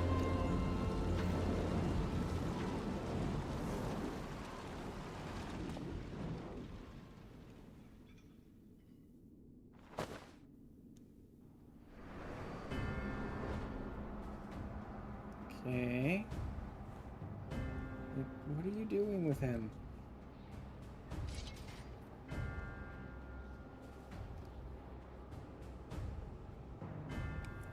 Even a cast-off would uphold his pride, though such an impulse must speak to the overwhelming arrogance of my other half. The name of Vistos shall grow to eclipse yours. None shall remember the deeds of La Habrea once I fulfill Athena's ambition and bring Erchthonia's dream to life.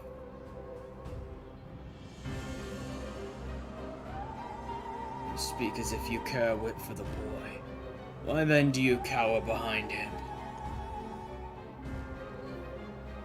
There are some desires which must not be realized. Athena would see the world destroyed if it meant she could find hers in the ruins. As for Erchthonius,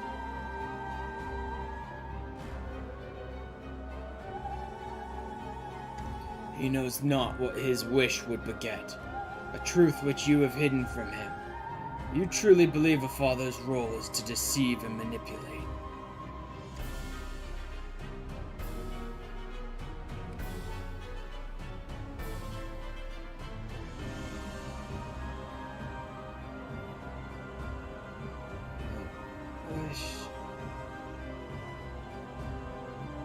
You would claim the name Hephaestus and call yourself his father.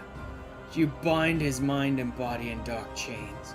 Your words and your pride ring hollow. Athena wanted her son by her side. He desires to return there. What wickedness is there in mending a broken family? Athena cared not for Erchthonius, beyond how he could serve her ends. You claim to be acting in his interest. 'Tis plain you are no different.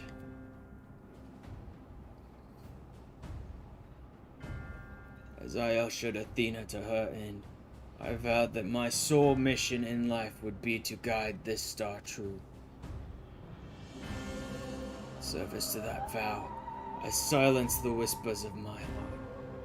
Could not nurture a son whilst an entire world looked to me for guidance. For that choice, I bear the responsibility.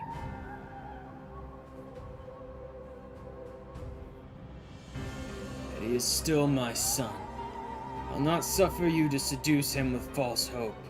You who are not but the bitter dregs of Athena and I, the very worst of us.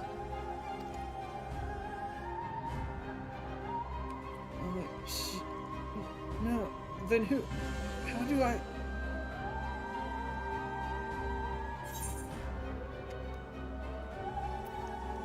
Your heart, bro. I mean, it's kind of crappy, but come on, man. You think this is it? I hear you. I owe you and Famous an apology. Athena, did you ever in La Habrea? I will have my say.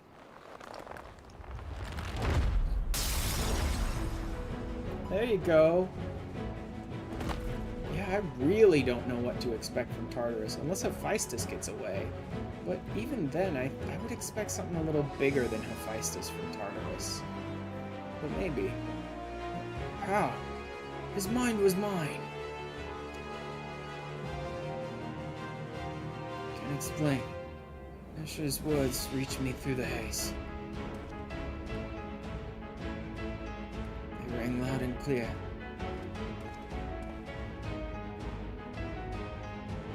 As did the words of another, a voice much like yours, but resounding with truth. Hey, nice! So much for the next normal and Alliance raids.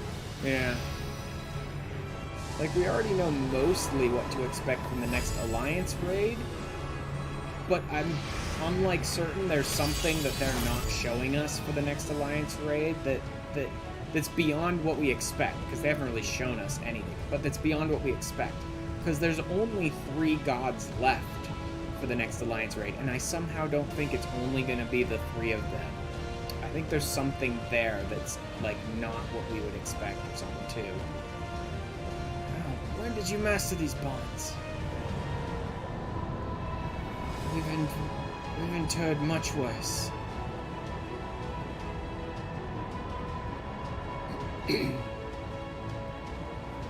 As for this, like I said, I don't know what it'll be.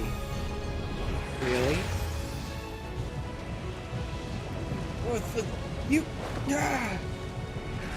And if we're already binding Hephaestus, then more. maybe Athena, but that doesn't seem right either. They're taking a lot of inspiration for these raids. Oh. What the hell?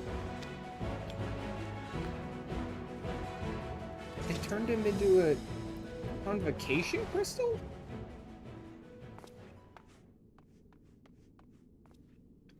Like, they seem to be taking a lot of inspiration in these raids from other types of Final Fantasies, especially this one. And they literally named this one after a dungeon that existed in 3. I don't know if it was in other Final Fantasies as well, Pandaemonium. I think there was a Pandaemonium in some other ones. But a dungeon that existed in 3, but I cannot see any character in this story yet that would fit the idea of what was waiting for you at the bottom of Pandaemonium in 3. That's where I'm running here. Like, I can think of some ideas of, like, some characters that maybe this one will be at the bottom, maybe this one will be at the bottom, but none of them really fits, like, the concept of what was waiting for you at the bottom of Pandaemonium in 3. So I'm not sure who it would be. Like, maybe Athena.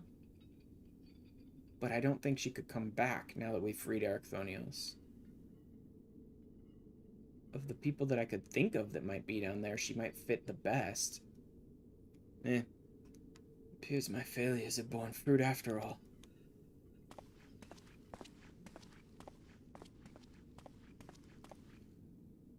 Oh.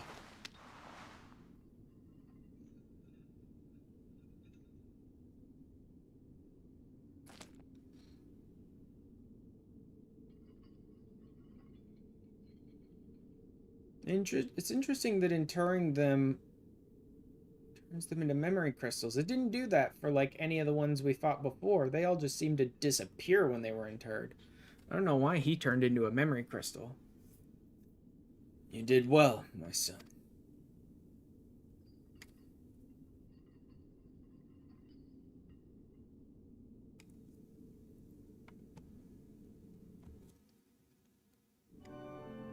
Wait, I remember that crystal. I do not. I don't remember that crystal for sure. I mean, it looks a lot like Azum's. Color's wrong, but otherwise it looks mostly like Azum's. But the constellation is different. Color is different. I don't think all of the convocation crystals had that shape, though. We got it in Shadowbringer? I don't remember. I do remember we got like all of the convocation crystals in Shadowbringer, but did they all have the same shape as Azum's? I thought they were like a bunch of different shapes. This is Laha Bread Crystal. Huh. That's interesting. I wonder what happens to this guy's crystal then. They were all the same shape. And then I wonder what happens to this Laha Brea's crystal if the one we got in Shadowbringers was actually like Hephaestus. They'll have a different constellation. Yeah. I did know the constellations were all different. Except Azum's, which actually is not a constellation at all. Azum's is the alchemical symbol for the sun. But yes, all the other ones did have constellations associated with them.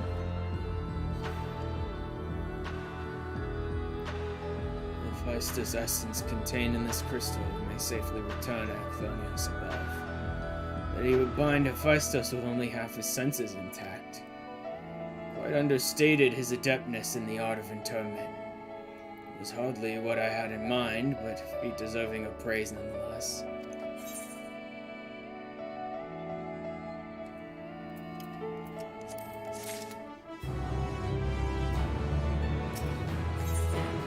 Truth imperfect.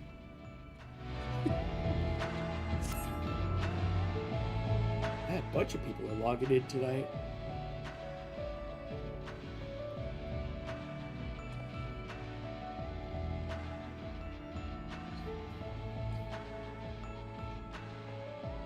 There's no trace of Hephaestus poison in your mind.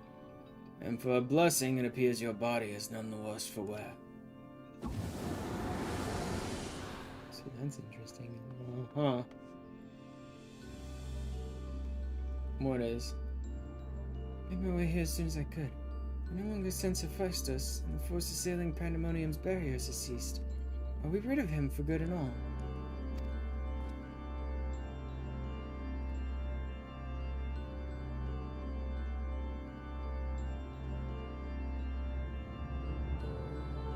See. Despite his muddled senses, Acthonios felt that to seal Hephaestus away was the proper course. It wasn't so noble as that. I only knew something had to be done, so I acted. Was the Laha we met Hephaestus? I somehow doubt that. Maybe? I don't know. They're unsundered. I don't know. That would have to indicate that, like, this guy probably either got murdered or sundered, and somehow Hephaestus broke out of the memory crystal before the sundering happened. I mean, it could have been. Like, he could have broken out of the memory crystal and then somehow, like, murdered this Laha Brea, or somehow this Laha Brea just got sundered and so he doesn't even know he is Laha Brea. And Hephaestus just started using the name, or pretending to be Laha Brea with the Asians that survived. And it's Hef and Laha's crystal. Yeah, but I would assume if this guy somehow got crystalled, it would be the same design, because they're two halves of the same being. So they probably would have the same crystal design, if they were both crystalled. But yeah, I don't know. I honestly don't know for sure. Who knows? Hephaestus would make more sense for how fucking horrifyingly evil Laha Brea constantly was, but I don't know. Huh? They may leave that open to interpretation, or they may resolve that with the last section of Pandaemonium or something. I don't know. Either way, it's interesting getting all this information about Laha Brea now, when he kind of got, like, punked in the main story. Like, of the three unsundered, Laha Brea kind of got the short end of the stick in the main story. He was a bit of, like, the main threat in ARR, which almost no one even really remembers, because they gun it through ARR as fast as possible to never have to play that shit again, right? And then in Heavensward, he just, like, he was the appetizer to the real fight in Heavensward, and then we just iced him, and no one ever spoke of him again, basically. Oh no, we didn't. Thornton did. Yeah. We beat the crap out of him, and then Thornton just, like, yep, you're done for, bye-bye, Asian. And, like, no one ever speaks of him again. He didn't get some big, like, noble, epic send-off like the other two did.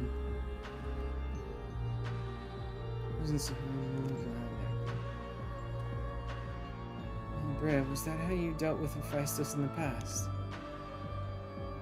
Indeed. It was not but the parts of my memory and soul that I had cut away. A mass of ether without a material vessel. Storing his essence within a crystal was the most logical choice. I believe the time has come for you to share the rest of your tale, of Hephaestus' creation in Athena's end.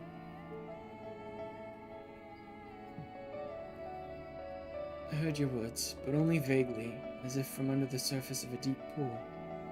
My mother wished to use me? I would hear the whole truth. Alright, night, Etnarak. I want to know what happened here. What drove Athena to act as she did? I'm ready. I probably will go back and talk to the nerds. No, you know what? I probably won't. I'll probably just finish up the story here, and as soon as they tell me to go back to Aporia, I'll just leave it for the night there, and then deal with it at some later point.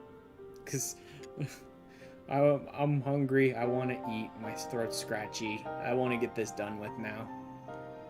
And like I said, I don't have a group ready to go for savages, so I don't have to do this right away. Athena's brilliance outshone us all. Even the other members of the Wards of La Habrea were as children in comparison. So dedicated to research was she that it was not unheard of for her to forget meals or even sleep. Her mind was ever grasping for knowledge. It was in this endless search that she became obsessed with uncovering the secrets of life. Also, what is with all these, like, chained up and hidden double helixes here? So while we can conceive life in various forms, the means of creating a soul are beyond our ken. Similarly, though we can enhance and alter our physical vessels, we have ever been bound to them. Athena's purpose was to shatter these limitations. Such limitations as we were not meant to surpass. She sought to enter the realm of the gods.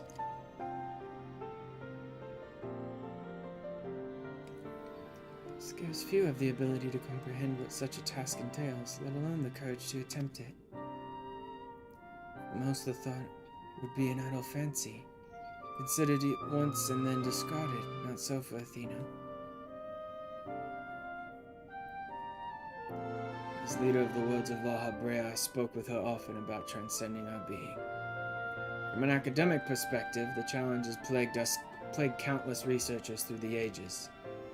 It was during these musings that I began to formulate a theory, a means by which a person could meld with a creation. The weaknesses of one would be mitigated by the strengths of the other. The result could be something greater than we have ever imagined. Though it was but a theory, Athena insisted I develop it further, curious about every detail along the way. Conversations became more frequent, and our platonic relationship grew into something much more.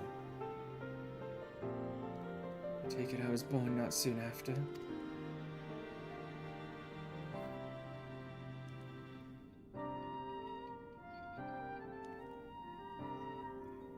Just so. I believed she'd bore true affection for me and was blind to her hidden intentions. When Pandaemonium was built and she requested to lead the researchers, I saw no reason to deny her. Even setting aside our relationship, her accomplishments as a scholar made her the obvious choice. However, in giving her Pandaemonium, I also gave her free rein to conduct whatsoever experiments she could devise. When you found out what she was doing, you killed her?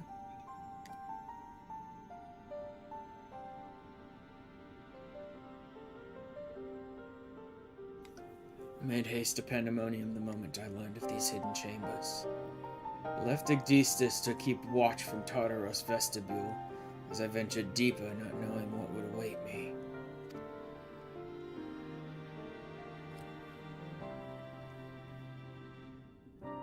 As for what occurred next, is best to see with your own eyes.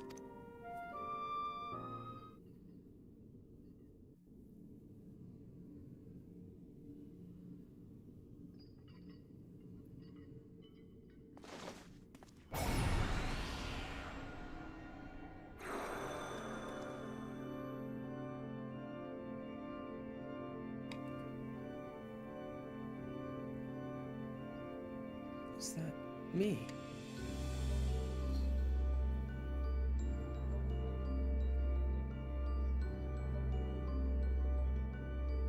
We are well aware that out of respect for our neighbors in Elpis, the researchers of Pandaemonium are not to be masked. Yet you stand before me with your face covered. What petty defiance is this? What indeed? So quick you are to rebuke me, though you yourself have not set foot in these halls since their inception. You must have known you could not conceal this from me, from myself and Igdistis forever. As well you know that I cannot allow it to continue.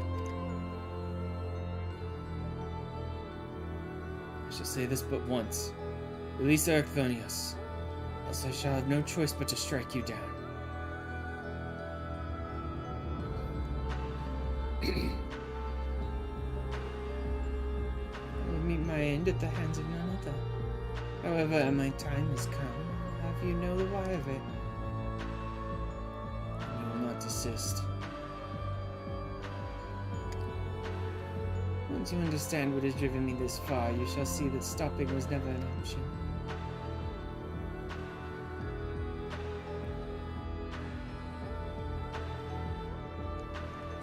Feelings of one weigh little against the needs of the entire star. Of course, of that I am well aware, but you did not deign to descend from your lofty heights simply to lecture me as you would a child. You have an interest in my motivations. What possessed Athena, peerless researcher and mother to the son of the great La Habre, to embark upon the path to her downfall?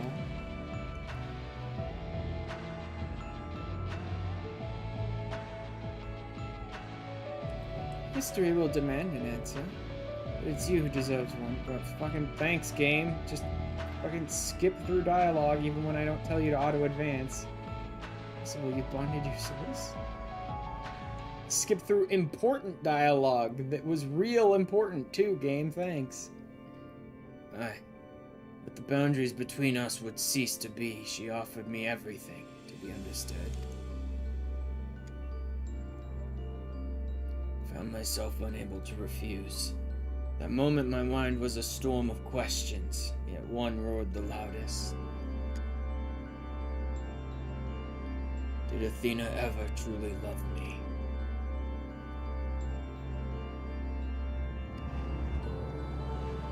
Become the memory and mind. Guess I have to read these fast. And I thee.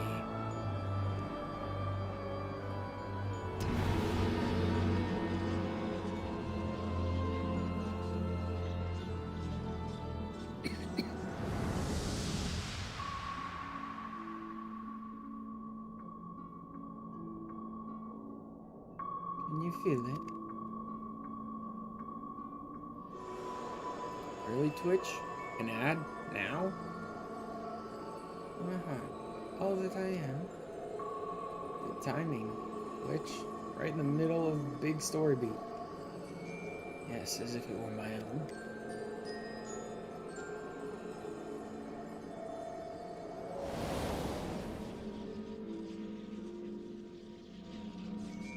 Must desire to dissect the mysteries of life, to transcend our mortal flesh and bleed into a higher plane of existence. Quenchable thirst for knowledge, not a single thought spared for another, for the star.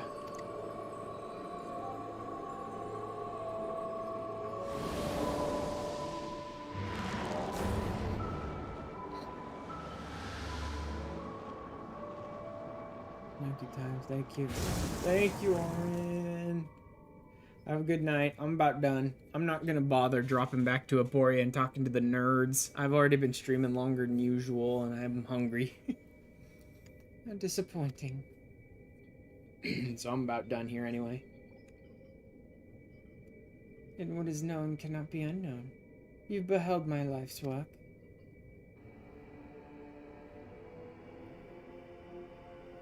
Try as you might to excise the memory, the seed of desire remains.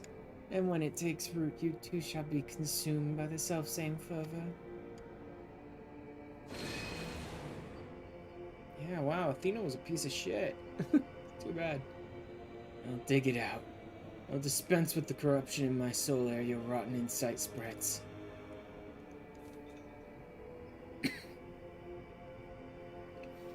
Just my weakness that let this wickedness fester, but never again.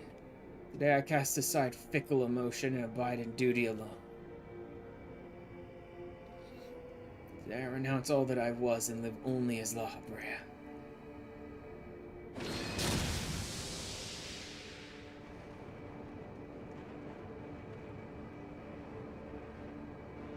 No. Interestingly enough, the La Habrea that we've interacted with in the present has a full mask. I don't know if that means anything, if he just generated the full mask again later at some point, because Hephaestus also had a full mask. And I would have expected Hephaestus to have like a broken half mask too, if that were the case.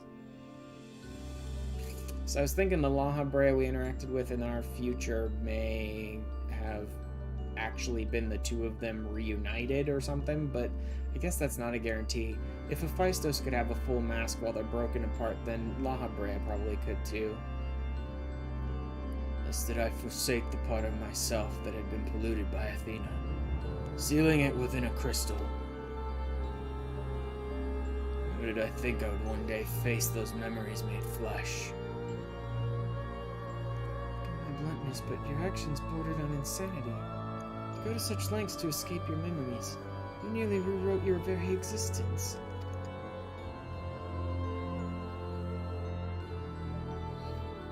Rest assured, the change did not go unnoticed by our colleagues in the congregation. Guillaume and Emmett Selk in particular made plain the suspicions they harbored.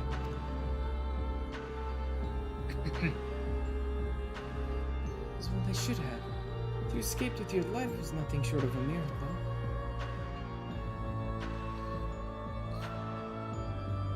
Why didn't you destroy the crystal then and there? Did you think to one day make use of the knowledge it contained? I will not deny such considerations played into my decision, but my main motivation was fear. I never attempted such a feat before. Crystal was my sole recourse should something go awry with the remainder of my soul. In hindsight, to cling to it was a mistake born of doubt.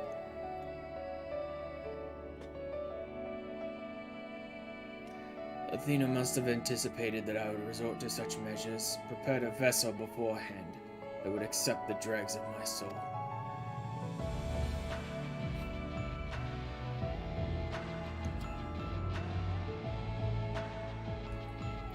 Hephaestus doubtless believed he was performing his duty as a husband and father should.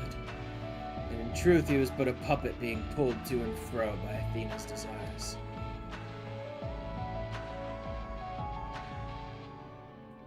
His goal was not to raise himself high. He thought only of seeing his dear Athena alive again, that she might finish what she began.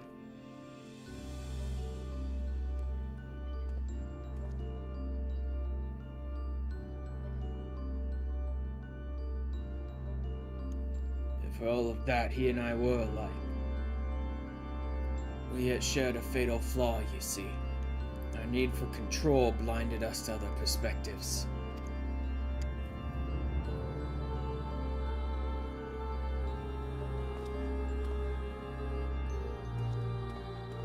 When I was enthralled to Hephaestus, you called out to me. What say you now? Does La Brea speak true? I mean, I don't think he's lying to you. Oh, man. What does your heart tell you? Can't look to others forever for answers. Sometimes you have to be willing to judge for yourselves.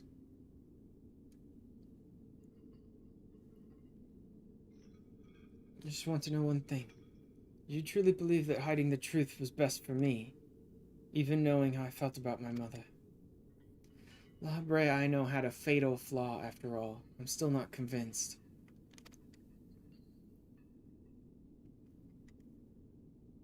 I've said all that I can say. Now it's for you to choose to believe me or not.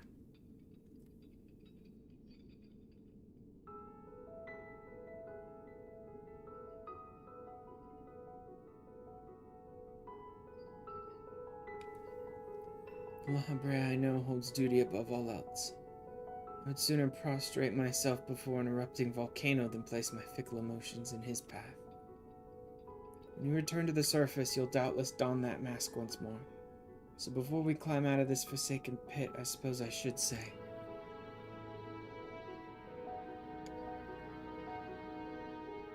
thank you, Hephaestus.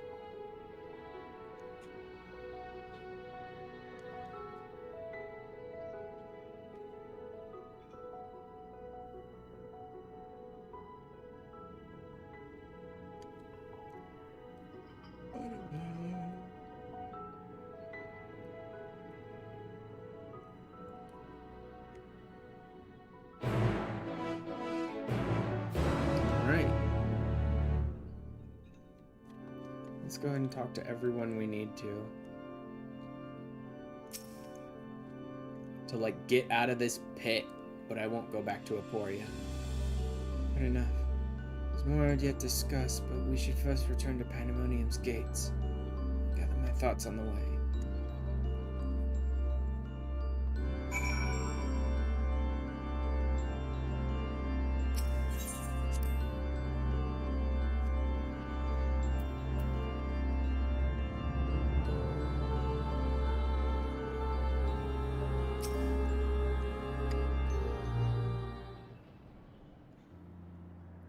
An apology, Ashran. It was due to my own inexperience that Hephaestus was so easily able to take hold of my mind.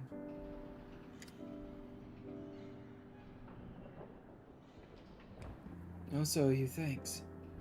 If you and Themis hadn't chosen to brave the chaos occurring in Pandaemonium, then I would never have known La Habrea's story, my father's story. It was a tale I too was fascinated to hear. I very much look forward to speaking with Azim upon my return. Can I help but wonder how much of this he foresaw?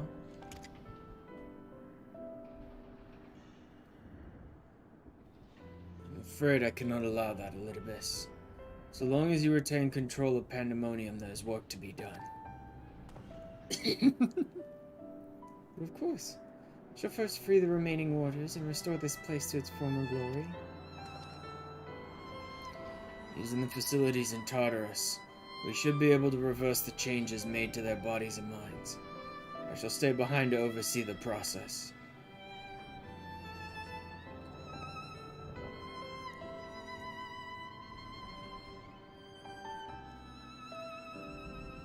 That's well and good, but I must learn why I was considered the key to Hephaestus' experiments. How he intended to revive Athena. If we keep diving into that, then we may end up with a revived Athena as our final boss. Such questions are best left unanswered. In fact, I forbid the pursuit of that knowledge. The boundary between man and creation shall never again be crossed. I intend to destroy the crystal containing Hephaestus' essence, that his mistake never again repeats. See no reason to gainsay your judgment. It is yet the matter of your crystal, however. Truth be told, I had not considered its origin until I saw the one containing Hephaestus' ether. I was struck by how wholly different they were. There's another. Yeah, but I don't have it on me anymore. They're talking about the one I had in the future that was calling out for me to go to Pandaemonium. Imbuing a crystal with memories is a simple process. Storing a message, a warning even, would be something altogether more complex. This also means that someone besides the present company and Azim was aware of the plot unfolding within Pandaemonium. Then why would they not make themselves known even now? No threats remain. Perhaps it was one of the other warders. We shall question them after they are freed.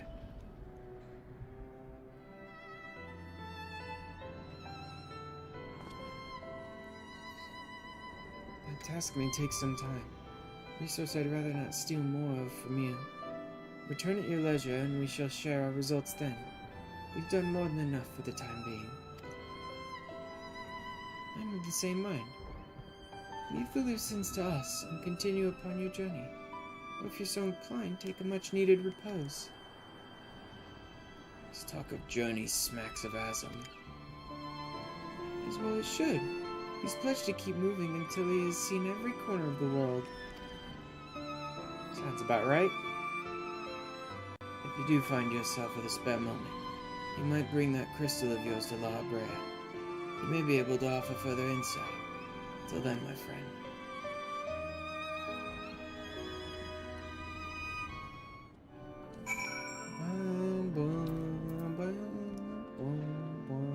Okay. My throat is too scratchy from doing way too many gruff old man voices tonight. I want some dinner, and I've also been going a couple hours longer. That's really not like an excuse anymore, not after I did a 21-hour stream. Like, going a couple extra hours ain't an excuse anymore. But my throat's getting scratchy from the damn voices tonight, and I could use a drink and some food.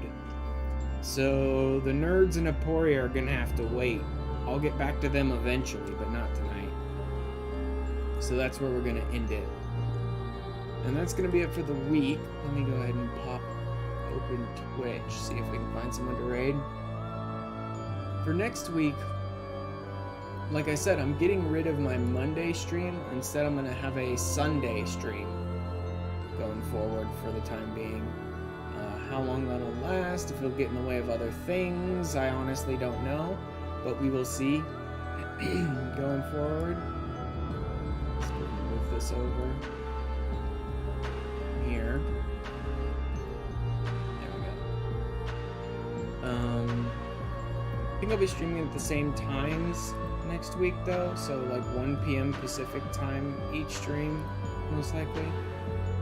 And so Tuesday's reset day, I'll probably be doing Final Fantasy XIV reset stuff on Tuesday then. You've Foreseen, Wondrous Tales stuff. Maybe even try to get into the Savages for Pandaemonium. Possibly, but I don't know. We shall see. You know, Beast Tribe stuff, custom deliveries, any like weekly reset type stuff I might do on Tuesday. Thursday, side quest stuff, so I may save that for streaming a different game, possibly. Or I might be doing side quest stuff in Final Fantasy XIV, so that'll be like finishing off the Ether Currents, maybe finishing off the end of this quest, since I'm skipping out now without finishing it.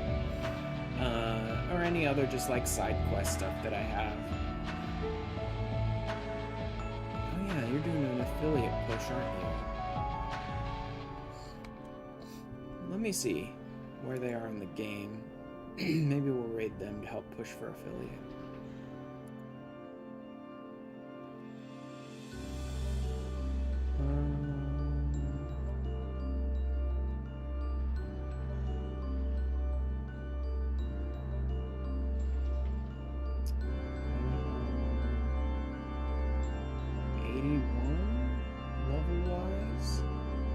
Possibly in Shadowbringers. What are they doing? Where's the MSQ? Moving forward. Okay, yeah, I think they're in Shadowbringers. Okay. We'll do that. Anyway, Thursday's gonna be side quest stuff. Saturday, I don't know.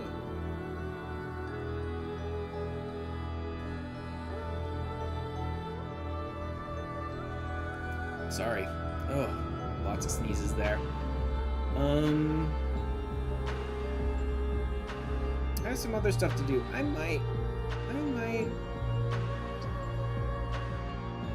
Actually, this upcoming Saturday, Sunday... No, you know what? I was thinking of using them both for variety streaming, but no, I probably won't. Saturday or Sunday, I'll probably move into the MSQ again. Now that I've done the Void quest that I wanted to do, which really wasn't all that big anyway, I may move into the MSQ again, because there's another roulette. There's Expert Roulette, which is locked behind being caught up to current MSQ, and that's something I've never done since starting the game. But I'm, like, this close to getting caught up to current MSQ. I need 6.2 and I need 6.3. So I may actually do another MSQ stream next weekend. We shall see. Some of the things are a little up in the air. Exactly what days and times and what games and stuff like that. We'll see exactly what I end up doing next week. But I probably will be moving into the MSQ again pretty soon to try and finish it and get Expert Roulette unlocked. And then maybe I'll focus on some of the other side stuff that I haven't done yet. But we'll see. For now, however, we're going to go ahead and pop over to Duexis, who I've never actually raided before. I haven't spent a ton of time in their stream either, but fuck it. we'll hop over to Duexis, who is apparently doing an affiliate push right now, so we'll go ahead and show some support. And they're playing through Shadowbringers at the moment, so there may be some spoilers for Shadowbringers MSQ. If you pop in, I think they're in post Shadowbringers. Was this main Shadowbringers, or was this scene post Shadowbringers? I think this is post Shadowbringers. Anyway, I will not be seeing you guys again on Monday. I will see you guys again on Tuesday. And I'll also have the stream schedule posted up. I always forget to do this. On the Discord, if you want to join the Discord and be part of our community, or up on my Twitter, if you just want to, like, follow me on Twitter and look for the tweet with my stream schedule for next week, once I get it sorted. Alright. I'll see you guys on Tuesday. Later.